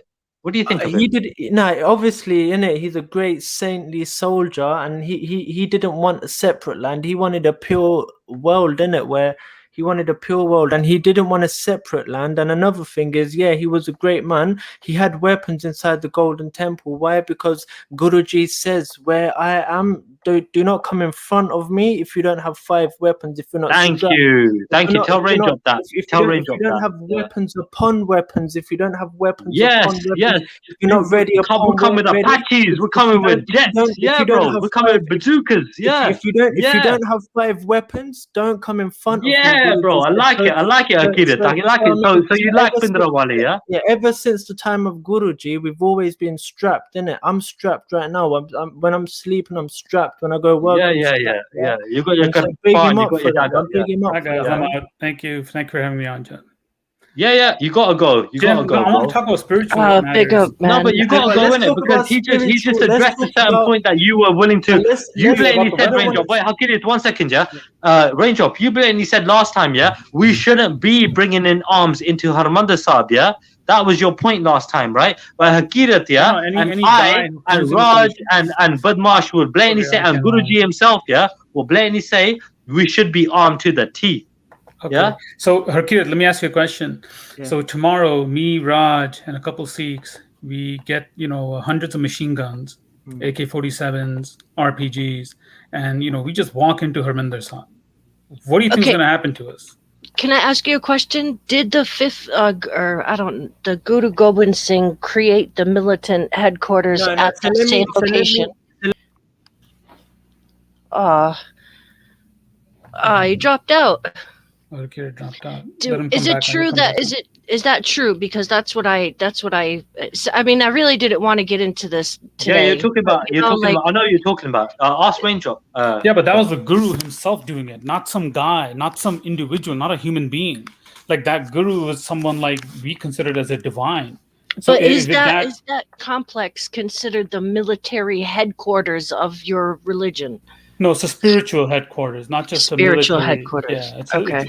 So the gurus militarized not because they want you to make a militant religion. The gurus militarized to stop oppression. Right. But that is very different from a political movement of people, a bunch of people walking in with machine guns and AK-47s. No one has voted them into power. No one has. I mean, how can they? What you make it sound like a choice that they are elected or they have been chosen by all the Sikhs? Yeah, okay? Not just in one particular sect. You just said he was the head of the Dharmic Talk. Is that what you said? He was the head of something, he's right? part of the Dharmic Talk. Yo.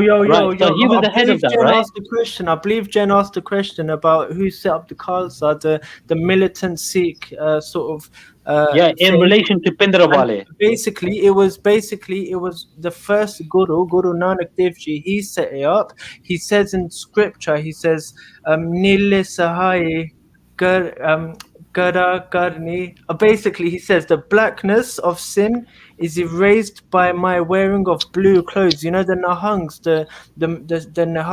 the militant Sikhs, yeah, they wear blue, and he says that, you know, cummerbund, where you put your weapons in it, where you strap your weapons. He says I wear that. He says I wear one of contentment.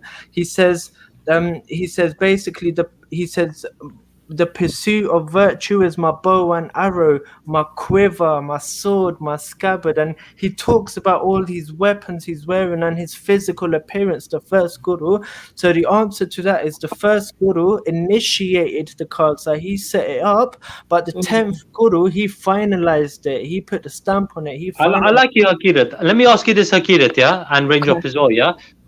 Didn't Guru, like, basically, you know, he gave his form in it to us in that regard, you know, like by making the Panch Pyare thing, right? By us taking, wearing our, 5Ks, right? You know what I mean? Having the uniform and everything else, yeah? Aren't we a part of the Khalsa? Because you know when Range Up said to Pindrawali, he's just some guy, right? The thing is about Pindrawali, what Range Up doesn't understand is firstly how much of a devout guy he was, and secondly, he was part of the Khalsa. So that he was on the same level as Guru in that regard. Yeah, he never called when you're part of the Khalsa, yeah, you're on that level of Guruji, right? Is that not how it works? Range Up. You know, Guruji said, you know, if you want to be my brothers in arms and kind of thing, you know, in simple layman terms, you know, is exhibit A in why politics and religion should not mix. This is how you create fanaticism. No. This is what you're going against what Guru said then, right? No. This is what the Muslims they did with Abu Bakr. They named Muslims. No. We'll stick with Sikhi, yeah. We're on the Sikhi thing, right? Let me finish. This is how the Muslims they created Abu Bakr. They said, oh, he's the next caliph. I don't know about Abu Bakr, right? I know about Sikhi a little bit. Al-Baghdadi. Yeah, we don't know about Abu Bakr, bro. Chill. He's making a point. He's making a point on why, and I actually, from an attachment point, can understand why these attachments to politics and these attachments to history. Look at how we're arguing. Look at the suffering that it's bringing. You know what I'm saying? Look at how these attachments to land and these attachments to buildings and physical things. Look at how they bring suffering. You know what I'm saying? The homie overdose, the ego overdose. We're all. This is suffering right now. This panel is all. This is all suffering. We're bringing on ourselves for what? Like, let me tell you. Range up. Yeah. The thing is that disturbs me the most. Please, can I finish without interruption? Yeah, please. This is why, Jen, this is so dangerous, mixing politics with religion. Because you can make and radicalize and fanaticize using religion, trying to use religious justification to make a new Abu Bakr al-Baghdadi. This is what happened with the Muslims. They created the thing is when everything that you do comes from a place of compassion and love, which is the governance that Guruji introduces, the new way of governing that he introduces, which is based on love and compassion. Then you can never do a unrighteous act, brother. Hakirat, yeah. Raindrop believes, yeah, right, that in the mainstream media, like propaganda, right, which is some bullshit, yeah, that they were saying, yeah, about 1984, why they invaded, yeah, like, you know, the media, they were saying stuff like Sikhs were raping, yeah, in Harmandir Sahib, yeah, that's why they went in, which we know is bullshit, yeah, but Raindrop believes that. Wait, 1 second, Raindrop believes that, Hakirat. No, you said that. Yeah, you said that. Go listen to yourself. Speak, you dumb fuck. Okay, bring the evidence. Chill, don't. The evidence is there, you dumb bastard. Go listen to it on the last live stream when you were here. Go listen to it. We wear the kara. Oh, you know what? Refute that right now. You know what? I won't say anything if you refute that right now. Refute that. Go on. To be kind to people. No, go on. Refute that, bro. Let's be extra kind. Okay. Refute that, innit, Raindrop? Refute it, and I'll accept it. Of course, you refute, yeah.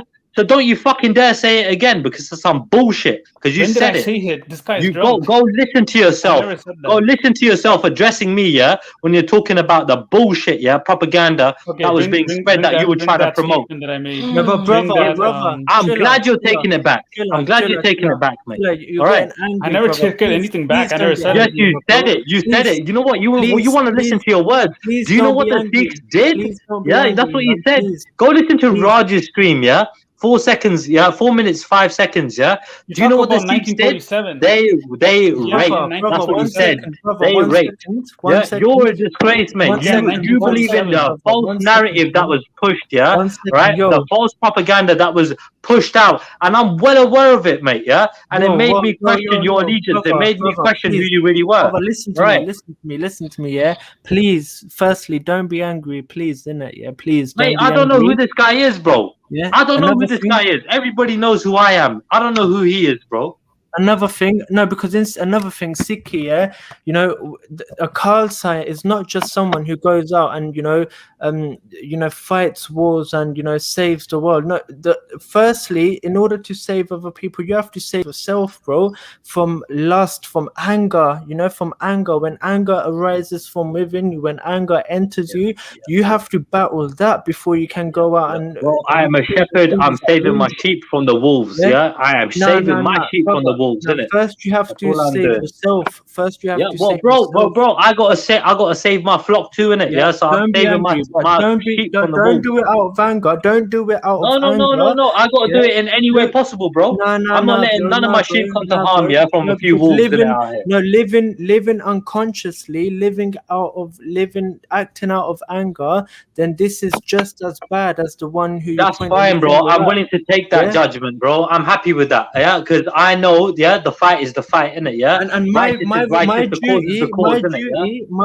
role as a brother, is to help you, is to point out to you that you're getting angry, so that you can. Hakira, I don't need to be a saint to fight. I don't need to be a saint to stand up to people. You understand that? No, but I don't need to be a saint. I'm just doing my duty. I'm doing my duty, which is. I get you, bro. I get you, and I respect it. I love that, bro. But end of the day, yeah, when it come down to it, bro, yeah, when I'm dealing with certain people, yeah, that are talking certain shit, bro, yeah, I don't need to be anything but myself, yeah, to deal with that kind of shit. I would hope that when I'm getting angry, when I'm, being XYZ, then you, my brothers, you able to point it out to me and say, bro, no problem. You're getting no angry. Problem. And Jen Wallace, that's what so. Join me on the spiritual. Yeah, we're looking path, out for each other, man. We're looking out for each other. We're looking out for each other. But you know what, yeah, Raindrop. So you deny, yeah, making those statements, yeah, but it's recorded, right? So the thing is, mate, you either talking shit or you either basically freaking, you said something that you didn't mean. What was it? Because that was some pretty fucking radical statement that you made about. No, I said the Sikhs did do wrong things in 1947. No, you're saying that in 1984. You didn't say wrong. You didn't say wrong. You said the R word, yeah, RAP. Yeah, in 1947. No, in 1984. No, right, which is propaganda that was spread. Please pull that up. You're trying to just blame the Muslims. I was saying everyone was. I'm trying to blame you, for basically trying to promote. The Muslims were doing it. I said no, the Sikhs were doing it too in 1947. The Sikhs were doing what in 1947, dude? Yeah, you know what? Yeah? Listen back to the stream. Listen back to the stream, innit? Yeah, and then you're gonna know, innit? Yeah, right. So you're trying to promote the fact that, bro, we're out here raping. Have you got any evidence of that?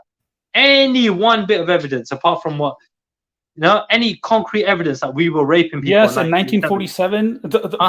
Who do you think the Punjabi Muslims were getting killed by? Fairies? Are you saying that Sikh people were raping people? Is that what you're trying to say? All the religions are screwing each other. Is that an assumption? Wait, hold on a second, bro. Yeah, 1 second. Wait, Hakirat, Hakirat, you've intervened quite a bit, bro. Hakirat, just stay quiet for a couple minutes, bro. Let me talk to my man. Hakirat, just try it. Just try. Hakirat, just try, bro. Let me talk to this guy for a minute or two, bro. Sikhs have never ever, Sikhs have never attacked anyone. Sikhs have never raped, let alone raped someone. Sikhs have never attacked anyone in our entire history. We have only defended.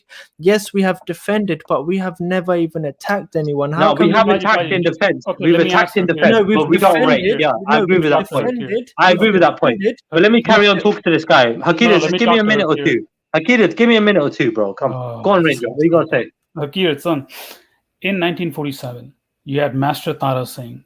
Okay, all three groups, the Hindus, the Muslims, and the Sikhs, were killing and raping each other in 1947 during the partition. This is Bullshit, a fact. absolute bullshit, absolute bullshit. Oh, Go on. God. Yep, absolute bullshit.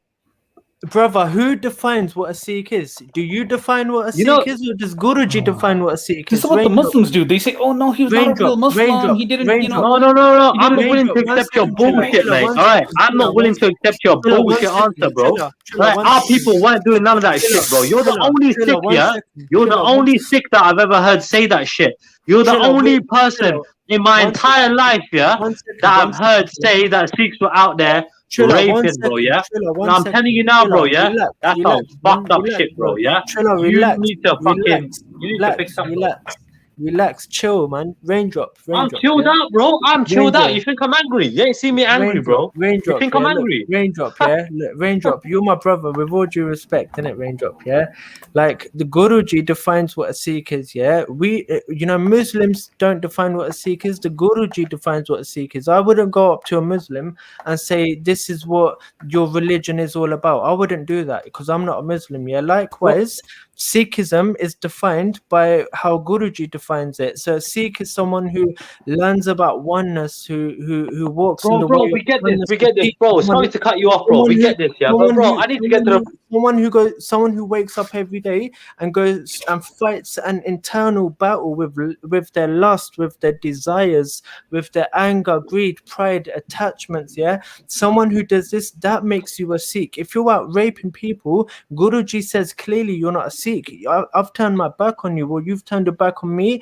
If you go out raping people, if you do drugs, you're no longer my Sikh. Bro, I got one question for a Raindrop. Do you have any hardcore, any hard evidence, freaking showing, that Sikhs, were raping, No, I think he's. other women, now. I think or he knows people who now, proclaim themselves as Sikhs, people who recognize themselves as Sikhs, Chilla, I think he knows now. But Chilla, I Hakira, think don't he answer knows. for him. Hakira, don't. Hakira, yeah. I beg you, just learn. I beg you, just learn to be quiet, bro. I'm not talking to you. No, I'm not talking to you. No, let me answer. So look, when I say Sikh, I'm talking about people who identify. They might not be following all the tenets. They might not be spiritually, following the religion. Well, I'm talking about as a social identity. Okay, that call themselves Sikhs. We cannot be blind. I mean, even today, there are people who claim that I'm they're asking you, Sikhs. do you have any evidence? Do you have any evidence? That's all I'm asking you, mate. Do you have any evidence? I agree with that. Do you have any firm, hard evidence? There are That's all I'm cases asking every you, day. bro. There's people that I'm call asking you, do you themselves have hot? Wait, Hakirat, 1 second, bro. Hakirat, 1 second, bro. Yeah, bro. Raindrop, do you have any hard evidence? Yeah, right. Those what you're proclaiming actually happened. Can you justify that? No, you don't need to go that. You don't need to go. No, Hakirat, stop interrupting me, bro. Hakirat, for the last fucking time, stop interrupting me, bro. People even today. Hakirat, for the last time, stop interrupting me, bro.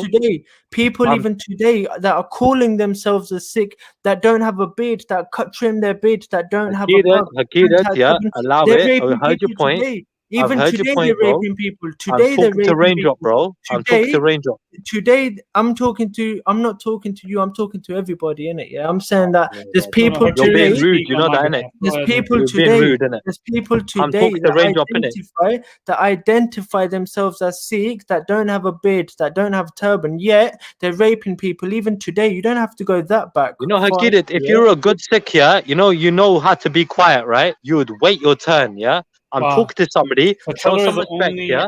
That's not and fair. let me That's speak to not fair. Raindrop, Let's not go there. Don't do Taylor is that. the Like best No, example. I'll do what I that's want. not I'll do true, what I bro. want. No, No, chill I'll out, do bro. what I But want. that's not fair, bro. You can't say if you're a good Sikh, this blah blah blah blah blah. Because you know what I'm saying. Why not? Why not? I don't think it's fair. It's not Well, fair. that's your opinion. That's your opinion. End of the day, all right. The guy has interrupted me plenty of times, yo. When I'm But do you addressing raindrops. understand why? But do you understand why? Can't this Do you guy take a understand back why? seat for 2 seconds? Trilla, can you understand why? Because as a Sikh, he's trying to get you to acknowledge what's happening here. You know As what a I'm Sikh, saying? yeah, I'm trying to get Raindrop to acknowledge what he's saying. Yeah, but was this is pure a bullshit. conversation between all of us. Arguing, though, like you're arguing. You know what I'm saying? Like This is a conversation between all of us, not just you, innit? Yeah, no, but I you know know what? you Yeah, have you your can wait your issues with time to this. talk, bro. Yo, like I know you have your issues with this guy. You know what I'm saying? From the last panel that we had, I offered to please let's try to do it another time and have an entire night where we can discuss this one issue, because this is a huge subject. I said this like an hour ago. This is a huge subject. I only have like 30 minutes left. You know what I'm let's go back saying? on spirituality, Jen. So please, like I beg, I'm willing. Let's end it on a Answer positive my note. question. Do you have hard proof or not? It's a simple question. Do you Yes, have I'll hard provide that in evidence the or next not? show. Okay. Do you have hard Attachments. evidence or not? Yes, yes. It's a simple fucking question. Do you have hard evidence or not? Yes. All the Yes, you communities do. were doing crimes against each other. I'm not going to absolve You got my hard community, evidence, the yeah? You got Viewsome hard Angels. evidence, yeah? Yes, You I got have hard evidence. evidence, yeah? Yes. Okay. That's all I wanted to know. You get me, yeah? End of the day, we'll see what evidence you got, Yes, I bro. can Yeah? provide you Bring the it on police next time, innit? reports of that Bring it on time. next time, bro. Bring it on next time, bro. Yeah, I don't know Yes. why. I My don't even. next day off is Wednesday. I can, if you Man, guys I'm want, telling we you, could this try guy. to plan something for Wednesday night, and we That's can do fine, man. That's fine. 1984, and you This guys guy's can a sellout, can bro. go at it. Yeah, But you two can go at it, man. Not me, man. No, I Jen, don't is want to there go at it. anything you I'll want to provide the like? proof. Is there anything you want to know about Sikhi or? Yeah, that's what I want to discuss. Faves, and I know Raindrop is interested in that as well. And Yeah, so I'm more interested in the spiritual topic. definitely. So I think yeah, so why I, so right. I'm This sorry. is Go ahead, Jen. You go ahead. yeah. So the main point of this was, I guess, to address, some issues that Wiso had, and we were trying to give him a platform where he could ask some the things that questions that he had. So some of the points that he brought up was something about the succession of the there was a guru who was a child, and what was his name? I'm sorry. Guru Har Krishan. Okay, was he imprisoned? Yeah, but so he was taken as a hostage by Aurangzeb, and Okay. So basically, Viceroy Religious was asking, why is it that the guruship passed from Guru Nanak Dev Ji to the other gurus through blessing, but for Guru Har Krishan, he there was no like direct blessing. So I was giving him the idea. I was giving him the comparison where when you have the Dalai Lama, and when the Dalai Lama passes away, how the soul it's like kind of transmutes. We call it transmutation. So right. the word blessing, transmutation, what was the other terminology that I used? Like he The carried light, the his divine light. light. These are all the same thing. So for example, a Right. particle of light is both a wave and a particle, right? Right. It doesn't mean that the wave is superior to a particle. So Right. both of them means the same thing. Mm-hmm. Exactly. And this is actually, I'm not sure if anyone saw in the beginning of the show, I actually played a video that described the particle and the wave, and how, the particle is stretched out until it's observed, so it's existent within its self, right? So that's like why I played that video. So okay, so we got through that issue. What was What's the other question? I said, how much effect can a 5-year-old who dies in prison have? So could you explain a little bit about the 5-year-old during his years as guru, and how his succession came and what effect he had on the religion? So Guru Har Krishan, his life and his short life, okay, had a very important role in Sikhi, because it showed us, okay, through his example, that even a 5-year-old child can have the responsibility of the whole people. It's not something that it kind of transcends age. It's not something that's age limited or body limited. because the spirit is eternal itself. It doesn't require that, oh, you need to have like a 300-pound 6-foot guy to be a guru. Okay, a guruship kind of transcends those type of limited barriers. Mm-hmm. Now, when you met him, all his sufferings would go. He was that sort of character. Whenever someone met him, all his sufferings, all your pain and sorrows would just disappear. Exactly. And we're supposed to, and he had all the wisdom of the earlier gurus plus a little bit of his own, and so he was no different. He was just in a different body, and the guru, the message was with him. All the message prior to him, all the message, the whole message of the other gurus he had, and he had a bit more as well to give us. And we as Sikhs, we follow in his footsteps, and all of the Sikh gurus, we follow in their footsteps, how they lived and their compassionate lives, the lives of giving to other people, serving, and we learn from that. Mm-hmm. Excellent. So he says, who blessed him to be a guru? So I answered Vaiso. So when we say blessing, transmutation, these are the same thing. Just like when I say a light is both a particle and a wave, there's no difference. The blessing and a transmutation of the guruship is one and the same thing. So when I say there's a light, it both has a particle and a wave. The properties are the same. I mean, they're different, but they're referring to the same thing. Okay, so after him, who was the guru after the child one? So the guruship passed from Guru Har Krishan to Guru Tegh Bahadur, and that passed through a transmutation. So when he said, so how did people know? He said himself, go to the village, Baba. He said Baba Bakale. It was the term that you can research. And then when his followers went to Baba Bakale, they actually found Guru Tegh Bahadurji, and that was a transmutation. So it's just like when the Dalai Lama passes away. Exactly. From what I understand, it's like the first guru passed the message, the wisdom onto the second, and the second passed the wisdom onto the third, and it flowed like that. And that's all it was, really simply. And the mechanics, the ins and outs, the in detail, I can't answer that because I'm new to my faith as it is, and I hardly know anything. The meaning. It's like the spiritual transmutation. It's like a transfer of energy. It was the wisdom. Yeah, it was the wisdom that was passed on. The consciousness, the mind and the consciousness. Yeah, that's exactly how we view rebirth. Yeah. With Buddha, I think with Buddhism, because you guys don't accept that there's a soul, you accept, but there's like a subtle body, and then there's a subtle mind, right? And the ego, and these are the things that gets transferred, right? Jen? Yeah, it's the mind consciousness that gets transferred. Jen, did you get my comment yesterday about Guru Tegh Bahadurji and his time as guru, and how I mentioned that I thought it was interesting. I mentioned, and I wanted to get your take on it, that when the Mughals were going to every village and converting the people, and that the people and they were given the choice to convert or they'll be killed, and the people said, whatever our elders will do, we will do. And then the Mughals went to their elders in each and every village and said, convert or we'll kill you.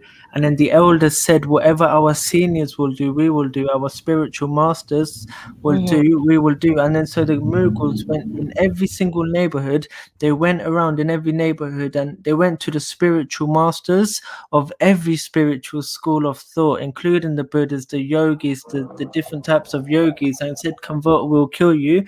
And the highest, the spiritual masters of every single spiritual school of thought at that time in India, they said, whatever Guru Tegh Bahadurji does, whatever he does, because they said that the highest spiritual school of thought in the entire land, in the entire India, the spiritual master of the entire land is Guru Tegh Bahadurji, and whatever he will do, the entire India will do.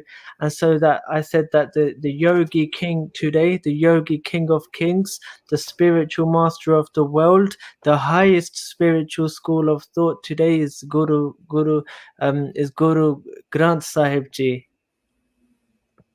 So Vice Religious asks me, What was his question? He said, so come to Sikhi, Jen. Come to Sikhi, and then you know what? No, we don't do that. We don't do And then that. we can unite, be on a spiritual path together. The way I look at it now, like, bro, we're all united right now. You know what I'm saying? We are. Like, we're all united right now. Yeah. That's true. That's true. We don't have that, nonsensical concept. So, okay, so why so I'm trying to get. Wait up, What was his question? So the blessing guru went from blessing guru until the 5-year-old guru died. Then it didn't have to be blessed anymore. Notice he passed down. How did the 5-year-old pass down in prison? Right, so that's where I highlighted blah blah. I think he answered that. He said so he did pass on his blessings by pinpointing the place where he would be found. So he told them exactly where the next guru would be found, and then that's how they found them, which is something like I was explaining before, like with the succession of the Dalai Lama. The Dalai Lama is still alive, but they go, they'll get different form. He's got a different form now. Exactly. They'll get words from a different village, and the specific test that they do is that the Lama will travel to the village and he'll set out items before this child. And if the child can pick the items that belong to the previous Lamas, then it's known that they carry the light, they carry the consciousness, and they carry the message, the spirit and the message. Exactly. And that's how the successors are picked. The vessel is formed, it's just not occupied yet at the right time. So the vessel, Right. so when Vice was like, so it could have been any person in any time. No, because the vessel, so you have let's say you have 10 jars and you put a coin in one jar. Now you take that coin, you put in the second jar, the third jar, the fourth jar.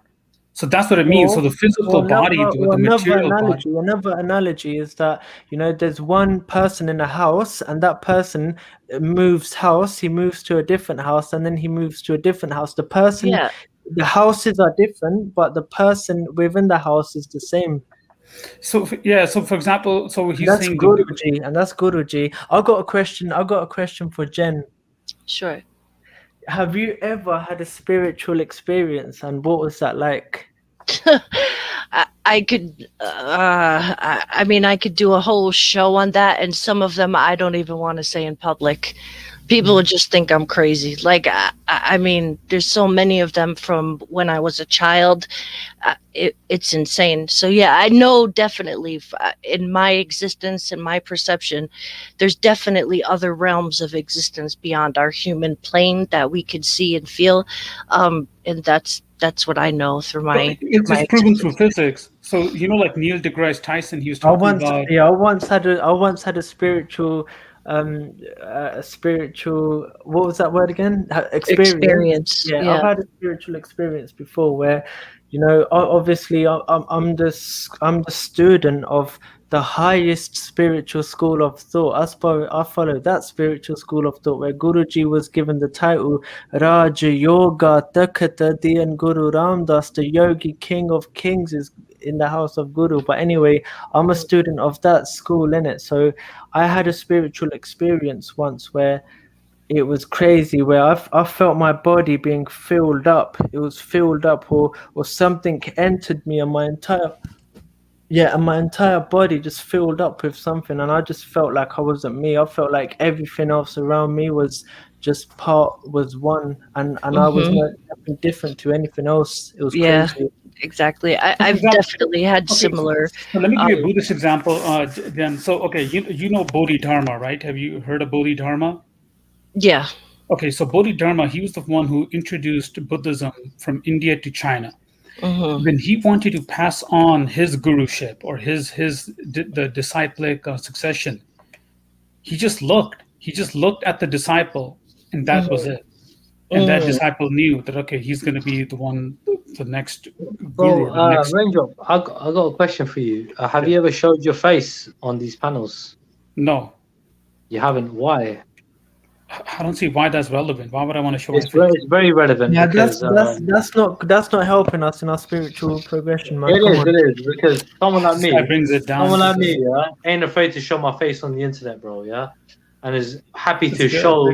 Yeah, me, I'm a real guy, bro. You know what I mean? Yeah, I ain't got nothing to hide. Yeah, someone like you, I don't know, bro. You know what I mean? I can't trust you. It feels like to me, you know what I mean? I don't know, bro. You know what I mean? Like, Now there's something listen in to me what saying, he's bro, you got saying. something to Listen hide. to the You're words. hiding a Listen lot to the more. words, as opposed to the physical, what he Yeah, looks like. you know Listen to what? the You know words. what, bro? Yeah, you know what, bro? Now Yeah, close Sikhi your bande, eyes. yeah, kuch nahi Close your darda, na? eyes. Close your Kuch nahi eyes and darda, take yaar. in. Let's Yeah. close our eyes and take in everything he's saying, and you know, and let's. अपने बंदे कुछ नहीं डरदा यार अपने बंदे कुछ नहीं डरदा yeah we're not afraid yeah Hakirat, you show your face, right? You know what I mean? No, but You got that's your not picture up important, there. man. That's not You know what I mean? important, Yeah, man. it's important. It's very important, bro. Very important. Okay. You know what I So, mean? what was the other So question when that I got a Triller Sikh had? guy here talking to me about Sikhi, and he's like, you know, telling me all sorts of stuff that I don't agree with as well, Now I'm like, Guruji yo, you know says, what? Pardon? Guruji says, Ekam Ekankar ne Ralla Amar Ajuni Jat na Jala. The one is unique, is Amar, undying, Ajuni, unborn, Jat na Jala, without caste or entrapments, Agama Gojar, unreachable, too big, unfathomable, incomprehensible, Rupnarekya, without form, without Yeah. features, Kojita Kat Dikya, Yeah. searching and Yeah, searching it says after also, yeah, everywhere. it says And that's also, one. yeah, all right. That's one. And Nirva, let's nirvo, innit? you know Nirva, what? nirvor, yeah. Guru has many forms.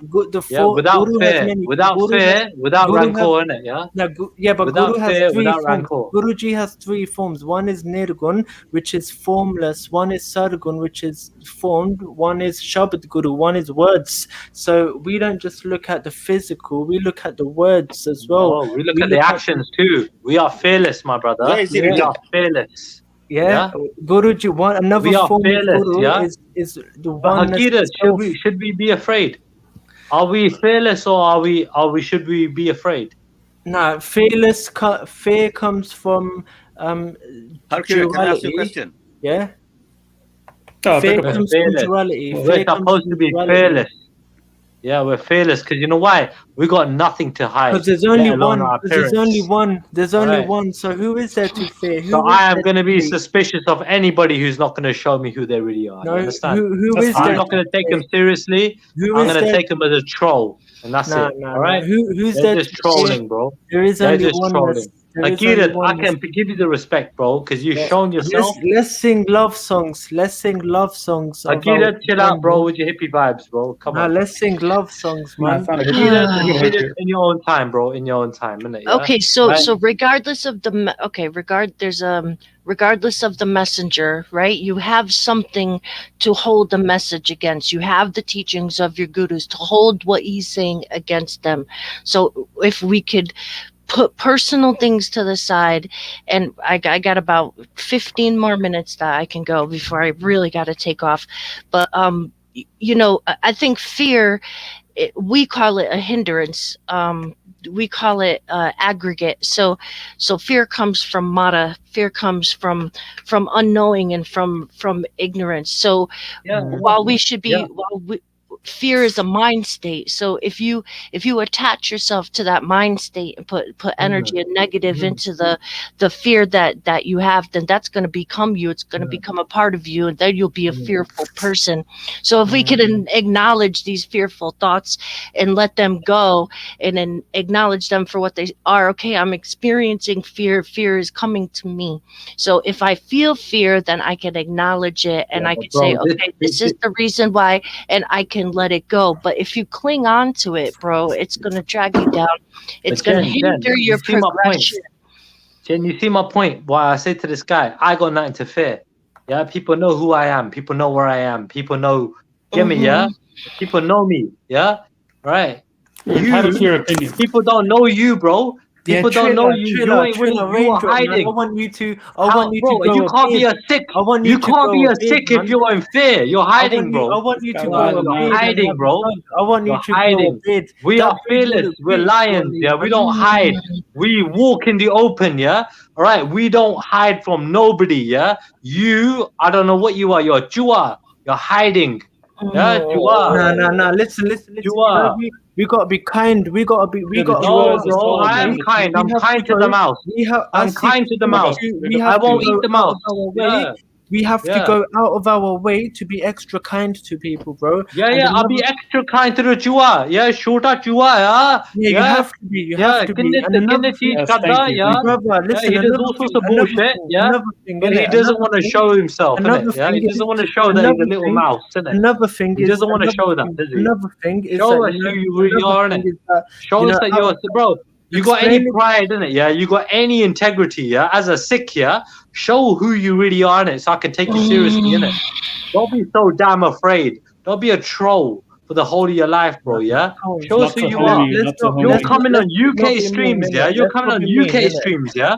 And you're in America or Canada, and you're acting like you got something to fear, bro. But this is an American. This is an American stream. I'm in America. People from everywhere. Like, come on, man. Like, let's just bring it down, bro. For real, but like, I think this is UK one. No, I know, but you know what I'm saying? Like, I think there's a time and a place, and like, when's that ever gonna be? It's just, Jen, are you gonna come speak? You're gonna show us who you really are, or what? I would love to go there. I would love to go there. Yeah, you see my bald head? Yeah, you see my shaved beard? Yeah, are you gonna show us who you really are? Jen, when are you coming? When are you coming Speaker's Corner? Darda yaar. Whenever it's like easy to fly again, and they're not going to make me have a vaccine passport or whatever they're trying to do right now. So where you from? Where you from? I'm from Connecticut, east coast of USA, like right above New York. So you're proper far away. I thought you were like local. No, I'm from the States, bro. Like, I'm from the States. If you do come to Speaker's Corner, you hit me up. Yeah, no doubt. Everybody, I would like. Hakirat is hungry, man. Jen, Hakirat is hungry. You gotta be careful, man. You gotta be careful with this one. He's hungry. No, I'm like, he is hungry. Trust me. Stop. Trilla, like everybody who I met that hopefully would be able to come to Speaker's Corner. I don't think I met a guy hungrier than him. Honestly, I've heard it on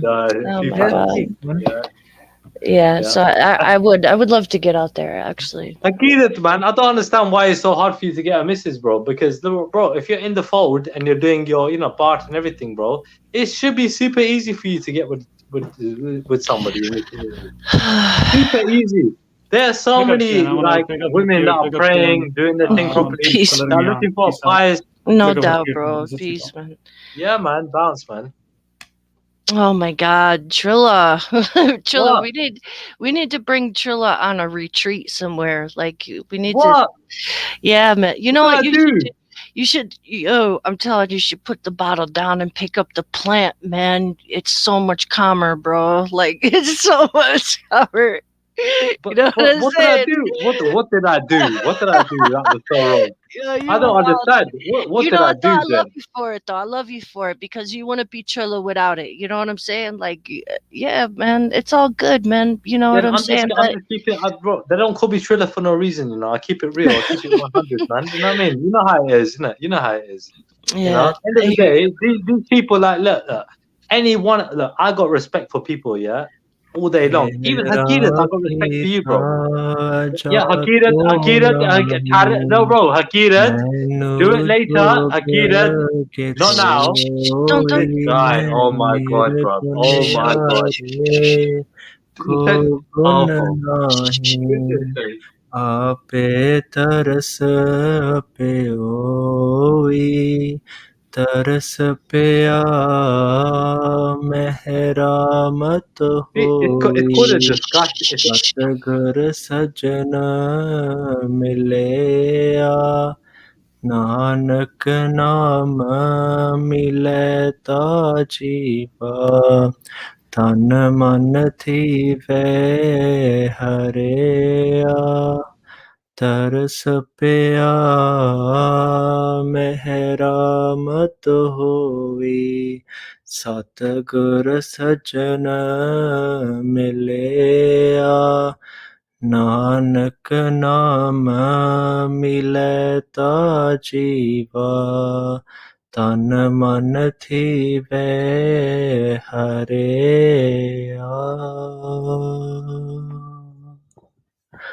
That was for all of you. Tika, Bless, bro. Bless, bro. right? That's beautiful. Wahe Guruji, Wahe Guru. Yeah. But look, when it comes down to it, Jen, yeah, you know that dude, yeah, right? Hakira, I like you, bro, yeah, but honestly, bro, like this stuff, I don't have a problem with, yeah. You're doing a part, yeah. You know, it's just when you interrupt and you want to say your bit when everybody else is waiting to say their bit. That just annoys me. Everybody on the YouTube streams is guilty of I know, interruption. but Hakira, Everybody. because None of you us got are a free bug from and because interruption. you know you got a daddy and because you do your part, yeah, I would expect a little bit more patience from you. I know you're an impatient guy, so you know, bro, I'm just giving you a little bit of advice. You know, just Thank chill you out for a little bit. listening. Just I'm take the back so, seat a little and bit. it's all my fault. I'm so sorry. I'm wrong. Oh, And stop. I'm I know you so don't gotta sorry. apologize, bro. So Bro, sorry. you're my Thank you brother. so much. You're my brother, bro. Yeah, Thank you so much for reminding me. Thank you so much, bro, man. bro. Thank you for coming on, bro. Thank you for doing part. Okay, all right. We got like 5 minutes. RS Sid, what's up, bro? Hi. Hello. Waheguru ji का खालसा वाहिगुरु जी की फतेह वाहिगुरु जी का खालसा वाहिगुरु जी की फतेह. Harkira, I will tell you something. Yes, older brother, I'll explain to you something. There's two things that you have got with you that doesn't belong to you. It belongs to the Panth.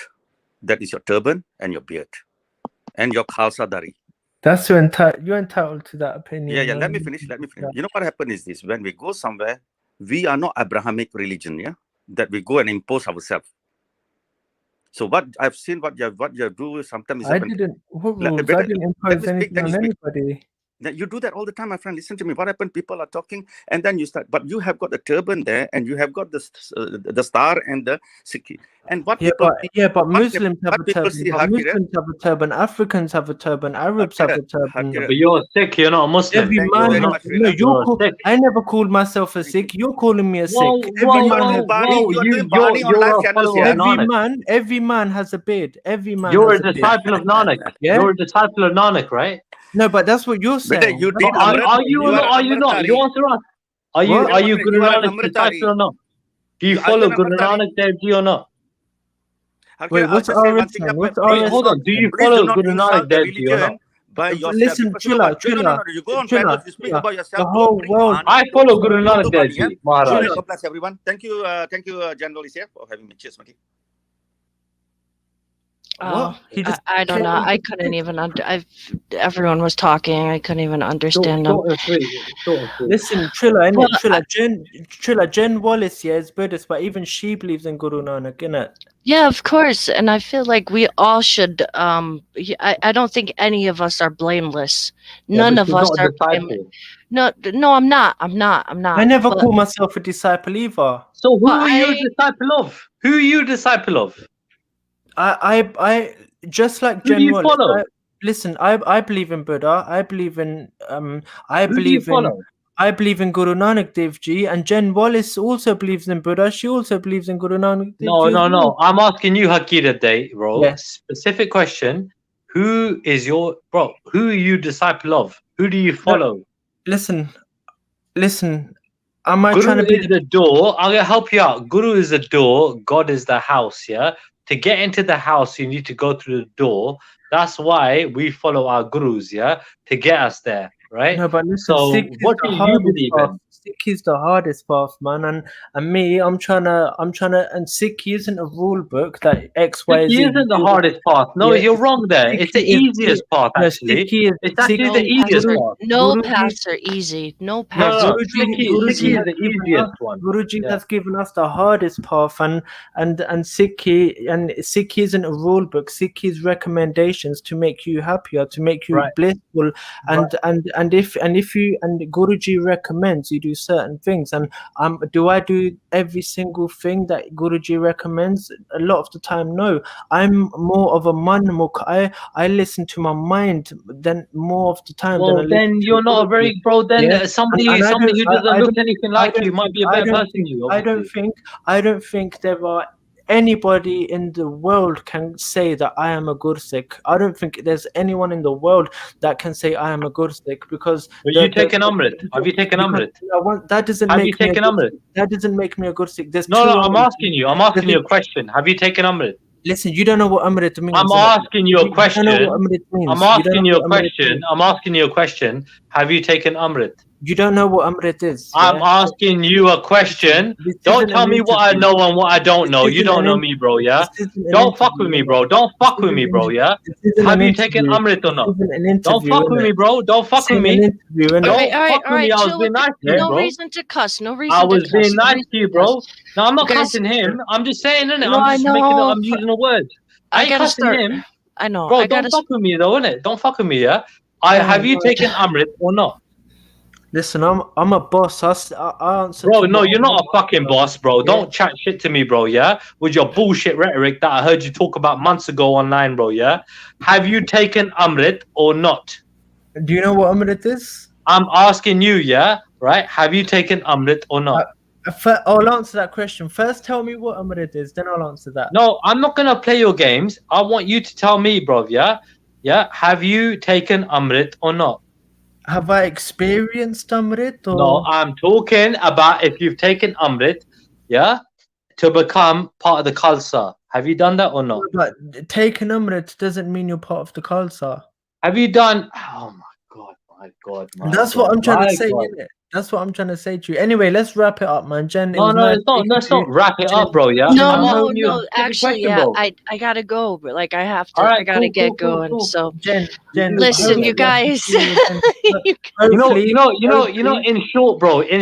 It's called Amrit Sanchar. Have you done Amrit Sanchar? Anyway, Jen, hopefully I'll speak Have to you. you done Amrit Sanchar or Hopefully not? I'll see you soon. Have you done Amrit Sanchar? Trilla, we gotta save it for next No, time, bro, this guy don't want to talk the Well, truth, obviously, innit? Like you he's on the you rage guys up, have innit? some Have weird, you like. taken Amrit Sanchar? I have not done Amrit Sanchar. Have you?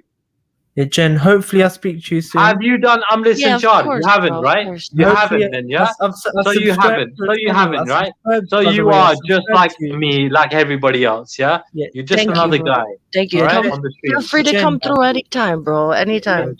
I Thank subscribed Thank you to your so much. channel. That's Thank all right. you. And I appreciate pressed it. the notification bell as well. So I will definitely, Awesome. I will definitely jump on next time. Hopefully, I'll see you there real soon.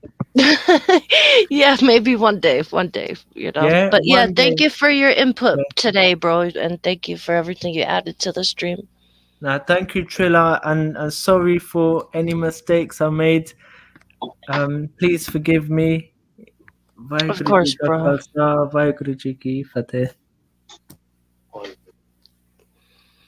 Jen, Yeah. sorry to be troublesome, but seriously, man, I gotta call people out on their bullshit, man. You know what I mean? But listen, but yeah, like I know, bro, but you know what I'm saying? Like, I don't know, like you have to, you don't have to do shit at the end of the day. You know what I'm saying? Like, you're a grown dude, but I feel like if we're on this path, you know what I'm saying? Like, our paths are different but similar. Like, we've got different teachers, but our concepts are very similar. You know what I'm saying? And what I tried to work on, and it's a work every day, every moment, every moment is a work. I have to work on attachments and things that I attach to, and I meditate on these things, and I try like to see, you know what I'm saying? Last week I was getting caught up in YouTube drama, and I have to step back and I have to check my attachments. Why am I attached to this? Why am I feeding into this? Why am I commenting moment to moment? You know what I'm saying? Why am I allowing this to make me feel like this? Why am I allowing this to pull me out of my zen? You know what I'm saying? And that's what this is like. When you said it was like the easiest path, I think our path is hard. It's hard work, because when you really hit the path and you put your foots on the ground, you're left with yourself. You know what I'm saying? And facing ourself and our own ego and our own desires, our own, you know, attachments to self, our attachments to what pleases us, what we want to hear from other people.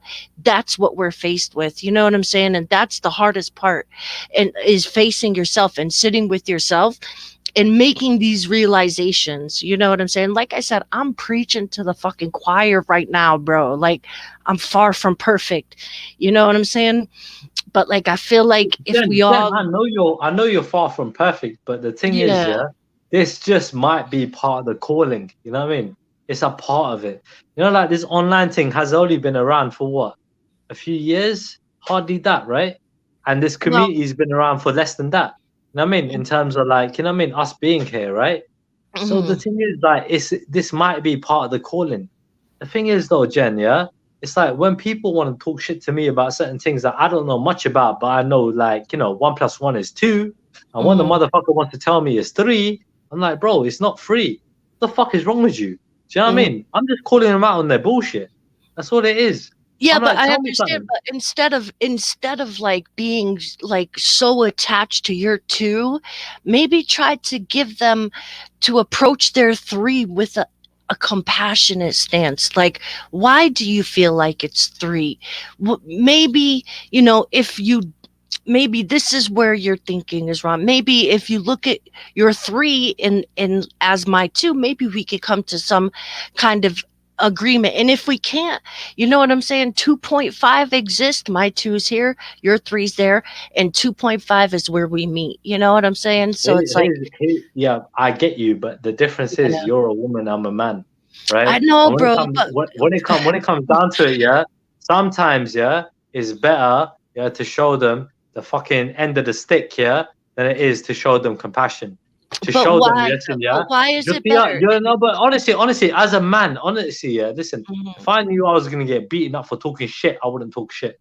Yeah. And when it comes down to certain people, when they know they're gonna get the fucking bottom end of the shoe, yeah, and get slapped up, bro, yeah, for talking shit, yeah, it's better that they know that not to talk shit. So that's why I say to these people, yeah, don't talk shit, because I will talk. I'm putting my head on the line, you know, bro. I'm putting my head on the line. I've gone through all sorts of madness with Raj. You see how much grief my man give to me in it, yeah.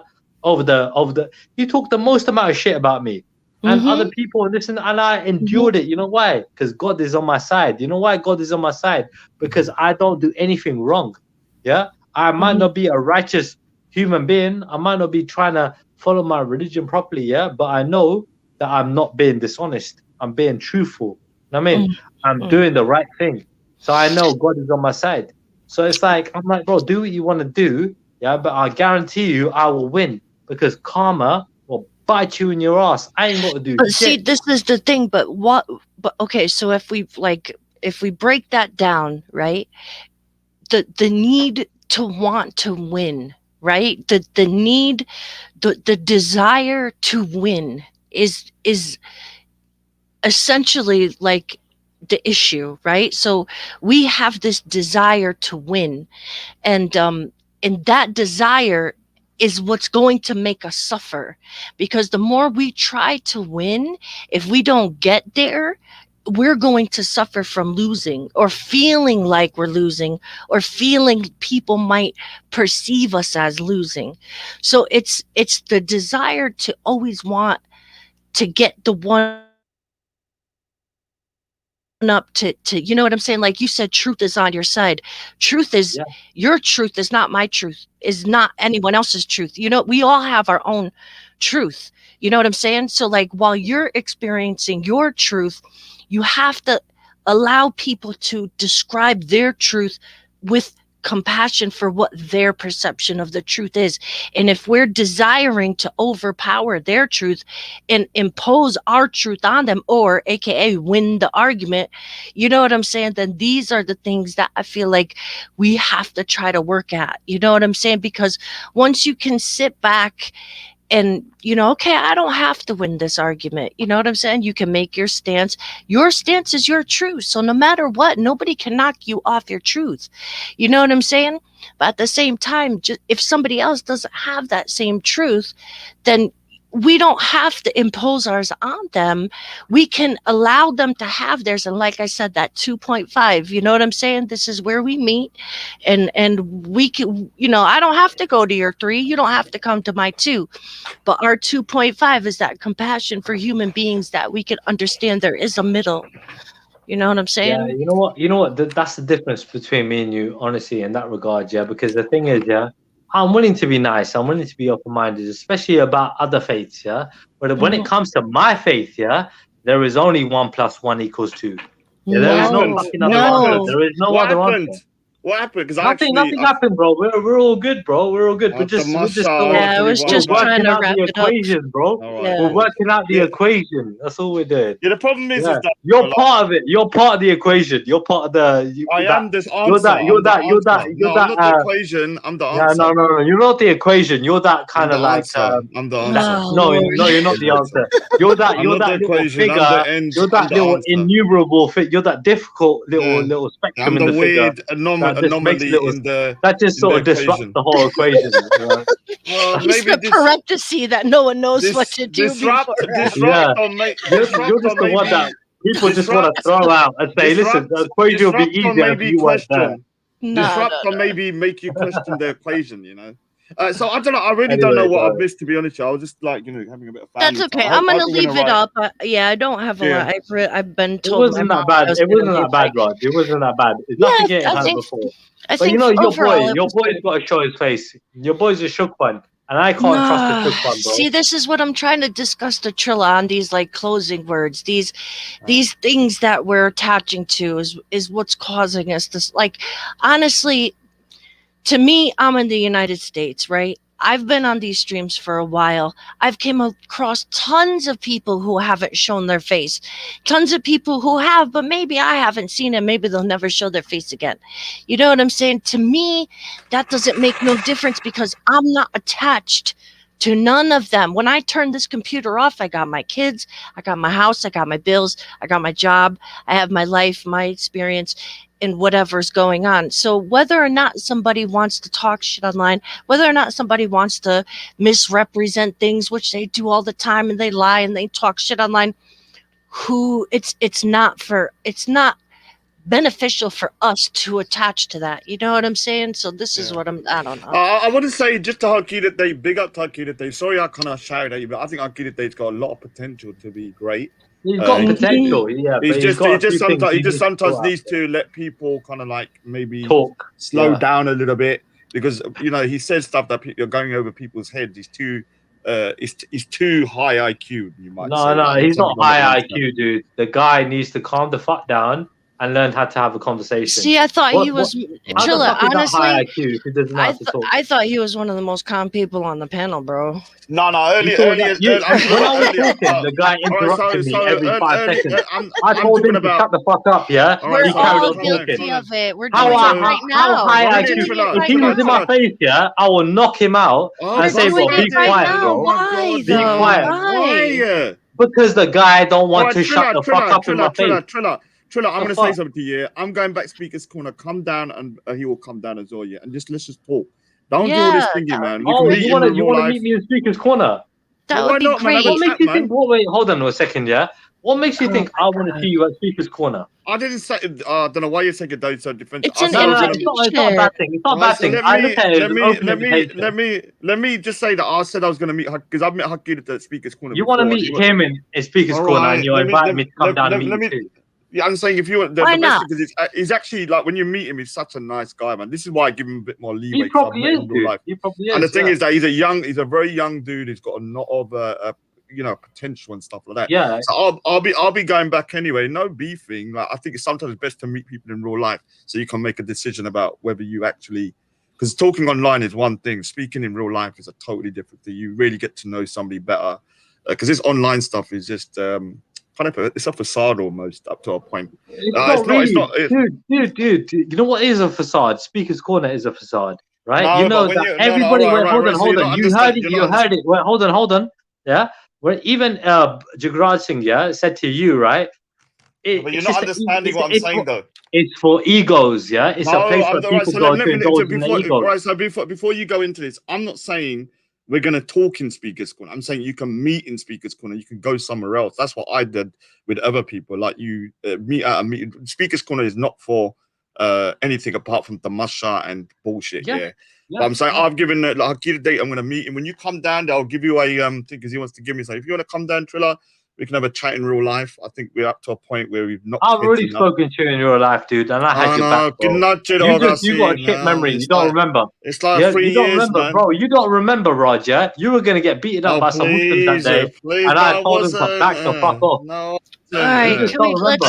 let's not get into that. There's no You know reason what? for No, that. but I I'm think just it saying was this a guy's nice got such. This guy invitation. always says he's got. I Jen, think this guy always says he's got a good memory. Okay. I said to him, bro, do you remember Honestly, seeing? And I met this guy, and I told them guys, bro, yeah, back off, bro, sort out your own house, yeah, get out of here, man. Dude. First of all, yeah, I get threatened a lot at Speaker's Corner. No one's touched me. No one's gonna touch me unless I let them touch me. Bro, that day was a heated day, bro, and it was stop.